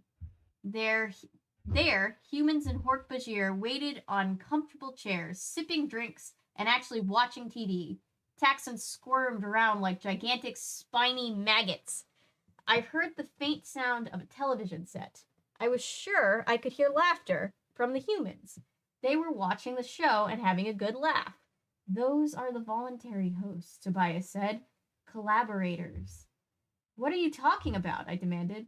You remember what the Andalite told us? Many humans and Hork-Bajir are voluntary hosts, Tobias replied. The Yerks persuaded them to let them take over. I can't believe that, Rachel said. No person would ever let this happen to them. No one would ever give up control of himself. Some people are scum, Rachel, Marco said. Sorry to burst your balloon. The Yerks convinced them that taking on a Yerk would solve all their problems. I think that's what the sharing is all about. People believe that by becoming something different, they can leave behind all their pain. Like spending all their time as a hawk, Marco pointed out. Tobias had nothing to say to that. He spread his wings and flew up and away. Tobias, come back, I called to him. We have to get moving, Rachel said. We've been standing here and staring for so long. She looked at Marco. Don't be a jerk, Tobias, okay? We need everyone. Tobias came swooping back toward us. Cassie, he said. She's on the pier. The infestation pier. They're going to turn her into a host. Scroll, please. With my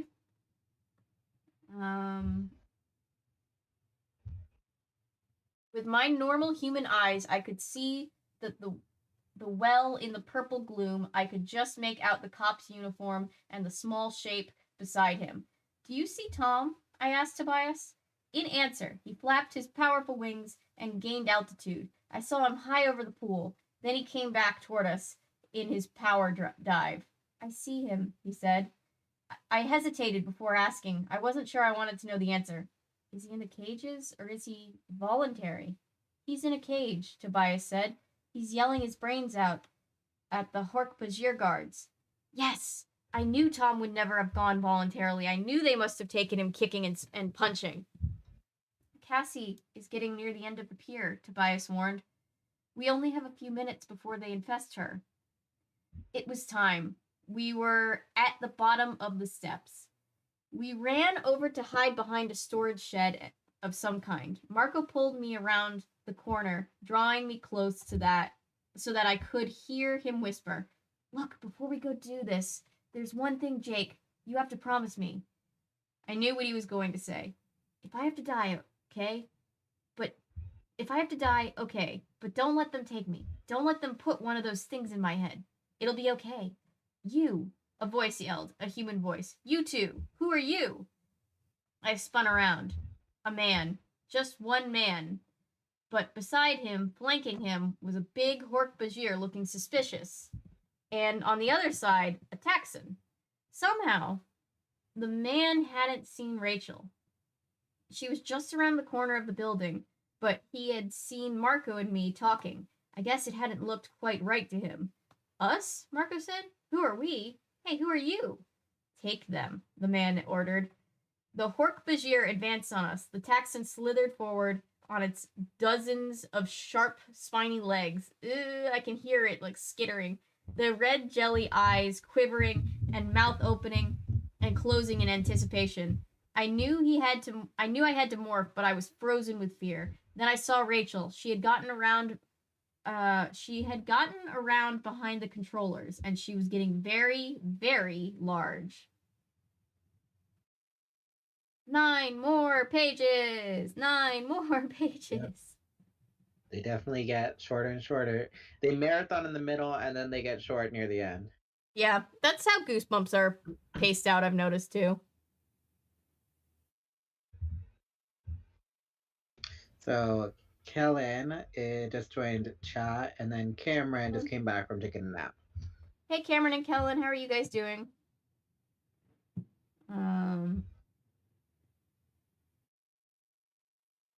We are almost Kellen, done with the book. You watch this, when you watch this back, Kellen, you will hear my narration. Avery takes over the second half. Yeah, and I guess when we do future books, we can just switch off between chapters, because we thought we could do 2 books. We could not do 2 books. Yeah, I'm more of a in the moment type of narrator. It seems like I just get so enveloped in the story. That works. We could do half and half, something like that. Still going. Just woke up from a nap. Almost done. 9 more pages. All right. Yep. Chapter 24. Let me take a sip of my very sweet tea. Just let my voice doesn't go out. Rachel was getting larger very fast. Huge, leathery ears sprouted suddenly from the side of her head. Her nose stretched and stretched till it was longer than her body had been to start with. Her arms and legs were as big as tree trunks, and from her mouth grew 2 enormous curved teeth. My cousin Rachel now stood almost 13 feet high and weighed about 14,000 pounds. The weird thing was, I was happy about all this. Ha ha, I heard Rachel's triumphant laugh. I did it. The Hork-Bajir and the Taxon came closer. Rachel began twitching. Her little ropey tail, her front legs pawed the dirt floor of the caverns. She raised her massive head and stuck out her 3-foot-long tusks. The Taxon was the first to notice her with his all-around red jelly eyes, but I guess he didn't know how to react. Rachel charged. 1 minute she was standing there, and the next minute she was barreling forward like an out-of-control 18-wheeler. The Hork-Bajir was fast. He spun around and slashed at her trunk with his elbow blade. Too little, too late. Rachel was moving, and no little flesh wound was going to stop her. Puny little nothing, Rachel cried, outraged. You attack me? The Hork-Bajir went down, crushed under her monstrous foot. He bellowed, but Rachel's trumpeting was louder. The Taxon tried to run. It turns out Taxon can move out when they want to. It also turns out elephants are faster than you think. They can be very fast. Rachel's foot caught the Taxon's back end. The needle legs collapsed, crackling like broken twigs. Yellow goo oozed from the popped flesh of the big worm. Ew.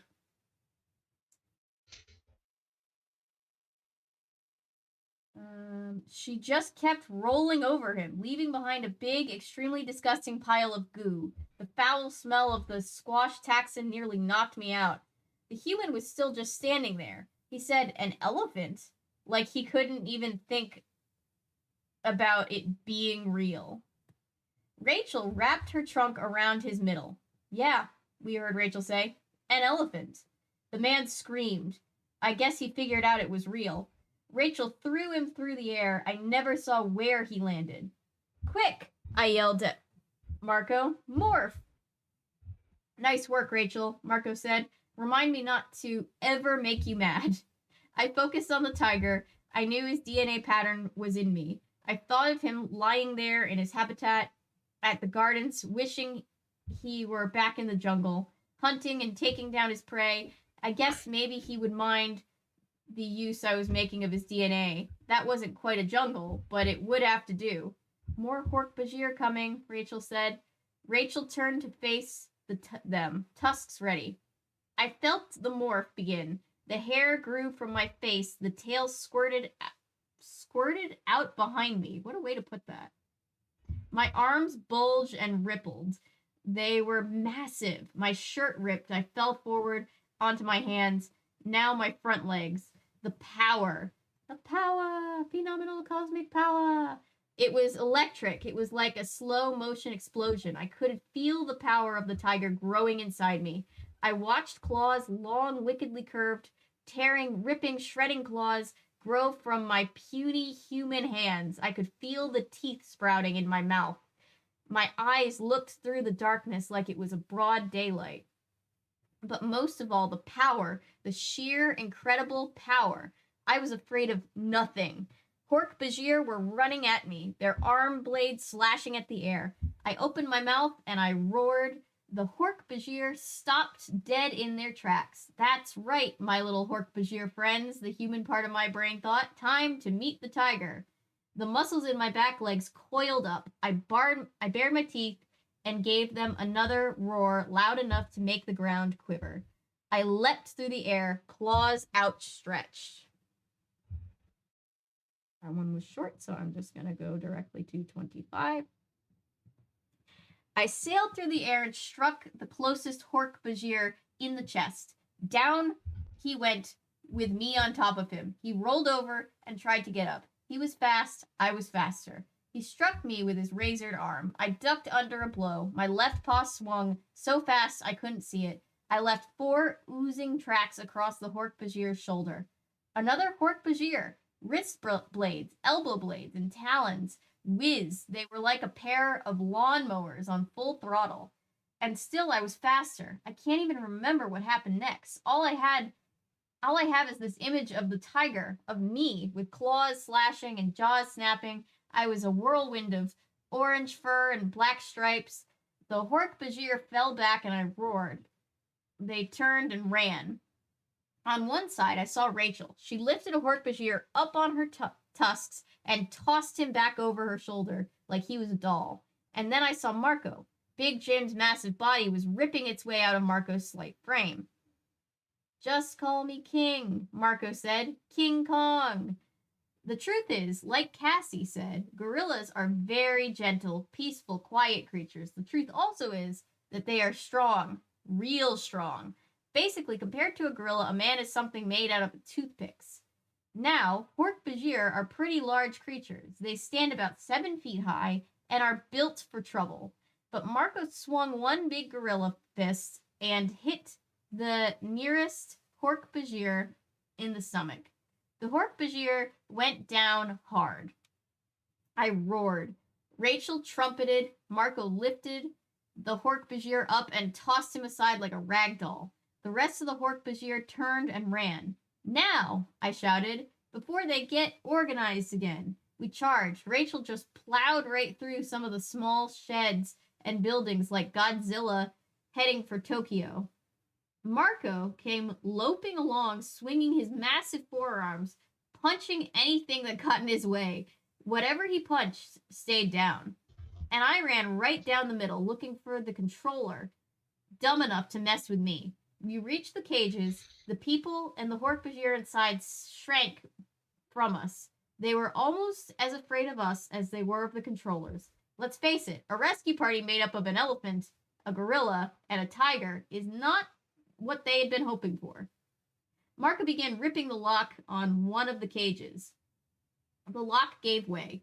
The door flew open. Marco did something very human to reassure them. He made a little bow, then crooked his finger at them as if to say, come on out.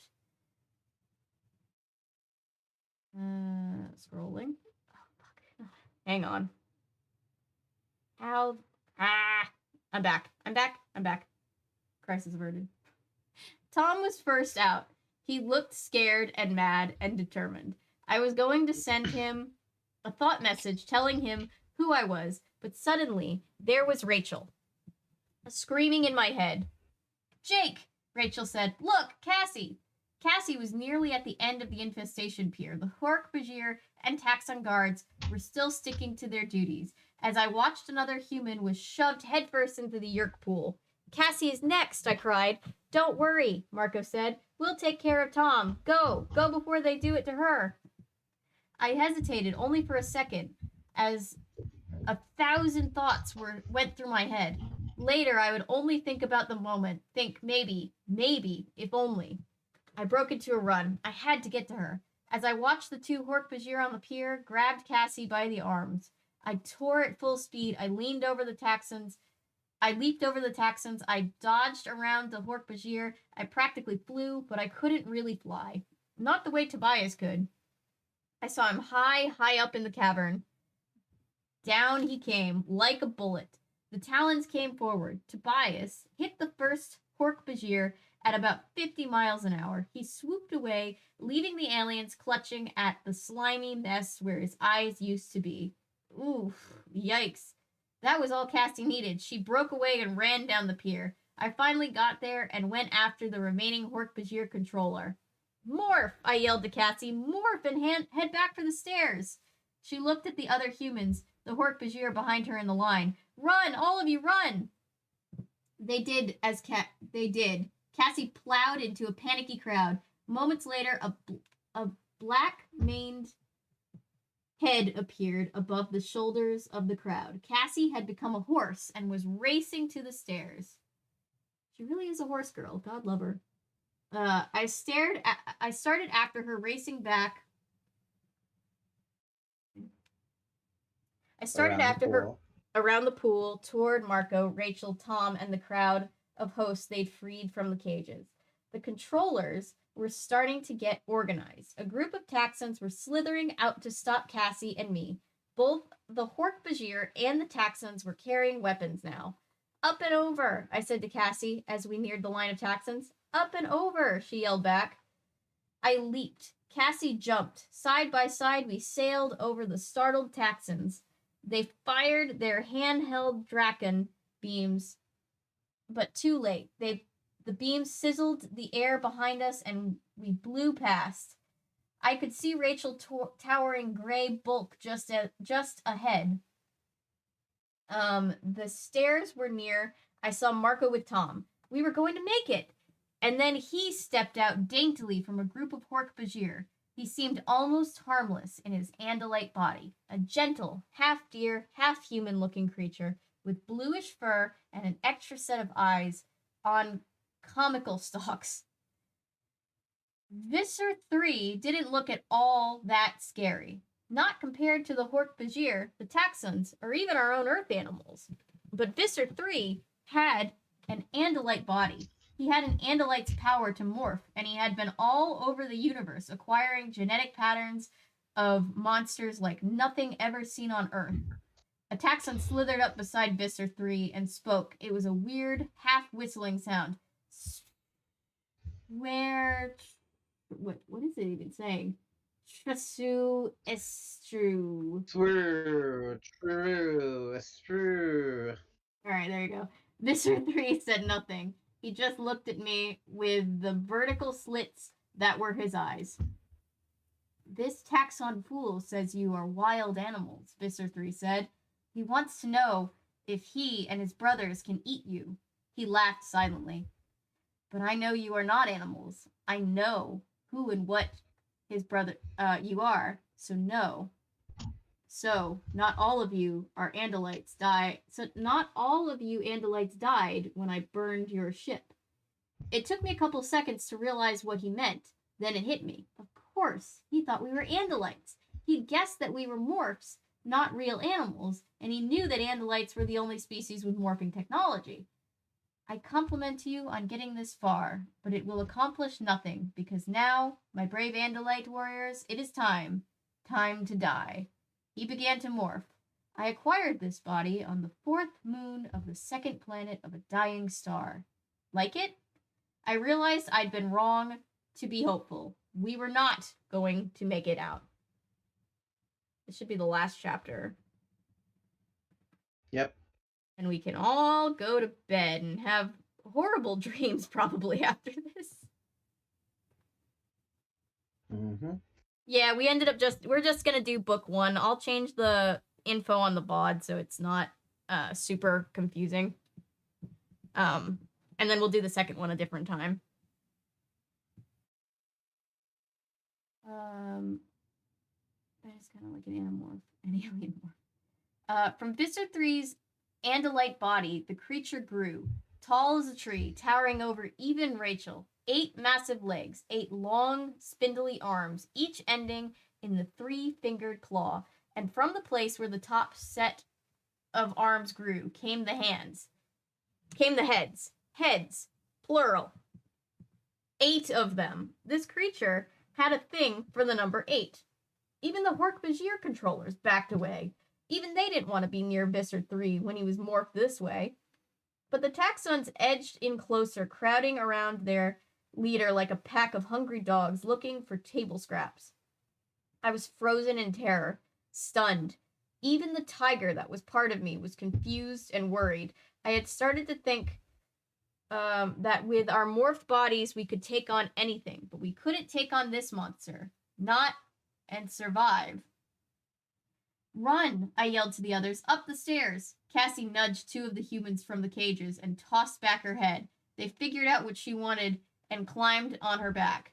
Then she galloped toward the stairs. Yes, run, Visser 3 crowed. It makes a more challenging target. Then Visser 3 struck. From one of the heads, a round, spinning ball of flames erupted, a ball of flames that flew like a missile. It skimmed through the air and splatted against the back of one of the women riding Cassie. Ah! She fell off screaming and rolling around to put out the flames. Cassie kept going with only one rider. She reached the base of the stairs. Target practice, Visser 3 laughed. He fired fireball after fireball, one head after another. One singed my shoulder and flew past. One hit Rachel on the ear and made her scream in my head. One trumpet in terror. The air was full of fire. We have to get out of here, Marco yelled. Yes, run! Run for the stairs, I repeated. Rachel, get moving, clear a path. A big swarm of us was heading for the stairs, but the taxon had closed in around us. Anyone that got away from Visser 3 was swarmed over by the taxons. I saw Tom out of the corner of my eye. He was swinging his fists at a pair of taxons that were circling around him. Tom couldn't hurt them, but he was trying just the same. Good for you, Tom. Rachel ran over and plowed into one of them, crushing him beneath her tree trunk legs. Marco threw his arms around the second taxon and twisted till it split open, spilling its putrid guts all over the floor. Rachel had hit the bottom few stairs and stopped. Elephant bodies are great for some things, but they are useless for climbing stairs. Morph back, I told Rachel. She began to shrink almost immediately, but there wasn't time to wait until the morphing was complete. Rachel started up the stairs as a shifting mass of gray and pink, part human, part elephant, staggering on weird, half-finished legs and dragging a shriveled trunk that made her pretty face turn into something awful to see. He just called his cousin pretty again? He keeps coming back to that. We ran, but it was impossible. By the time we had climbed a few dozen stairs, there were only a few free humans and 2 free Hork-Bajir with us. The rest had all been recaptured or burned. A fireball exploded at my feet, and I snarled, but we still retreated. We were 100 feet up the stairs when the last 2 freed Hork-Bajir were brought down by the Visser fireballs. They fell in flames. The Visser was climbing the stairs now, all alone. He was so big he barely fit on the stairs.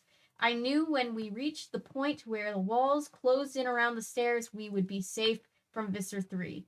Glancing up, I saw Cassie was almost to safety above us with 1 human rider. The rest of us, along with Tom and a pitiful handful of freed humans, were bunched together. Visser 3 began pelting the staircase ahead of us with fire. We were trapped. Fire ahead, Visser 3 himself behind. No, I heard a familiar voice say. No, you filthy creep, you aren't going to win this time. It was Tom, all alone as he charged at Visser 3, armed with nothing but his fists. One of the Visser's arms came down and swung at him. Tom! I cried. My tiger body roared with all its might, but the sound was lost in the noise of crying humans and whistling taxons. I saw Tom stagger from the Visser's blow. I saw him fall from the edge of the stairs. I went a little crazy. I was on the Visser before I knew what was happening. On him, digging my claws into his flesh, I twisted up and behind one of his 8 heads. The tiger in me knew. Oh, there's another chapter, okay.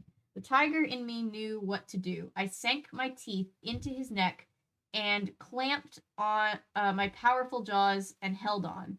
Another head turned back and aimed a fireball at me. I dodged the first fireball, the second burned my flank, I jumped clear. The Visser roared in pain, I roared in hatred, and we ran up those stairs with 100 nightmares on our heels. I'm so tired, but I'm gonna hold on. Shall I wrap it up then? You want to? I thought Yeah. you were talking. Sure, I'll go ahead and finish it. But yeah, Tom is only 15, and Jake and his friends are only 13. Yikes. At the start of this book.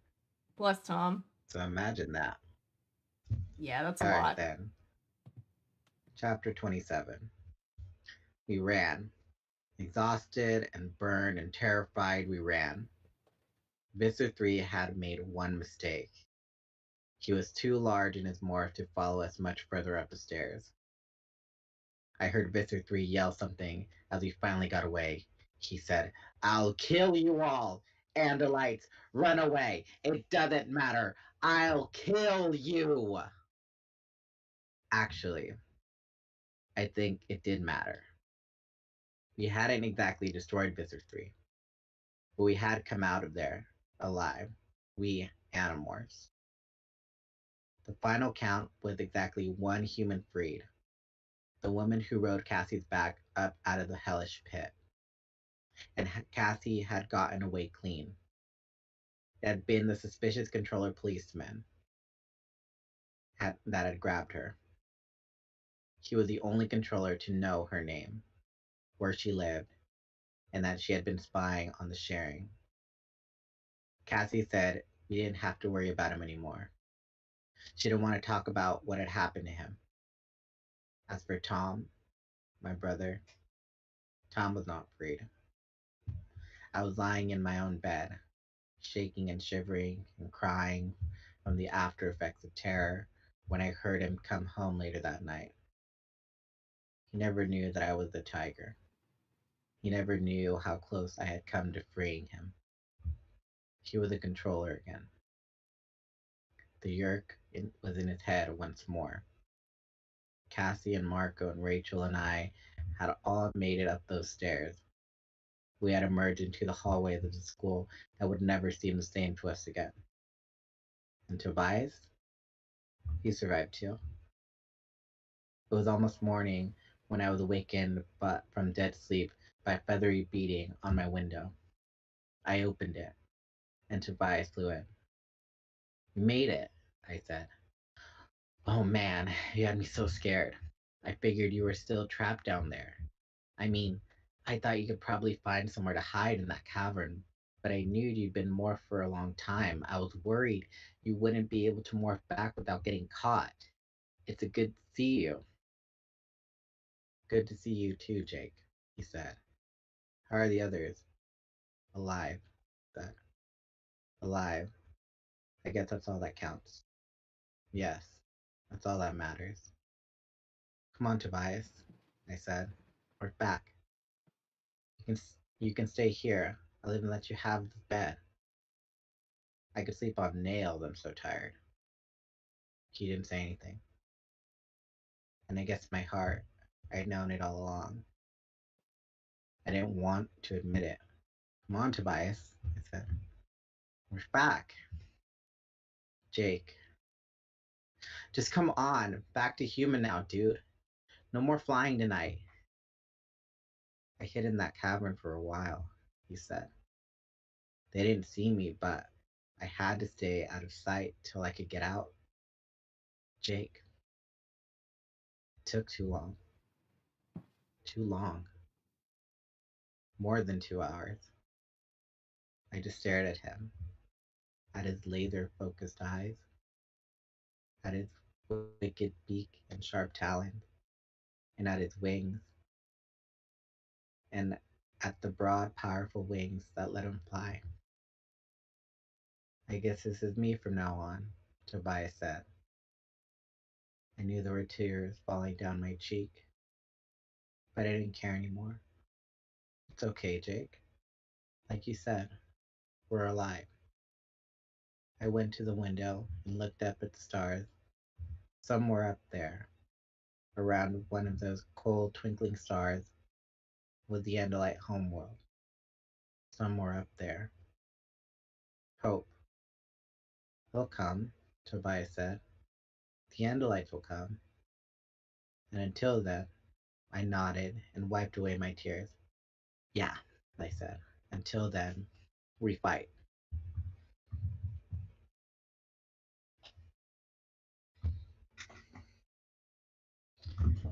This went These dark. books just left. These depressing books just left out on high notes. Huh? Yeah. Oh yeah. First Ducky, then Amalia, now Animorphs. I literally had a moment with Ducky where I was like, "Yo, we might not get code level kitten," and then it got really dark, and then I was like, "Oh no, this is the most code level kitten we might have ever been before. Oh no." These are really good though. Like they're dark, but they're really good. Yeah, they're definitely good. So I'm guessing chat really loves my narrations, huh? Yeah, chat loves your narrations. You'll have to come back and read so more. Immersed in it. You'll have to come back and read some more.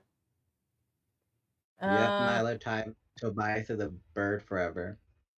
Tobias is a bird forever. He wants to do book tonight or tomorrow night or Tuesday. So we're doing Model Land Part 2, and we're doing Model Land tomorrow, which I guess is technically Part 3 because we did a before and after dinner stream. But we can do more Animorphs whenever you guys want. I feel like we should try to do at least one. I can't. I'm not streaming Sunday. I'm streaming with Maddie Monday. We can do Animorphs whenever you guys are ready. I feel like we should do at least one more happy-go-lucky book in between. Yeah. But I'm down to we got a break between California Diaries, and you said that you wanted to stream next Friday. Yeah. We're going to try to get Haunted Island working and do that stream. But yeah, hopefully soon we can do more Animorphs and have Daniel back.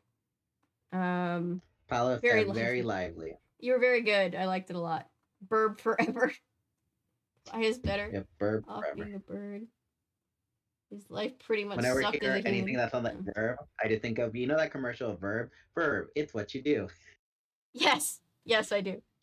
So yeah, we can. I think we can end our stream. Nobody wants to see the analytics. That's boring. All right, how many stars out of 5 do we give this, chat? Yeah, what do we think, chat? I think it's a good 5 out of 5 introductory book. It's a really good introductory book for sure. Give me back my thing. Just seeing analytics. No one wants to see analytics. Those are boring. Derp says 4. Okay. I say 5. Okay. No one was hateable in this book. No one was hateable in this book. I do. We have only given, I think, 1 or 2 things 5 stars, so it'd be nice to give another 5-star to something. It's always -1 or -0.5 a star for unlikable people. Yes. Yeah. Back into Goodreads. So if we unfortunately cannot get Haunted Island or American McGee's Alice to run, then I guess we'll just have to do another book 2, The Cat Lady. I like that you're like, oh darn, we might have to do that. We can just plan to do that. We can do the Haunted Island anytime. I mean, I'm just saying because I found that abandonware of Alice for you Yeah, I'm gonna try to get one for of them working. for Hopefully, I can get Fairy the. Tale February. Yes, hopefully we can get one We of could those always do things Haunted working. Island any other time, but since True. it's Fairy Tale February, it's best to do a stream of American McGee's Alice, the first game, on True. stream. I just need to get the emulators working, and then we can do that. So yeah, that'll be fun. But yeah, we'll let you guys go so that you guys can all sleep. We can sleep. I'll see you guys tomorrow Yeah. morning with Gabe. Not exactly sure which time, but we might actually get snow here, so we might even start a little earlier. Yeah. Because- Good night. Sleep tight. Don't let the yerks take over your brains at night. Don't do that. Definitely don't let that happen if you can help it. Don't let the yerks fight. We'll see you next time, guys. Bye.